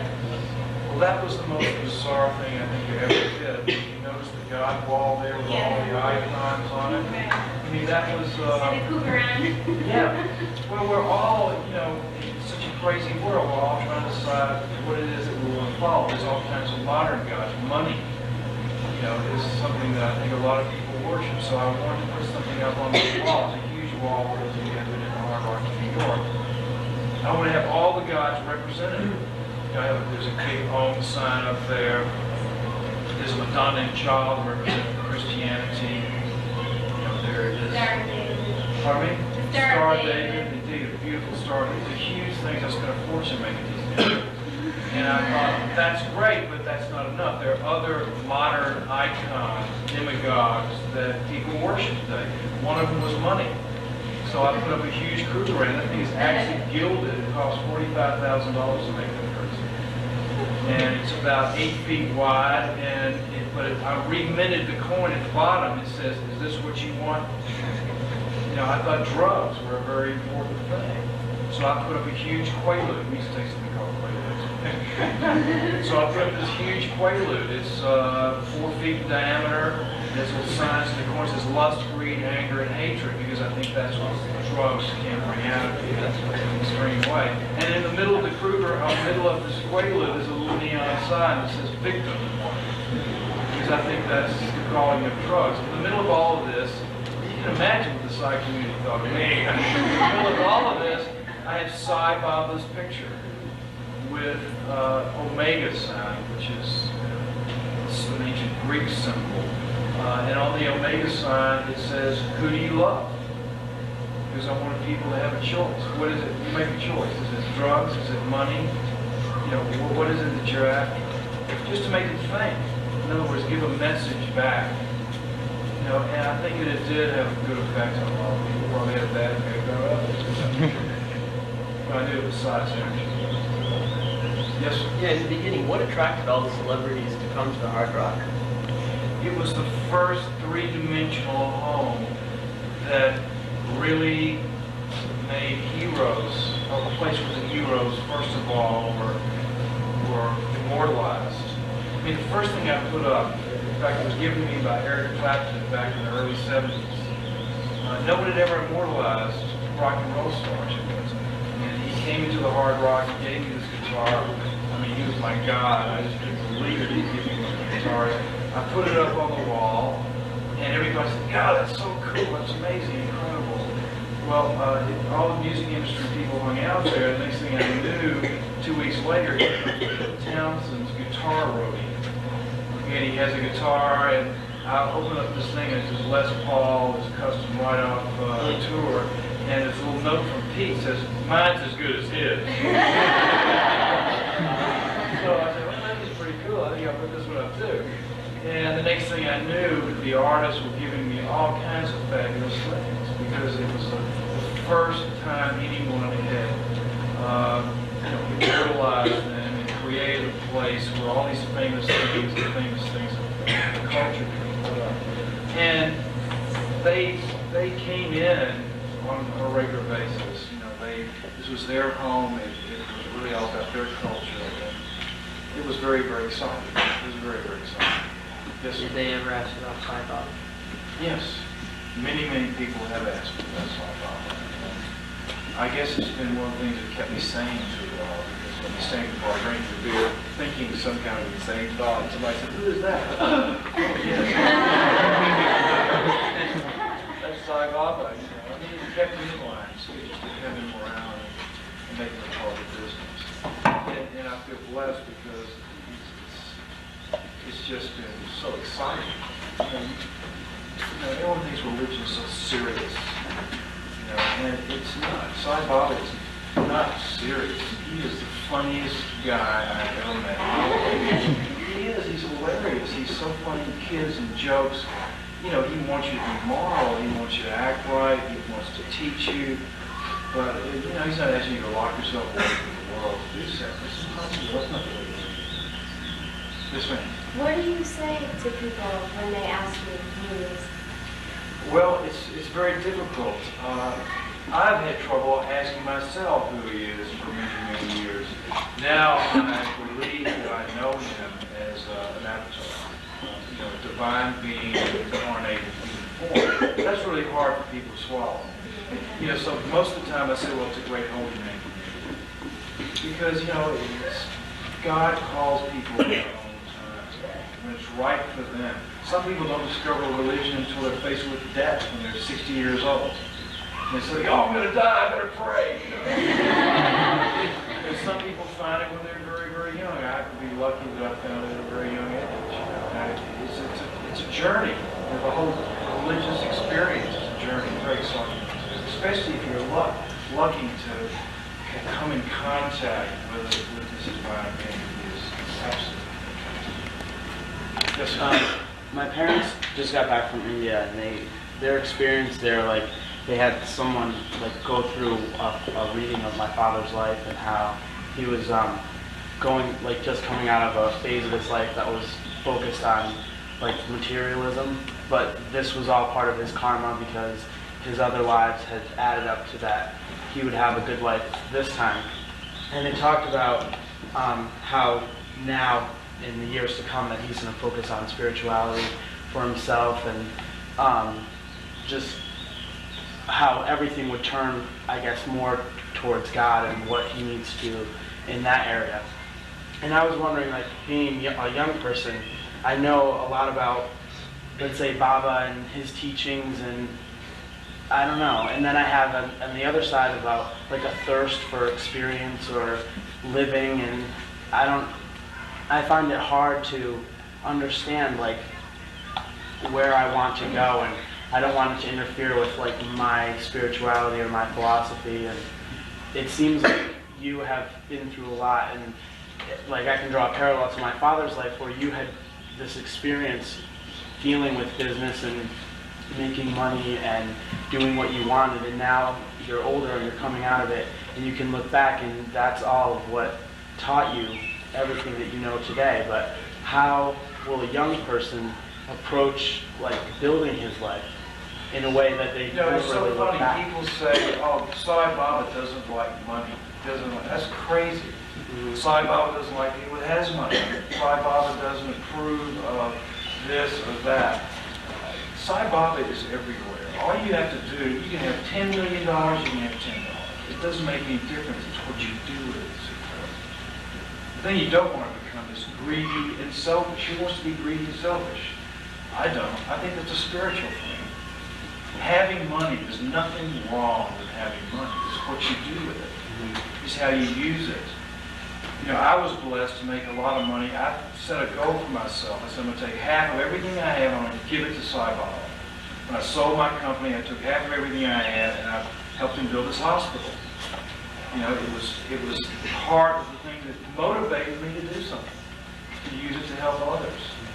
There's no, you don't have to separate your daily life from your spiritual life. They're one and the same.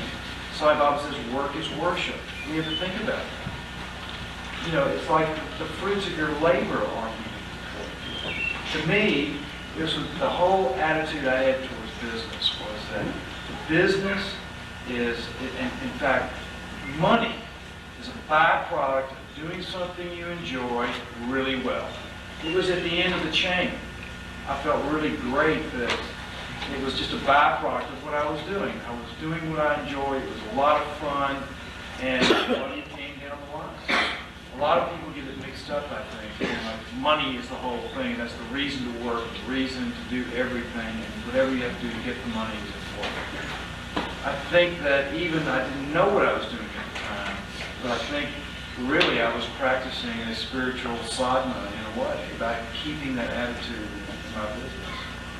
You know, Sai Baba is delighted for you to make as much money as you possibly can. Money is not evil. It's what you do with it. It can go on. Yes, sir. You wrestled on the family and My family? It's really tough on that one particularly. My mother is a strict Christian, and I have great respect for her because, as the Bible says, follow your own chosen God. Sai Baba is not saying follow me, follow me. He says follow your own chosen God, but follow that God and the teachings of that God. The same spirit is in Sai Baba, I believe, in Jesus Christ and Buddha and Rama and Krishna and all those others.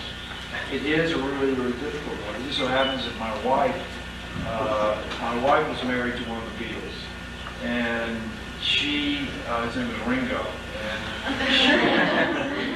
and she, through George Harrison, was another one of the Beatles. George was over and has met Sai Baba several times, and George met Sai Baba one time, and he made this photograph and said, "Give it to Maureen." Okay, that's my wife. And gave it to Maureen. She had this photograph on her mantelpiece when I walked into her house in 1976.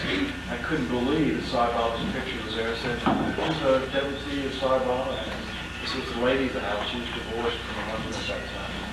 And had just gotten divorced. And we sat down and started talking about Sai Baba and fell madly in love while we were talking about Sai. So it was a Sai wedding right there. And that was great. But my father, for instance, who is a Christian as well and goes to church, and that's great too. And it was really, really interesting. In fact, the lady was just talking about her children, and she came to children and all this other stuff. And I was saying, well, you know, my father just came to India for the first time to see this hospital. And it was really great. I didn't expect it, but Sai Baba actually called us in for an interview. And my father went up and put his arm around Sai Baba and said, "Oh, thank you, Mr. Baba, for taking good care of my son." And Sai Baba looked at him and he said, "Not your son, my son." And that, I think, is one of the problems that a lot of parents have. I mean, you will have children one day, all of you. I have a 5-year-old daughter now, and you feel like that, you know, this has been given to you to take care of for God. You bring it up the best way you can, but the time comes, you've got to cut them loose. And that's very difficult for most parents to do. It's very, very difficult. You got to be very patient with it. Or run. Yes, sir. Have you ever had any Sai devotees come and meet you to talk about Sai? Sure. Oh goodness. Yeah, I just started. Sai Baba asked me to start talking to Sai groups and doing that sort of thing, and I just started doing that recently. But lots of people who have seen that picture in Hard Rock have come and said, "You must tell me more." Some of us, I think, see that picture and recognize that this is a divine being. Some of us don't. Those that need, I think, some explanation will come along. I mean, you'll have a picture in your house and your buddies will say, "You know, who is that? You know, 6 friends don't even want to be interested. Who's that? Who's that?" I think it's Sai's own miraculous way of bringing people around to him. Yes, sir. Earlier you had mentioned the House of India. Yes. Could you discuss that? Yes. I'm going back into business. I sold my business when I was on the American Stock Exchange with the Hard Rock Café and also the London Stock Exchange. And then Sai Baba brought a man to me who offered me too much money. It was 20 years to the day, and he offered me a miraculous $108 million. I sold the business now. Is that a lot? It goes fast, let me tell you. At any rate,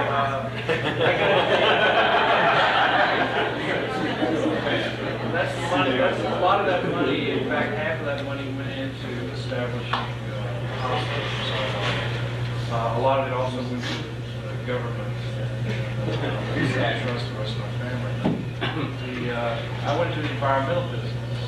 Not business, I became an environmentalist. I had been interested for some time. I started an environmental group in England called ARC.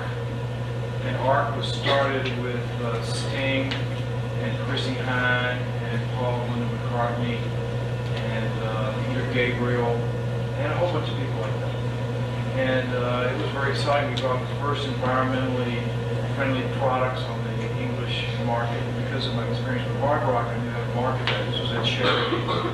And I did that for about 2 years, and then I went on to work in the United Nations for another environmental group, which was called the Global Forum for Spiritual and Parliamentary Leaders. We had the Dalai Lama was part of that group, Mother Teresa, spiritual leaders from all over the world, parliamentarians, and that sort of thing. I thought, well, this is great. I'll just do good works for the rest of my life in this way, and I guess I go back to work. Well, so I was sitting up on the veranda at a group party, and I was thinking to myself, God, love all, serve all was such an amazing part of my career. I wonder if I ever did get back into business again, what the slogan would be. I was sitting there thinking about it, and someone tapped me on my shoulder. I looked up, it was Sai Baba. And he said, help ever, hurt never. And I'm like, oh my God, he's not going to get me back in business again either. And for 2 days, I thought, well, that was just a coincidence.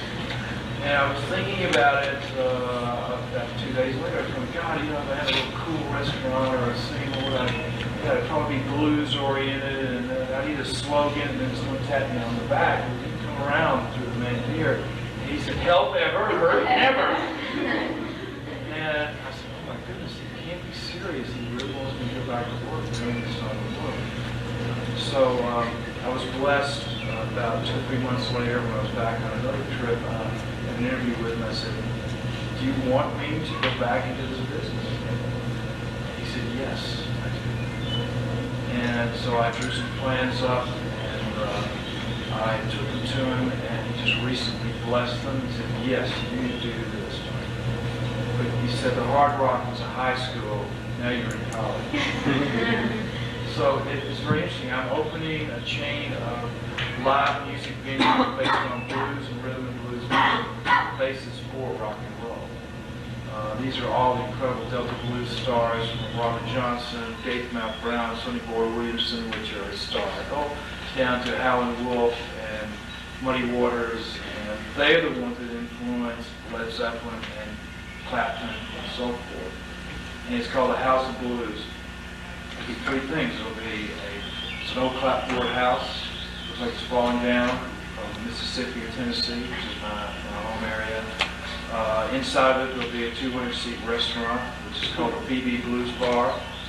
It's called BB because I've got my rights from Danny Aykroyd and John Belushi's estate for Blues Brothers name, image, and likeness.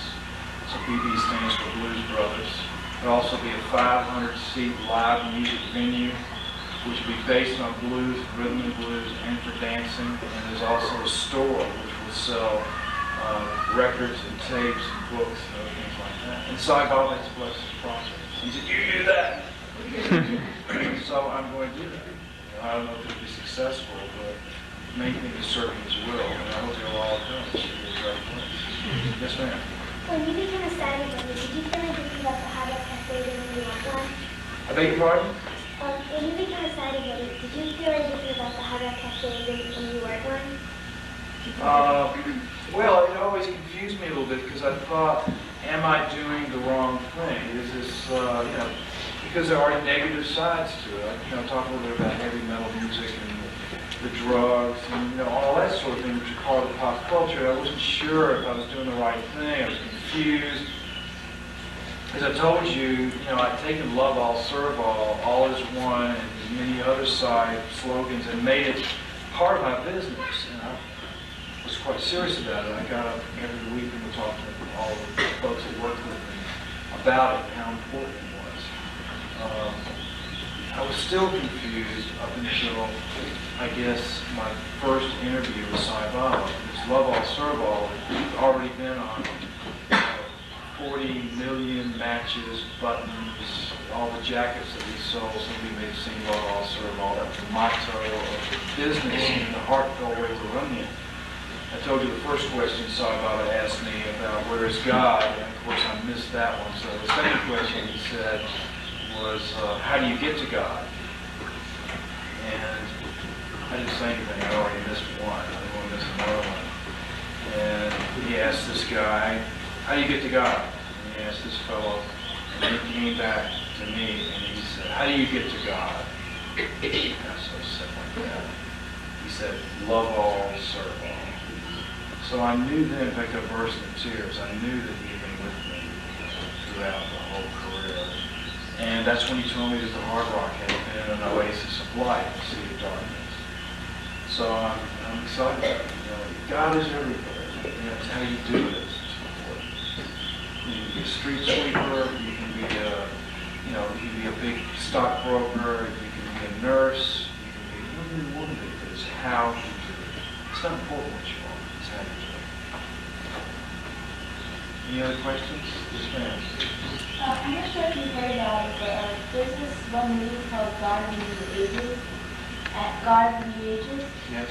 And did you hear of it? No, I haven't. It's Is this a group? No, it's a movie about God's like Sinai and all. Oh, yeah. Okay. And they're Christians that are scared that Hinduism is taking over Christianism or something like that. And they're trying to show that Hindus and Gandhis and stuff are like the crazy people and stuff. And that they want people to join their own religion, not other people's. So what do you think you can do about that? Well, you can start by praying for them. This is the most ancient problem that man has ever had. Again, this is what cultures have done. They've scared each other and fight each other. Again, it goes back to this feeling of special. We're special. We've got the answer. We're better than that. I mean, it's an unfortunate part of the nature of sociology that one religion will fight another. Even in Mother India, we have Hindus fighting, Muslims, and there's religious wars have destroyed mankind forever. It is this type of misinformation that causes these type of wars. Baba has said, all names are the same. All these divine masters have come into cultures at certain periods of history. Jesus was around at a certain time. Buddha was around at a certain time. Krishna was around at a certain time. Muhammad was around at a certain time. They were all divine masters. Entire religions formed around them. It was all the same spirit. It's when man gets involved culturally and believes that he's better than someone else that everything goes crazy. And it's very, very sad. But religion should be a personal thing, not a political thing. I mean, the second that you start mixing politics and religion, you're going to have a fight. And that is what happens to everything. I mean, it's so interesting that Sai Baba in his previous incarnation was a Muslim. And of course, as Shirdi Sai, he announced I will be born again into a Hindu family, and 8 years after he died. And the Muslim around him were outraged that he would be a Hindu, next life. Even as their master is sitting there. I mean, it's unfortunate part of life, but it is, I think, one of the things that Sai Baba has come for. Sai Baba has said, avatars come when man is off the track. Put him back on. This vibration alone will steer mankind back into righteous ways. That's why he comes.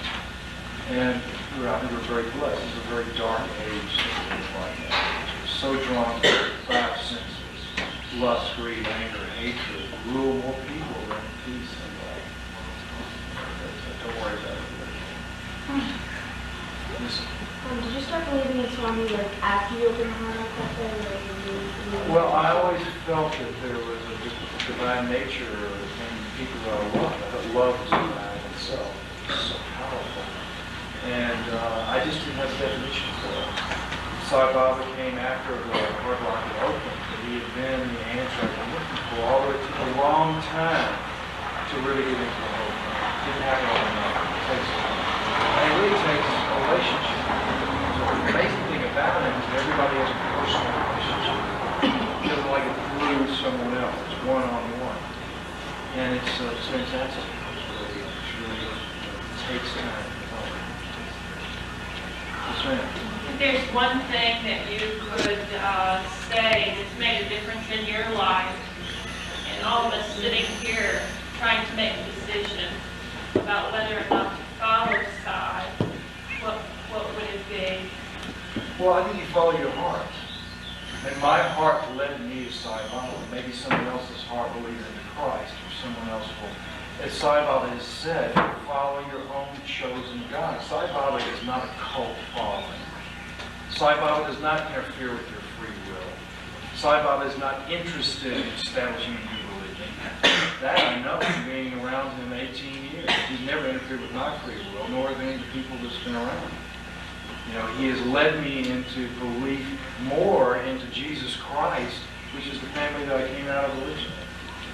You know, I would just say that, you know, we are all lucky to have an influence. There's a divine being, like a Christ, like a Buddha, who's actually walking on the planet right now. And through your parents, or through these associations, or whatever, you're given a glimpse of it. That's great. It may hopefully lead you to find your own spirituality. Yes, sir. In the new House of the Blues, are you going to be adding the same wall that you did in Hard Rock Cafe? No, it's totally different, as a matter of fact. I have a wonderful artist that Sai Baba has blessed with this project. It's great to have a divine partner, you know. And he is, we're actually doing these incredible reliefs, because part of this history, rock and roll started in 1954. The blues started in the cotton fields of Mississippi at the turn of the century. The first blues song, published blues song, was published by W.C. Handy in 1906. But it's a long educational process. I mean, what the blues are is the poetic history of the Afro-American experience. I mean, it's powerful stuff. And part of bringing the blues out, because there's a resurgence of the blues, what's happening right now, is education. So we are going to, on the ceiling of this structure, this artist has done these amazing reliefs of all the artists, and their names and dates, and their songs that they made, famous and so forth, will be immortalized on the ceiling. It's a different thing than the hard rock. I wouldn't never do the same thing. The first one will open in Harvard Square at Harvard University in Cambridge, Massachusetts. Where in Harvard Square?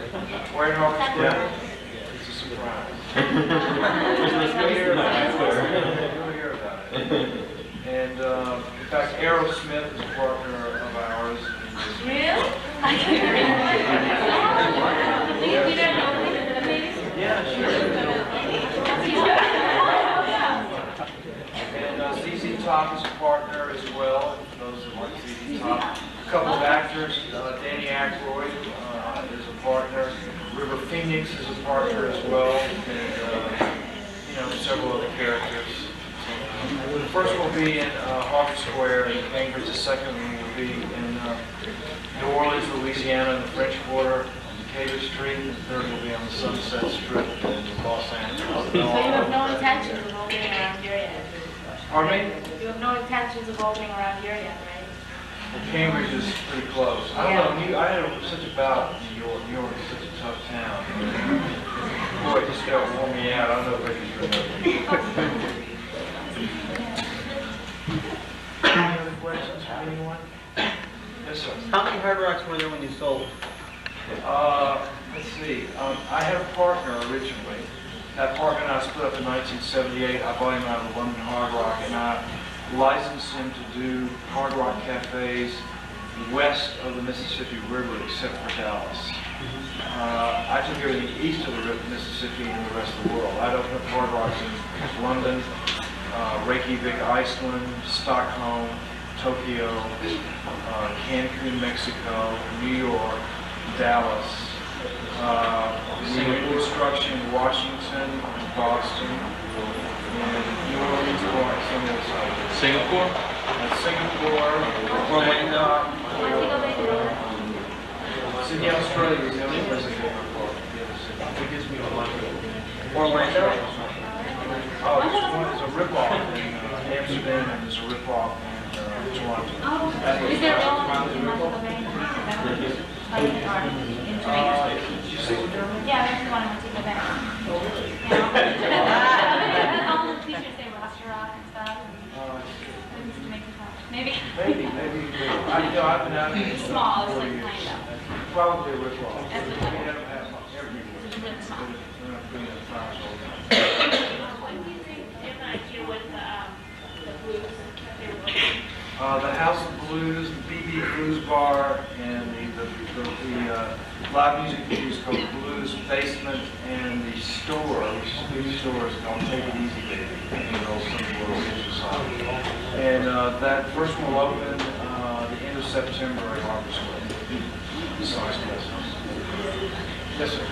Now, most of this can be a big success because, I don't know, we have long lines, if any way that they can circumvent that line.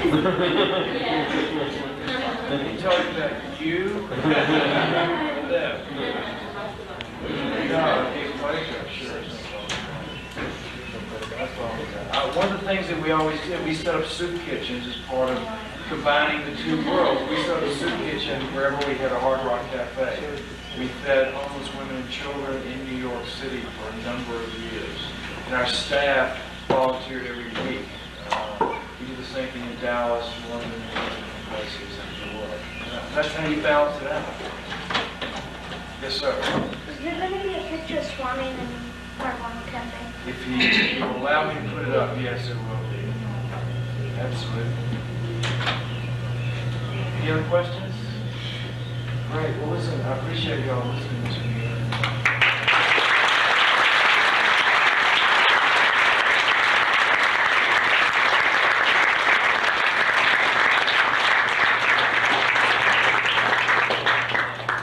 See you at the House of Blues.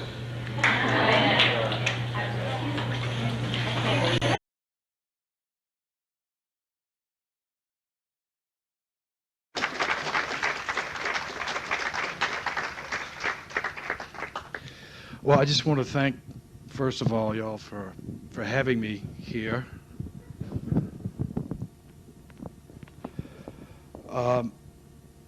It's really you all who've done me a great favor. I came in last night from London, and someone from the organization had put the most fabulous picture of Sai Baba next to my bed, and I'd really forgotten about him for a couple of days.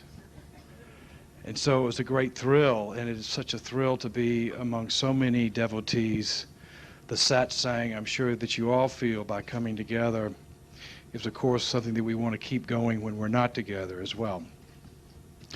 Yes, it's true. I had in fact, I like to say hello to all the guys out in the tent who are watching by television. I'm sorry it was not a bigger hall. Yeah, all right. Thank you.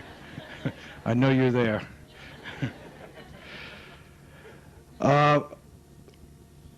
I'm from Jackson, Tennessee. I had a fantastic life up until the age of about 13. My family founded the town that I come from. They came over, they were lawyers in South Carolina, came over in covered wagons in 1814 and founded the little town of Jackson, Tennessee. Every generation had the major business that employed everybody in the whole town. So I grew up in a very unique situation where I was being given far too much attention from the time I was born. I would walk downtown every Saturday with my nanny, and all the shopkeepers would come out and give me a gift. And I really was raised in a very princely sort of way, strange sort of way. My family had a plantation. I grew up primarily in a world that was 90% black because there were African Americans with me all the time. I think I am influenced heavily by that culture, certainly my sensitivity.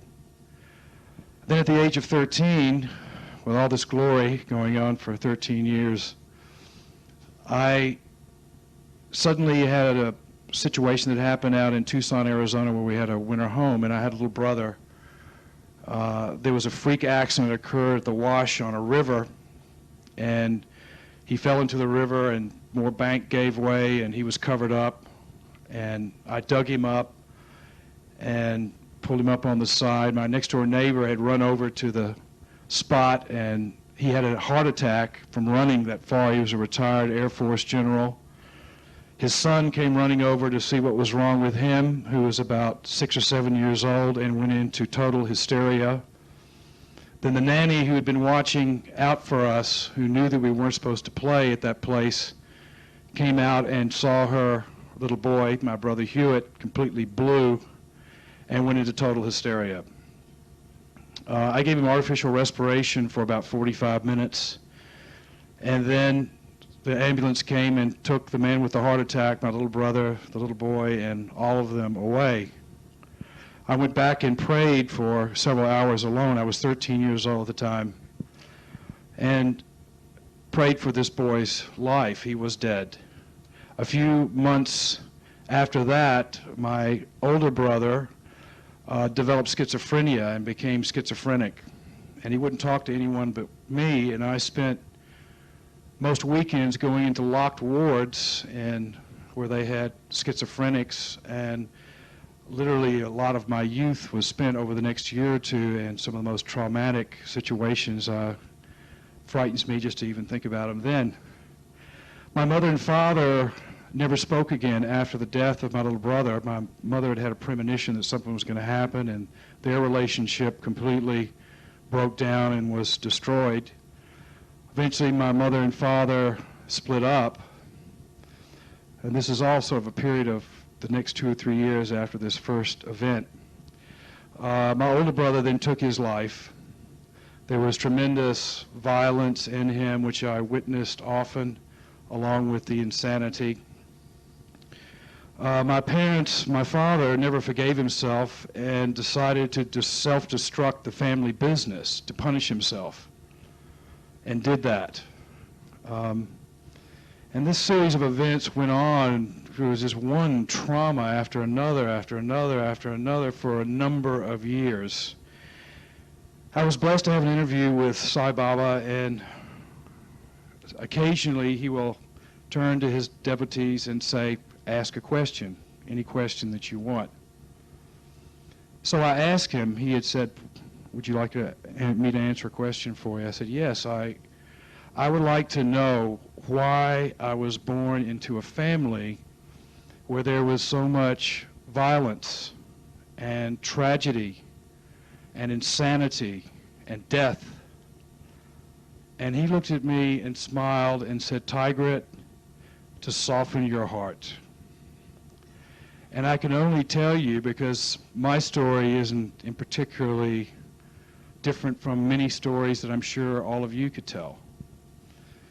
But I can't say enough about what those words meant to me, because what I had thought had been a curse, in fact, I realized the moment he said it had been a blessing.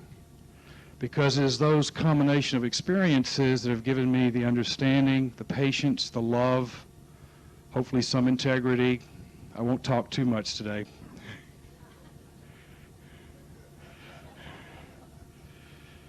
So I beseech you all to understand sort of the bigger picture. Indeed, many of us, in fact most of us I assume, understand that this is not our first birth, that we've had many more and we'll have many more to come. So patience is part of it. I got very upset. The first time I went to see Sai Baba, I had been sort of receiving I don't know, the things that we're not supposed to talk about, messages since I was 13, in fact, since this accident occurred. And one of the things that happened to me was this message came over and over again, By the Secret Life of Plants. I didn't know what it meant.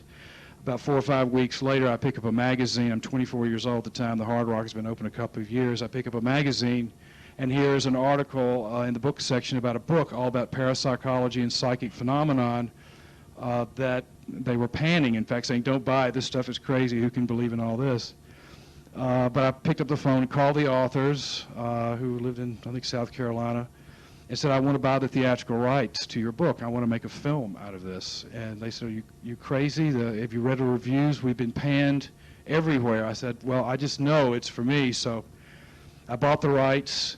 6 weeks later, it hit the New York Times bestseller list, stayed there for 57 weeks. And the next thing I knew, I was getting calls from Hollywood from Warner Brothers in particular, that wanted me to come out and talk to them about making a film. I did that. Stevie Wonder actually became my partner, and he wrote and produced music for this documentary on paranormal things called The Secret Life of Plants, which some of you may have seen. And we sent out visiting all the phenomenon on the planet. We went to places like Duke and Johns Hopkins, where there are parapsychology departments. I was always searching, looking. I had known since I was very young, and it just kept going on in my head. There was a master for me. Well, here in the West, there's the master-student relationship is sort of an unknown thing. So there were no sources that I could go to. It was actually a preacher in New York that some of you may have read some of his books, Norman Vincent Peale, who was a friend of my family's, who sort of guided me through this very difficult time. And it was, I guess, in India, in a place called Aurangabad. I'm sitting there. We went to India to visit all the known masters. Sai Baba was not on the list. And I was in this hotel with these chaps, and suddenly in my head, "You've come. I've been waiting." And I look up, and there's a magnificent photograph of Sai Baba. I immediately asked the hotel manager, "Who is that?" And they said, "Well, this is one of our great saints. In fact, the gentleman who owns this hotel chain is a devotee, and that's why this picture is here." I went down to Whitefield at the time, left within just a few hours, very excited because I felt that this was the master that I'd been looking for. There was a big crowd there. I think it was a Sunday. There were several thousand people, and I was about 70 pounds ago, I guess, leaning up against the back wall there, and there was a big crowd. Sai came out and moved everybody aside and walked right over to where I was and moved his hand, and of course this ash started pouring from his hands. And that began my road, my journey with him, which has been so incredibly exciting as it has been, I'm sure, for all of us. I went back about a month or so later to Puttaparthi, and in those days, it's 1974, there was only one line at Darshan in this particular time of the year. When I think of all the torment we go through and wondering which row we're going to get in. And people, he called everybody in the line within a week for an interview, and I got very upset because he skipped over me all the time. And I got very angry. In fact, I was just about cursing him in my room, saying, "Tomorrow, if you don't see me, that's it. I'm leaving here. You're not the one I was looking for." I came out the next day, and he came out and picked one, then two, and the third, and then he turned back and he said, "You, go." So I thought, well, this is a lot better. I like this. And in those days, you'd sit outside his door, and they would pull one person in at a time. That was the schedule, and you'd scoot up, and he'd call another person in. I was the last guy, and finally he got to me, and the fellow had gone in front and come out, and no one came out to get me. And I waited there for half an hour, 45 minutes. Finally, a chap came out and said, "What are you doing here?" I said, "Well, Sai Baba wants to see me." He said, "No, he doesn't."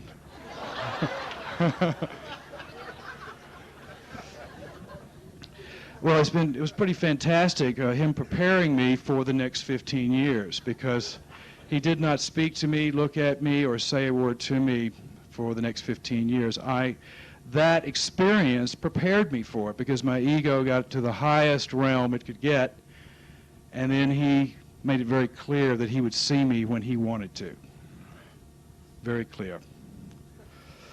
I had, and some of you may have heard this, I've had some, as all of you, some of you, most of you have had some wonderful experiences. Those experiences, the two most dynamic, I guess, well, actually they all are, I mean, quite frankly, but I was in a car accident in 1975 where a car went over a cliff. I fell asleep in a Porsche Targa. I'm sure all the boys know what a Porsche is, right?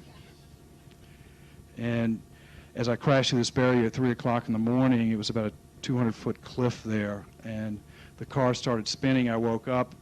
I felt a pressure on my shoulders and looked, and there was Sai Baba sitting in the car next to me.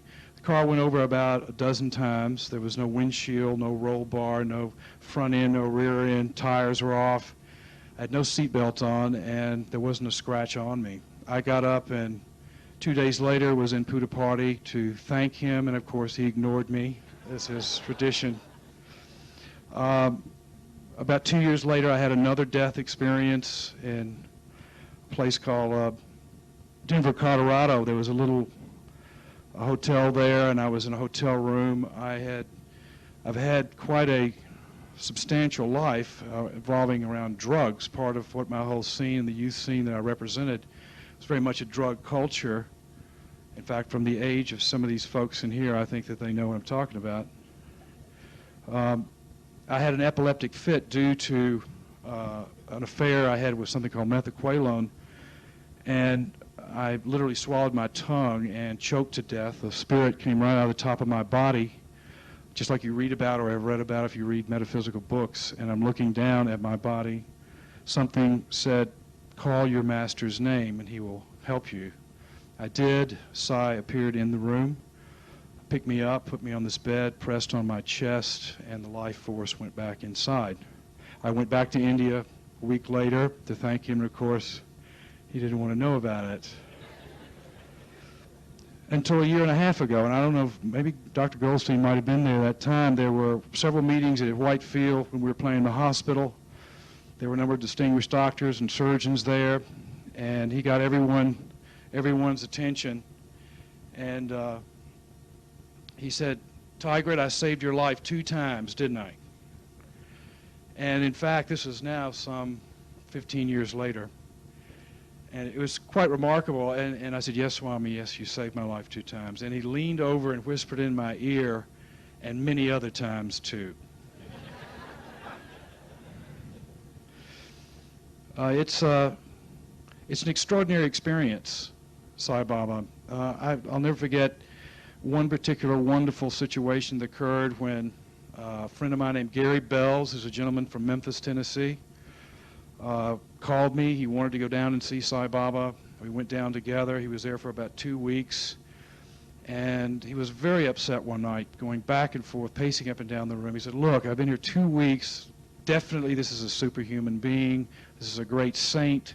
This is a God-man." He said, "But I cannot comprehend this business of omniscience, being everywhere at once.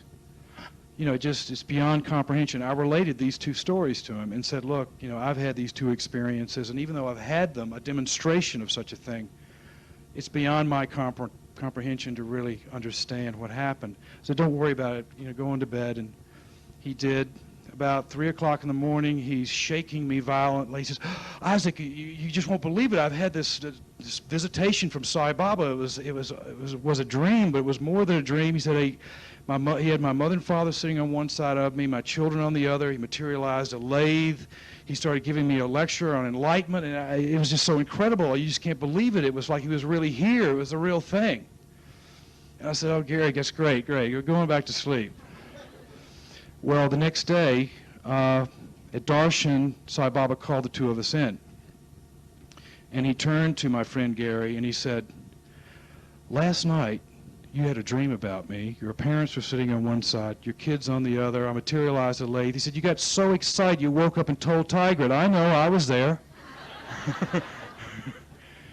Demonstrating his omniscience. It's a thrill. I went for 15 years just to be in his vibration. And of course, we're so spoiled in the West. When you think about all our incredible brothers in India in particular who will travel for 1,000 miles under tremendous difficulty just to be in the vibration of such a Sai Baba, and then filled to the brim, turn a day or 2 later and leave, not wishing for an interview, not looking for that sort of attention. I can tell you now, after all these years and what little understanding I have of this great mystery, he treats everyone the same. Absolutely everyone. And it is that vibration that you go for, not for personal attention. I mean, those of us that do get personal attention, I sort of think we probably need more work than anybody else, and that's why he's giving us a little bit more. After some 15 years, one day, Sai Baba came out, and suddenly, the next thing I knew, I was inside having an interview with my master. The first thing he asked me was, "Where is God?" I said, God is in my heart, Swami. He said, no. He said, it's like a fish swimming through water. The water is above the fish, below the fish, around the fish, inside the fish. He said, you are a fish swimming through God. And it really, again, demonstrates the omniscience. He is the very atmosphere. I mean, to think for 1 second that he is not sitting in that chair is a big mistake. Goldstein can tell you how he lost one of his stones one day. The second question he asked me was one of the most exciting. He said, how do you get to God? Well, you know, in the first visit I had to Puttaparthi, I went to the wonderful canteen. I think the upma there is the best in the world. I go there for the food a little bit. And as I was leaving, there was a little wooden sign. I think the canteen is no longer there, and it's in a new incarnation. But a little wooden sign that said, love all, serve all. So I thought, how fantastic this is. I have always believed that meetings like this are great. Singing bhajans are great. But it's too limited. As far as I'm concerned, you're in service all the time, no matter what you do. I am and was, I guess, sort of a black sheep of the Sai organization. People said, Sai Baba doesn't approve of rock and roll. Sai Baba doesn't approve of a guy that sells beer and meat and all these other type of things. And I took a lot of abuse from a lot of people in the organization. I never really got too involved in it, but because I knew that he was with me. And I knew it didn't make any difference what I was doing, as long as I was putting his teachings into my work. You know, those 5 principles are all the weapons that you need in this life. When I came out of that first visit to the canteen and the Utma and saw that little sign, love all, serve all, I said, this is beautiful, this is so happening. I'm into this whole music thing. It was the 70s. I said, I think I'll take that phrase and put it into my business and put it into my work. And it became the motto of the Hard Rock. It appeared probably on 30 million matchbook covers that we gave away, matches and buttons and T-shirts and jackets and millions of things, literally. And the whole feeling to me was, you know, you have too much attention. People are rushing towards you because you're famous or what you're doing is famous, looking for something. Why not reflect back a message if you're in that position? Give them something to take away with them. So it became love all, serve all. The second thing Swami asked me in this interview, and I had grave feelings about doing the wrong thing and whatever, and it always came back, no, keep going, keep moving, keep driving. The second question he asked me is, how do you get to God? I'd already missed the first question, so I wasn't about to jump on in there again. And I said nothing. He turned to someone else, and finally turned back to me. He says, how do you get to God? I froze up a little bit, and he said, love all, serve all. I knew then that he had been with me all the way. And I knew that the reason, despite the type of business I was in, that I was now at the Master's feet is because I had practiced those principles in my business. And this whole thing about spirituality and business don't mix, or money and spirituality, or, you know, I think it's nonsense. I mean, I have practiced something every day because I've been so aware of my soul since I was so young. I see God in every person. Sai Baba has said to do this, but I'm in a business where I see thousands of people every day. So I just started practicing doing that. And it's like meditation. After a while, that's what you see. I'm not only colorblind, I am body blind, because I do see that in every person. And I think so much that, you know, this is the Kali Yuga. This is the darkest age man has ever been in. You know, we're so drawn to the body, to the mind, to the senses. There's nothing to support God's existence even on the planet in these times. I think our job of devotees is to be in the world, to be beacons of light for Him. I mean, that's one of the great things that he told me about the Hard Rock later when I asked him. He said that was a beacon of light in a sea of darkness. And I can't tell you how exciting it has been to put spirituality and everyday living together. It's so very important. I was just talking to a man who's lost a son recently, a few minutes ago. Thank you. When the hospital opened, my dear father, who's not a Sai devotee, came, and he had so many distinguished people there, the president and all these other chaps, and I thought, well, there'll be no chance to really see my dad, but he called him in. And my father, who's quite a gregarious gentleman, put his arm around Sai Baba in the interview room and said, "Oh, thank you, Mr. Baba, for taking such good care of my son."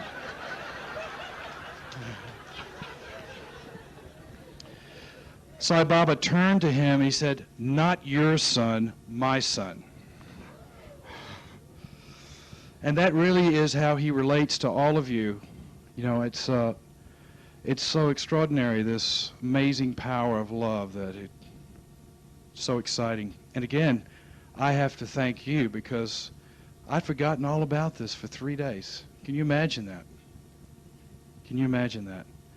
You have all, and your energy is so incredible, and as a group so incredible, but it is this energy that we have to individually take out into the world and share with others. So important.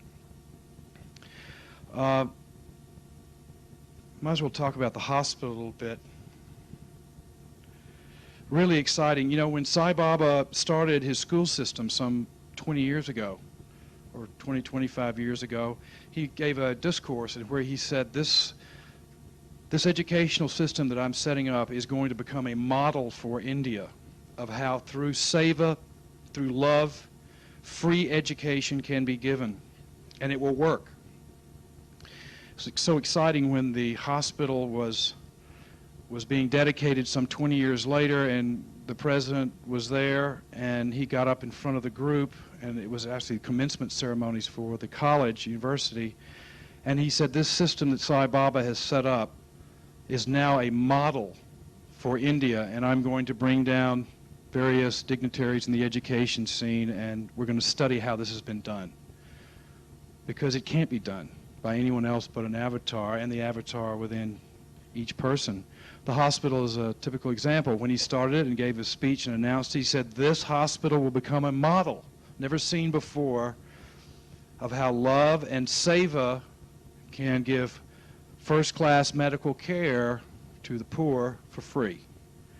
Now, for some reason, he decided to choose me to help him not only in the financing of this hospital, which was a great blessing in itself, but also in the medical planning and the construction and the design and so forth. He sort of put me out there to do this work, and it was an extraordinary set of circumstances. He sent me to the World Health Organization, which I went to see at his request, Hospital Corporation of America down in Tennessee, which is the most formal and have opened more hospitals worldwide. And I went to see all these groups, and when they heard about the project being in Puttaparthi, where that was, that it was going to be free, that they all said, "This is absolutely impossible. This cannot work." The World Health Organization said, "We've been trying to create a model like this forever.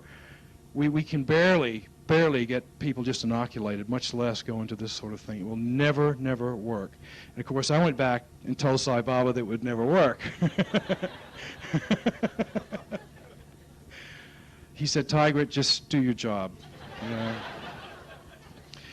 We were told by the professionals that it would take at least 2 years, a year to 2 years, to really do the correct medical planning. We did it in 6 weeks. Circumstances just happened, and it happened. We were told it would take at least 2 to 3 years to build it. We built it in 8 months. There were 2,000 workers on the site 24 hours a day. And I'm happy to report, this is so unusual, no one was hurt. And they were working 24 hours a day under arc lights and so forth. And of course, that hospital is nothing short of miraculous in itself. It has done now over 1,000 something open heart surgeries, free. It is based strictly on service and on love. It's remarkable. It's a remarkable thing. And I'm sure everybody will have a chance to to work or help in some way at the hospital. You know, he came out one day, I don't know if you were there, and said, Critchlow was there, he said, the hospital is a 1,000-year project. Which is quite extraordinary, quite extraordinary. But that hospital is, again, an example of the power of the Avatar and the wonderful things that he can do.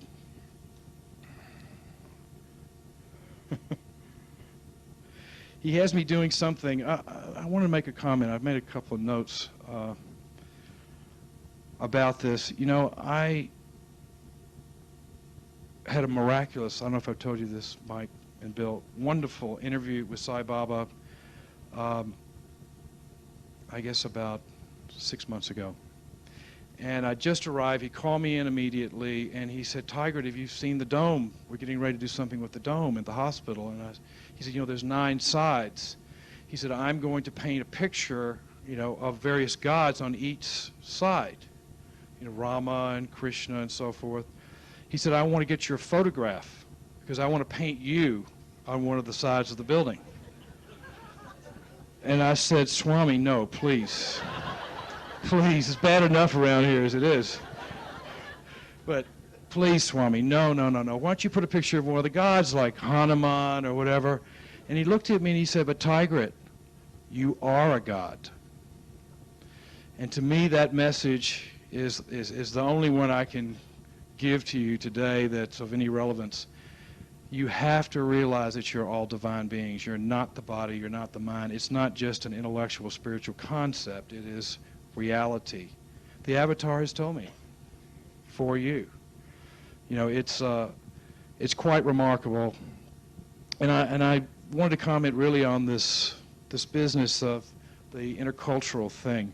This is a multicultural world that we live in. The state of California, in fact, I think it's this year there'll be no majority of any type. And I think by 2010 in America, it will be the same thing here. There have been definitely problems, and it's so great, and if I can direct to my Indian brothers and sisters, I spoke up in Regina, Canada, some months ago, and it was primarily an Indian organization or a group of organizations. There were probably 1,000 people there. It was very exciting, and I met with the kids. And one of the things the kids told me, because they're very forthright, they said, look, we're Canadians, and everybody's trying to make us act like Indians. You know, our parents still want to choose who we're going to marry, and they still are trying to make us, fit us into this cultural mold, but we don't understand it. It's very confusing, and it was amazing. It was, they were very sincere. They were very frustrated, you know, because they were Canadians, and just like the kids that I met with today are Americans. And I think it's very important because Sai comes from this fabulous Indian culture, which is definitely the home of spirituality, if there are countries that have it. But because he comes to this culture, I think every Indian has a responsibility to open up to all the other religions and all the other people in particular. I know it's only natural to hold on to your culture, but you know, this whole thing of being different or being special is so wrong. You know, the fact that we're in a world that tells us that we have power over others if we are different from them. The fact that many people think they possess Sai Baba is a total misnomer. It's so wrong. He possesses you and everything. But the fact that, you know, these kids and the whole thing, I mean, the second that you start putting someone in a mold of being better or having power over others, you know, I'm an American, I'm better than a Mexican. I'm a rich person, I'm better than a poor person. You know, I'm a Hindu, I'm better than a Christian. I mean, it's a cul-de-sac. All is one. All is one. And it's so important for the Sai organization, I think, to spread that message in the way that we act. Sai Baba let me retire, and which was nice for a couple of years. In fact, I had a little daughter who was just born, and I was with her, I guess, about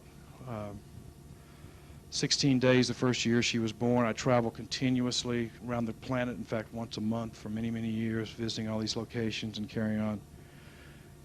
And my wife was about to leave me, you know, because she never saw me, and it became a very important thing because I was starting this family. Now I've been home for 4 years, and she's about to leave me because I'm in the house too much.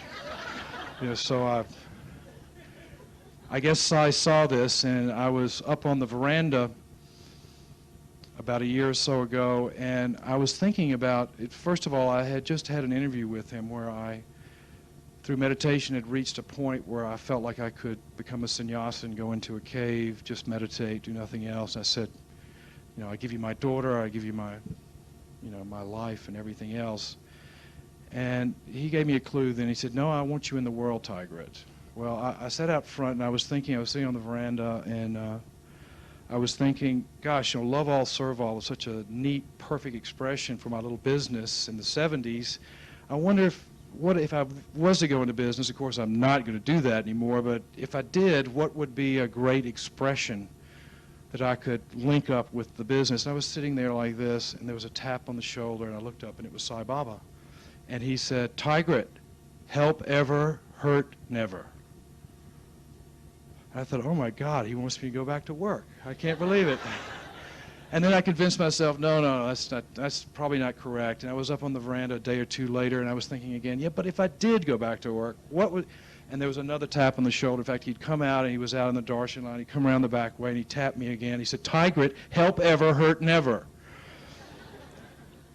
So I knew that, in fact, he wanted me back in the world, and that's where I am. I'm now in the process of... And it's been quite amazing because, again, this whole thing of referring to him, the only way I think you can refer to him on the inside is through meditation. Meditation is where all the action is. Just like you have physical exercises for your body, you've got to have spiritual exercises to put you in contact with your true nature. There's this veil between your true personality, your sensation level, and you've got to pierce that veil. The only way you can do that is through meditation. It's taken me now some 20 years of meditating to even get to a point where I can say 2 days out of 5 are pretty good. But it takes that constant work. It's so very important. As part of this, and it's sort of a demonstration, I felt, in fact, this last trip, that it was important in that I was able to see him, to refer everything to him. So I took a stack of papers about this high, and he very patiently for an hour went through every contract and every single thing that I was doing, making every comment, leave this out, take that in, put this, don't do it, these people are no good, that's no good. The whole thing. Many things I did not want to do. Many things I thought weren't correct. Many things I didn't understand, but I did them. It's quite amazing. He has me now in a business called the House of Blues. We just opened in Harvard Square in Cambridge, Massachusetts, and this is a celebration of African American culture. The tap root of all popular music is something called the blues. It's folk music that came out of the Delta, our part of the country, and where Bill certainly knows around more about it. It was the only document, really, of the African American experience from the slave days. It sort of congregated around a little town called Clarksdale, Mississippi, back in the 30s. It started to influence contemporary music in the 40s and 50s in Chicago, and some of the great artists there. It went on to influence all popular music, rock and roll, and all that sort of thing. So I asked Swami, did he want me, in fact, to do this and get involved in demonstrating this culture, and he said yes, very much so. So I am now walking a tightrope that only a white liberal from Jackson, Tennessee could do, because it is all about harmony, racial harmony.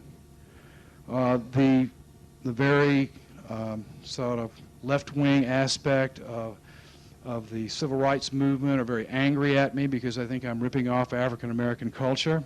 And the very conservative wing in sort of the white communities are very angry at me for being involved with it in the first place. And it's just been marvelous. You know, everything is a balance between heart and mind. I think the most important thing that Swami has taught me is through meditation how to try to, and we may go through an exercise if you'd like to in a minute that he gave me to do. But this whole House of Blues thing has exploded into a pretty wild thing. Swami said he would bring great partners for me. This is a multi-million-dollar operation that's going to many cities around the world, and this week the final papers will be signed, Harvard University is backing the House of Blues. They're in the blues bar business now. It's quite extraordinary, and he said they'll be great partners, and there they are. He had me set up a foundation, which he has said is equally important, and it's something called the House of Blues International Foundation, where we teach, and we've created a curriculum. The House of Blues is now a schoolroom 3 days a week. We have classes from Medford, Roxbury, these are sections around Boston, the Boston area come in where we teach them about civil rights.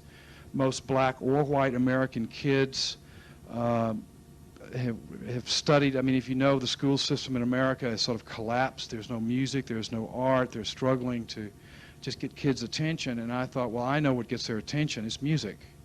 And if we can use music to teach racial harmony and to teach some of the history of the African American culture, perhaps we can create this harmony through education, which I think is correct. Swami has pushed me into it more and more. The foundation has now become truly a divine and divinely inspired thing, in the sense that for the first time in the history of education, sitting on the board of this public foundation is Harvard University, the Du Bois Institute at Harvard, the Educational School at Harvard, MIT, the Berkeley School of Music, the Anti-Defamation League. The governor has sent down can you believe Swami putting together all these people? The governor sent down a representative who actually sits on his cabinet at the State House. The Secretary of Education has sent someone to sit on our board as well, plus the head of the school systems in Boston, the multi-curriculum chiefs out of Region Latin, which is in Cambridge, Massachusetts, and many others. But again, the key to the success of my life goes right back to love all, serve all, help ever, hurt never. I mean, it is so extraordinary to see Swami at work. I am, an oddity. I mean, Swami has said he's using some of the oddest people, unlikely people to deliver his message. But I think, again, this amazing group here has such a responsibility first to accept one another, and then use those wonderful expressions to go out into the world and be that beacon of light for his work. So exciting. I'd like to end, if I could.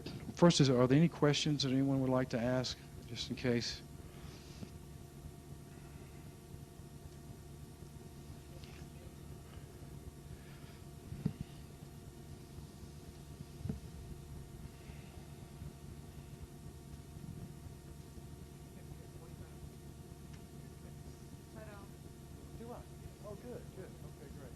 Yes, ma'am, at the back there.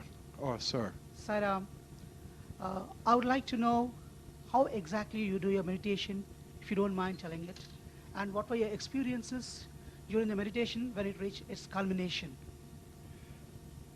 About 4 years ago, or 5 years ago, when I retired, Sai Baba told me to move to California and told me to work with a lady named Phyllis Crystal.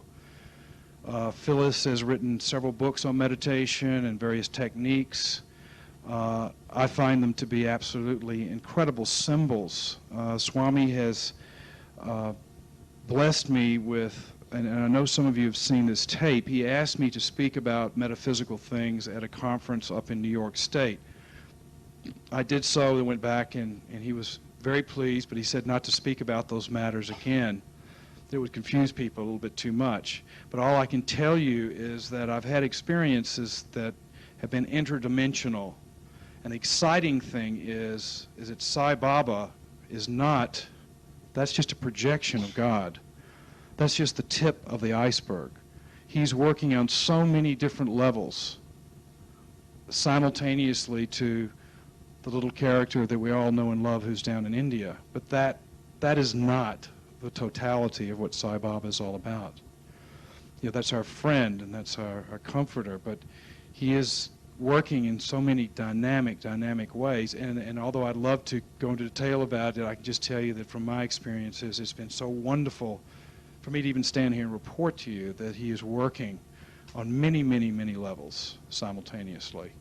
The techniques that I use primarily are a couple of things. One is one that, to me, is one of the most important things. Every morning when I get up, I go into meditation and I ask Sai Baba to think through me, to feel through me, to speak through me, to act through me, and to love through me. Again, this whole thing about heart and mind, balancing your heart with your mind. Think about it. If you're all mental and you don't have the sensitivity to balance it with, you can go out and waste a lot of time. If you're all emotional and you don't have the balance mentally, then you're going to waste more time as well. So balancing heart and mind is one of the most important things. Lord, please think through me. Please feel through me. And then there's the expression that comes through that balance. Speak through me. Act through me. Love through me. So this has been one of the, and again, I think it's all so really simple. I don't think there's anything complicated about Sai Baba or his message or metaphysics or anything. It all seems very simple to me.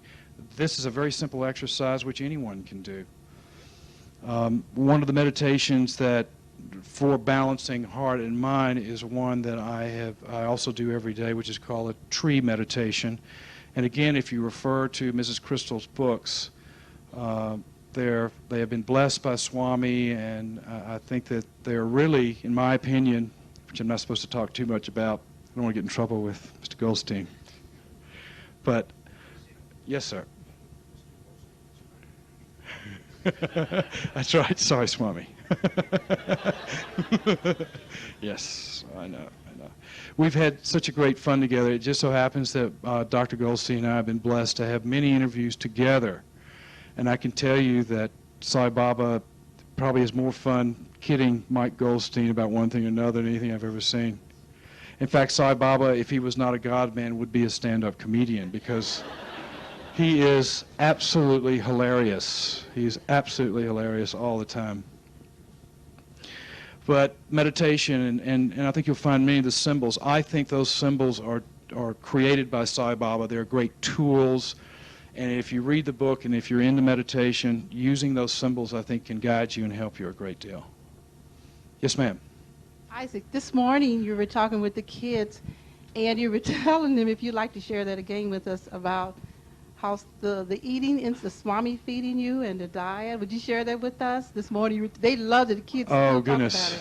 Yeah, well, Dr. Goldstein and I share a similar problem, and that's that we love great things to eat. And we both have put on about 40 pounds, I can say that. And I've been going on a diet. I was in Cody Canal 4 weeks ago, and I was blessed that Sai Baba invited me in and served me both lunch and dinner in his house. And I told him, I said, Swami, I'm on a diet. I'm trying to look at me. I'm trying to lose weight. He stood over me and made me eat 3 portions of food on both occasions. So I don't know if that means I'm supposed to lose weight because I'm eating too much, or well, I should gain weight because he'd like for me to. Who knows? Any other questions? Yeah. How do you handle the separation from him? If you're so loving like a mother, you go so often to India and you come back, do you feel a lot of separation anxiety from Baba? Well, that's very interesting. This whole business of an interview or being next to him, I think it's irrelevant. I mean, I've been 15 years without an interview. I have a relationship with him then. I've now been doing this physical work that he wants me to do. If I go to India next week, or 3 weeks from now, which I'm going to go, I will not go thinking about getting an interview. If he needs me for something, then I will respond. I know that may be hard for some of you to imagine, but that's really what's so important about it. I love being with him. I love seeing him in the form. It's very confusing to many people. I think that people who love and adore Baba, when they go there, it becomes a very confusing thing for them, because they go, well, I love this master, this God man, but why is he talking to me? Or was that look me he didn't approve? Or they get into all these gyrations over this little form. So I think it's a very, very difficult thing, the concept of omniscience and then the little form that's down there. It can be confusing to a lot of people. I think it is. But as he has said several times, I have to break you to remake you. And I think that's what he does. I think he has to put us in the fire, and God knows with this hospital project and being around Goldstein, he's got us in the fire all the time. And the firing line, I mean, Sai Baba has yelled at Michael Goldstein and me. It is not a pleasant experience. I can assure you of that. I mean, really yelled. And he's taking me in. He took me, in fact, after this one time, I was up in my room crying for 3 days. And then I think it was Colonel Jogarao sent a message to me, Swami doesn't want you to work on the hospital project anymore. You can go now. And I said, no way. If he wants me to go, he can tell me himself. I'm not going to listen to what you've got to say. And that's what the relationship is with Sai Baba. It's one-on-one. It's not through someone else, or it's a personal relationship, you know, with each individual. Any other questions? Yes, ma'am. The work that you and Phyllis Crystal, I won't go into this too deeply, but the work that you all did, there were notes made. Will there be a book coming out about that? Well, it's been very interesting. Sai Baba asked us to tape these experiences. There's about 400 hours on tape right now, and I asked him not long ago, should we transcribe the tapes? He said, no, I'll tell you when, so But who knows? maybe later. Maybe later, who knows? It's all up to him. Okay, thank you. Yes, sir. I think he's here now. You know,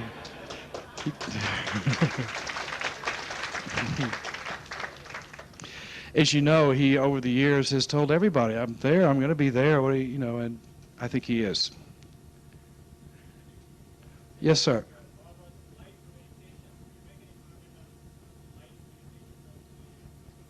I think that's a very, very important cleansing exercise. That's taking the light into the body, around all the aspects of the body, and cleansing. As you know, in fact, even in our contemporary society, there's a best-selling book that Bill Moyers just did, all about mind over the body. Very, very important book, which even for a novice lets you know the power of the mind. Sai Baba made me this funny little watch. In fact, this first watch, this one, is a very, very expensive watch, very fashionable. He took one look at it, he said, out of fashion, very cheap, no good, not real. Okay.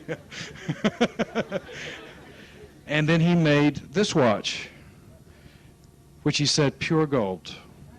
Okay? This watch has a Japanese name. It says made in Switzerland on the front, and it says made in India on the back. He said this was in fashion, so. Yes, sir. Oh, yes, sir. Has Swami ever expressed any thoughts about businesses moving to Puttaparthi or that area? I think he has, you know, it's just like many devotees who go there. The energy is so powerful. I myself can't stay more than a week or two. He has allowed some devotees to go and stay longer for whatever reason only known to him. He does not like devotees going down there and spending long periods of time. Again, he wants you in the world. That's where you're going to pay your karmic debts. I know of no business down there, and except for one or two sort of local guys with his permission, I would never even dream of starting a business down that way. Anyone else? Yes, sir.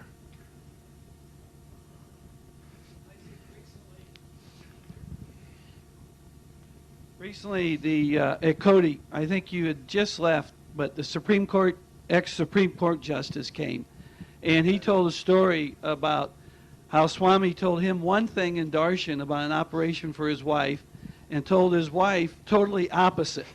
And Swami was just laughing as he was telling his story. Have you had any experiences where, maybe with you and Michael, or on the hospital committee and everything, where he would tell one of you one thing, and one of someone else something else, just to stir it up to get your egos and things? Well, that is most definitely, I think, how he uses some of these people. You know, he has told me that I make a lot of people jealous. My mind doesn't think in terms of jealousy, but I can imagine you know, the fact that someone's getting attention. I think that we've all been through this when we're down there. There's that guy over there in line. I don't like him. There's something about his look. Swami may be paying too much attention to him, not enough to me. I mean, there's all this ego thing, and I think that the people that he does bring forward and really stir up a lot of other people. He put me against the entire Indian organization to build this hospital. I mean, blessed, wonderful Karma Yogi Jogarao had built every single building for Swami for the last 15 years, and he said, no, Tigrett's going to handle this. You know, and Michael knows the difficulties that we had. I think he did that just to break down some egos and, again, this feeling of possession. He belongs to us or our group or our culture and all this thing. I think he just used that, just as he's used me as a guy in rock and roll, suddenly to bring in the forefront of his organization in whatever manner, just to let people know God is everywhere. I'm using everyone. You know, so it's... There's been some very, very interesting experiences. I mean, he even being around him in the closer range physically, it's like a medieval king and his court. Really, everybody will do anything to get close to him, you know. And it's a pretty dangerous bunch. They'll fight it out there, as you know. It's funny because Sai Baba called me in one day and he said, talking about the Indian organization, he said, Tigrett, did you tell so-and-so such and such? I said, no, Swami. He said, well, they said you did. They've been telling everyone. Did you do so-and-so? Did you do that? I said, no, Swami. He said, well, such and such said that you did all that. I said, Swami, these are the leaders of your organization. They're making up all these fibs. He said, what can I do? That's what he said. What can I do?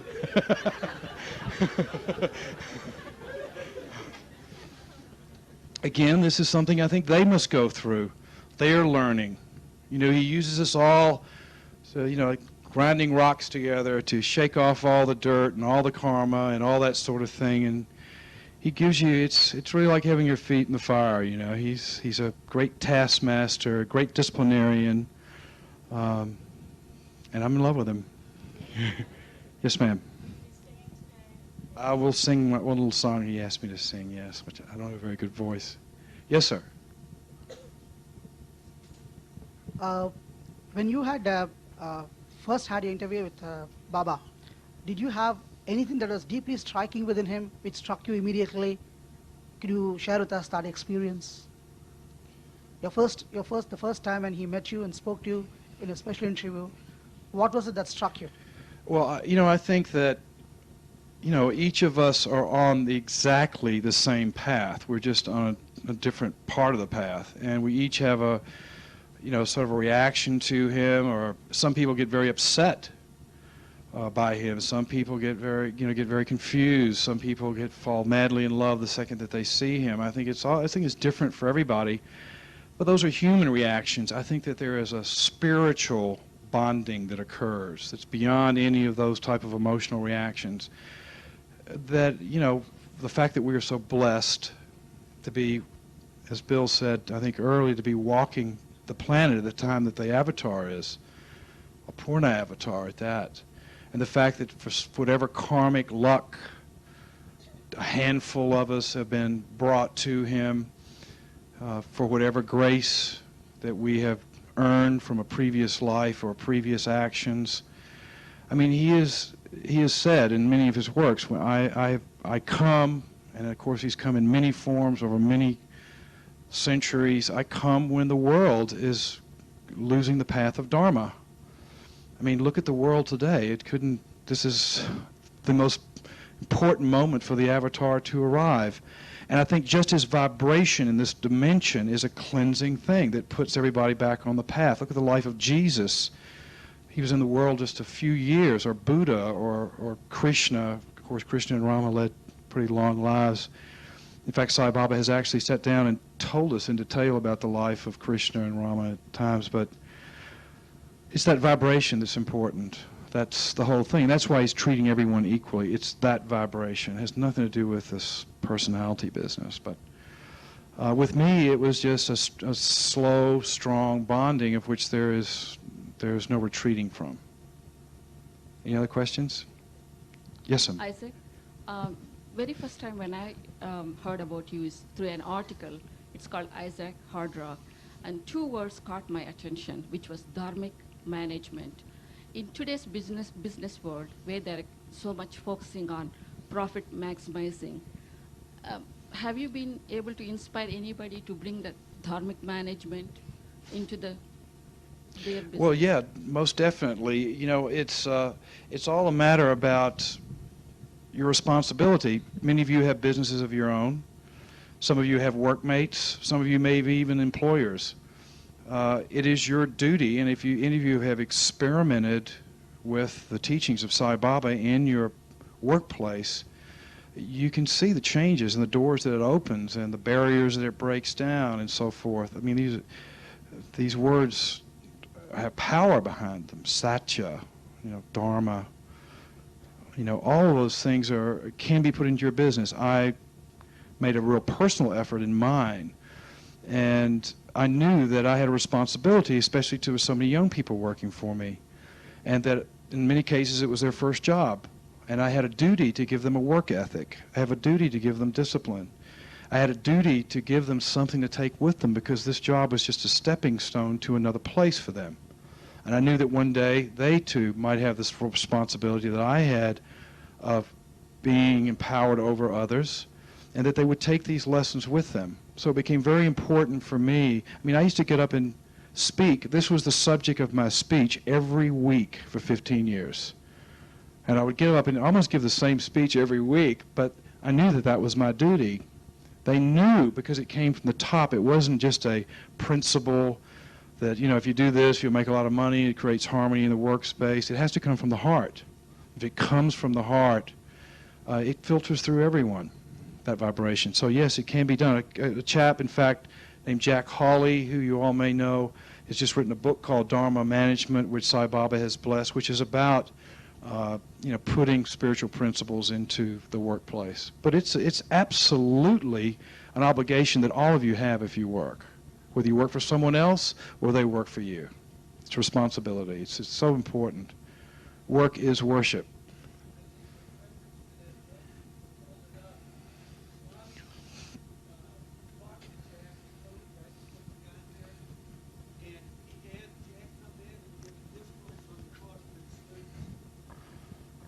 Reawakening the spirit in work. And of course he's using Mr. Hawley, who is a professional who actually teaches this to managers and so forth. He's using him in his experience, and as he's using all of us. Yes, sir. Yeah, Isaac, you mentioned some very traumatic experiences you had early on in your life, and I'm just wondering, and you're also mentioning that you're doing some psychological work with Phyllis Crystal. And so my wonder is how does this kind of thing, working through traumas or psychological difficulties or some kind of inner work, how do you reconcile that with Sai Baba's teachings and the whole spiritual path? I mean, Western psychologists are saying you have to work through your traumas and you get in touch with relive your traumas and that kind of thing. And where does this? Well, I personally believe that this work, which Sai has talked to me about in great detail over the last number of years, is a tool that he has given, sort of a modern spiritual therapy, if you will, because the result is fantastic. If you use these meditations, it can purify traumas. It can get you over difficult relationships. It can protect you from mental and physical abuse. If you read these texts and are suffering from any of these type of maladies, I beseech you all to experiment, if you will, with these techniques. The only reason that I continue with this work, besides the fact that Sai told me to do it, is the miraculous results I've seen through these meditation techniques. So I find them to be very spiritually based, not psychologically based at all. Yes, sir. I'd like to ask a technical question. I feel Swami's presence all the time. I feel joy and love and bliss. And I've asked for practical guidance often, and I can never remember ever getting 1 ounce of practical guidance. Is there an exercise, or is there, I was thinking about that when you were talking about that. Is there a technique, or is there something to get Swami's guidance related to practical daily issues? Well, I think it's riddled throughout his own life. You know, as he says, his life is his message, and you know, as far as techniques and that sort of thing, the only thing I can tell you is about these books that I've been involved with Mrs. Crystal. I believe in them, and I believe in the success that it gives people who practice these meditations. I've been greatly blessed inwardly, and I've sat for many, many hours waiting to hear guidance, and I don't get it. Keep sitting. Okay. All right. Okay. I waited for 15 years for an interview. You know, it's inherent. It comes when it's supposed to. Yeah. Okay. All right. Really, we're all on a path. It's many lifetimes to go. Yeah, thanks.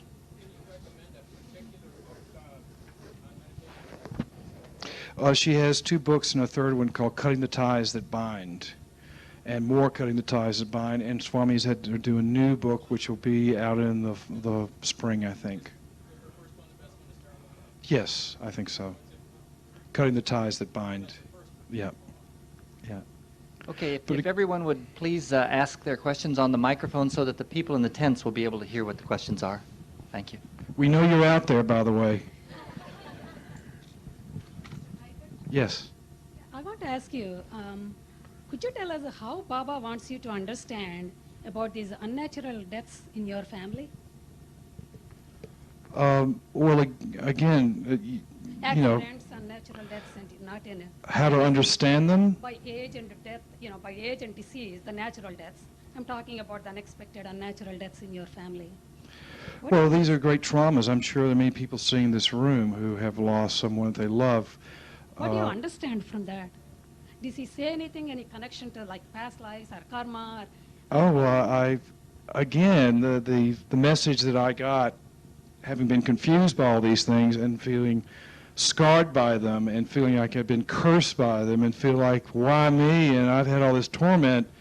When I asked him about it, he basically said, to bless you, to prepare you. You know, and so it was quite an amazing thing for me because the scars emotionally that one carries from these experiences, which many of you are carrying, stay with you far beyond the actual experience. And what happened for me when he said that to me, to soften your heart, that's when I truly, in my being, realized that this was not a curse. This was a blessing. Truly a blessing. And I think that's what if we're true devotees, we must understand this about our lives. He is speeding up, I think, our karma, all these devotees he's brought to them. And that means it's not going to be easy. It can be very, very difficult. The reason I asked, a lot of mothers, you know, ask me when their small children die because of some accidents or some, you know, problems, how to understand and what is Baba's, you know, teaching for them to deal with it. Well, you know, I think in the Vedas, and I'm sorry, I'm not familiar. I've studied them. And I forget which rishi spoke of this, but in the ancient beginnings of the Hindu faith, people believe, and of course Baba has told us, that our breath is a mantra. And I forget, again, which rishi it was, said, your clock in life is breath. You're given a certain number of breaths. And then when you breathe that last one, whatever the circumstances, your time in this body is over with. I mean, if I get any bigger, I'm ready to go now. I'll tell you that right now. Any other questions? Right here in this corner. Yes, sir. I was wondering if you'd like to share with us your experience. I think it was in Jai Thomas's book about you met this lady somewhere in London and you took her to India and you've never seen her since. Oh, goodness. Goodness gracious. Well, that's quite an extraordinary story. It's sort of a long one. I'll try to keep it short. There's a very famous heroin den that all us rock and rollers used to hang out with in London. And I was about to go off to see Sai Baba, and for the life of me, something was forcing me to go to this place at about 3 o'clock in the morning. And I went in, and I didn't even know why I was there, because it's happened to me a couple of times, and I'm sure with some of you. I didn't know why I was there, but I just had to be. I walked down this little aisle, and there was a little blonde head leaning over a table snorting some drugs. And I passed by, and I turned around, something grabbed me on the shoulders, and I went up to her, and she didn't even raise her head. I said, I'm going to India tomorrow. If you'd like to come, meet me in front of the Hard Rock Café at 10 o'clock, which just came out of my mouth. I didn't think, I guess this is so weird. I'm going home. I left, went home. Next day, I'm leaving the Hard Rock to get into my limo to go to the airport, and here's this little girl standing out in front with a suitcase. So I said, well, come on, let's go. And we all got in the car, and off we went. We went off to India. I won't mention her name, actually. It turned out that when we got on this plane, she told me that she was a prostitute, that she was a heroin addict, that she had many deep psychological problems. And the first was about to start with me because she had no drugs. I went through about 2 weeks in India. I did not take her to the ashram. Just helping her get through a very traumatic, physical experience that she went coming down from heroin. And it was very funny because I sort of took her to all these nice hotels, and it was really impressed her that it was like something that she thought was so important in her life. And then after 2 weeks, I said, well, tomorrow we're going to go down and visit a friend of mine down in Puttaparthi, and we went down there. It was Shivaratri, 1976. I have never seen Sai Baba pay more attention to anyone than he did with this girl. He would come out every night. He would part the ladies. She always sat at the back. She felt ashamed to be there. She felt all these traumas going on. He would make her come forward. He would make vibhuti for her. He used to walk around the ashram quite a lot in those days because they were building so many things. On several occasions, she would come around a corner and fall into his arms. When the Shivaratri ceremony actually happened, he produced this lingam, and he walks through the aisles there in the Punachandra, and this girl was sitting on the girls' section there, and he walked right up to her and held this thing in front of her like this for about 30, 45 seconds. He then walked on, and she went into some sort of, I don't know, she was speaking in various languages. She was writhing on the floor. The ladies took her out and took her outside, and she went, we rushed around to see what was wrong. I heard her speaking forms of Greek, Latin. I don't know what was happening to her, but she was obviously, from looking at that lingam, something had sparked her and a cleansing was going on. She was literally writhing on the ground there for about 45 minutes. She thought she finally came to, thought she had just fainted, and said, I've got to go back in and sing the songs, and rushed back in, sat on the front row, and was there for the 24-hour period. I never saw her again. She left the next day. Yes, ma'am.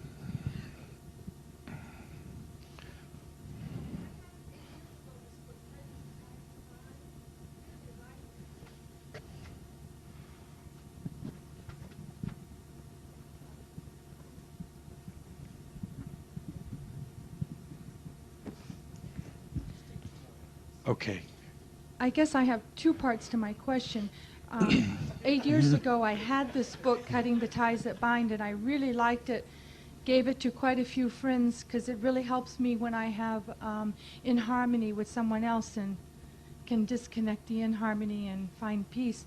But there's two parts. One part is, was that a book blessed by Baba? Yes. And the other one is, I was passing out a lot of those books, and I was told couldn't get any more, that it was out of print.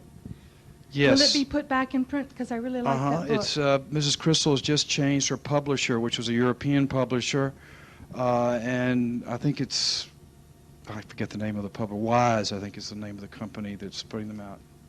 Yeah, Wiser, that's it. One more question from anyone? From the back. Yes, sir. Thanks. I was wondering, I realize you've had a lot of contact with the rock stars in rock music industry and the people involved with that.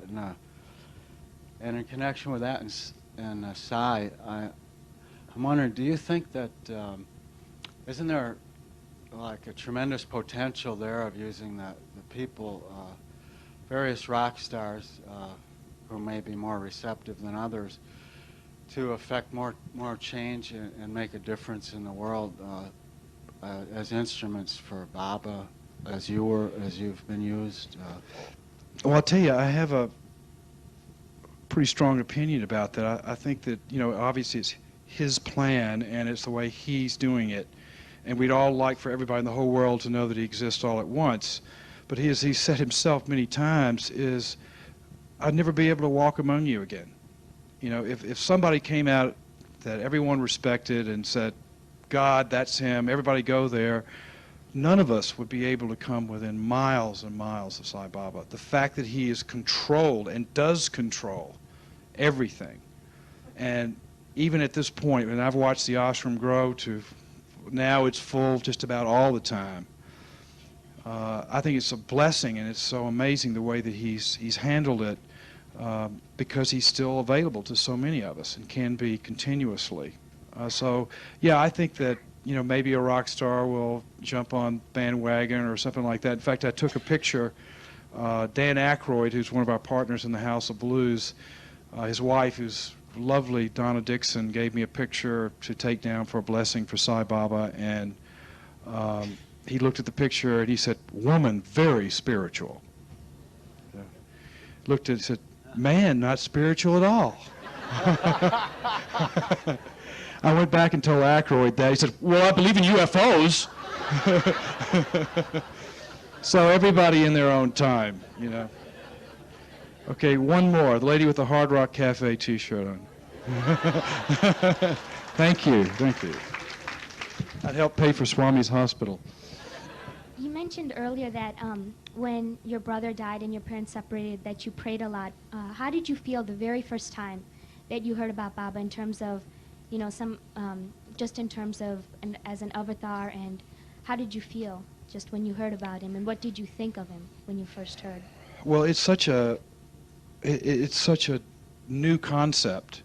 The whole idea, I'd never heard the word avatar before. The whole idea of God on earth. Can you imagine being in Jerusalem 2,000 years ago and coming home and telling your family, "Hey, you don't believe who I just met"? It's a very difficult concept. And again, I think that we're again all on this path. I feel blessed that I have been saved from degradation and sin and many other things that I had a great deal of opportunity to fall victim to. Again, the attention I think that Swami has given me is not important whatsoever, because I think he treats everyone equally. This physical business is something entirely different. It's the vibration that you go there for. I can't really tell you anything more beyond the fact that it's this divine love that changed it for me. Human love is so contracting, it's so grasping, it's so limited, where divine love is this expanding thing. And I think that when we've all, look at us here together as a group, we're here because we've all experienced that same thing. It's all touched our hearts, and that's why we're here. So it's exciting process, but it's a difficult one. It's love. Love is everything. In fact, I'd like to end by, Swami told me to sing, which I can't do.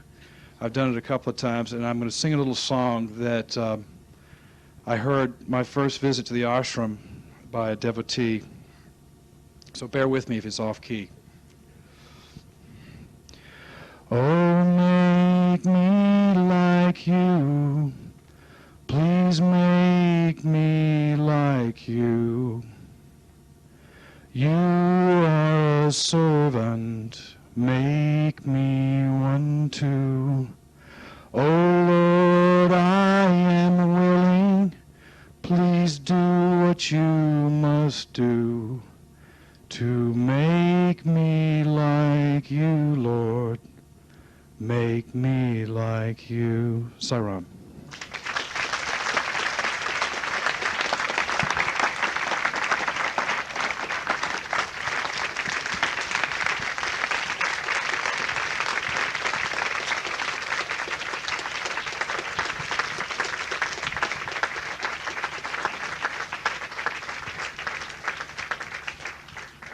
Thank you very much, Mr. Isaac Tigrett.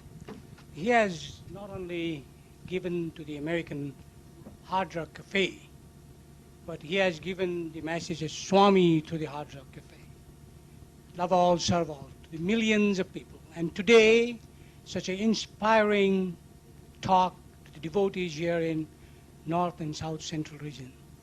And on behalf of them, I request you, this is not the first one and not the last one. Once again, let's thank him.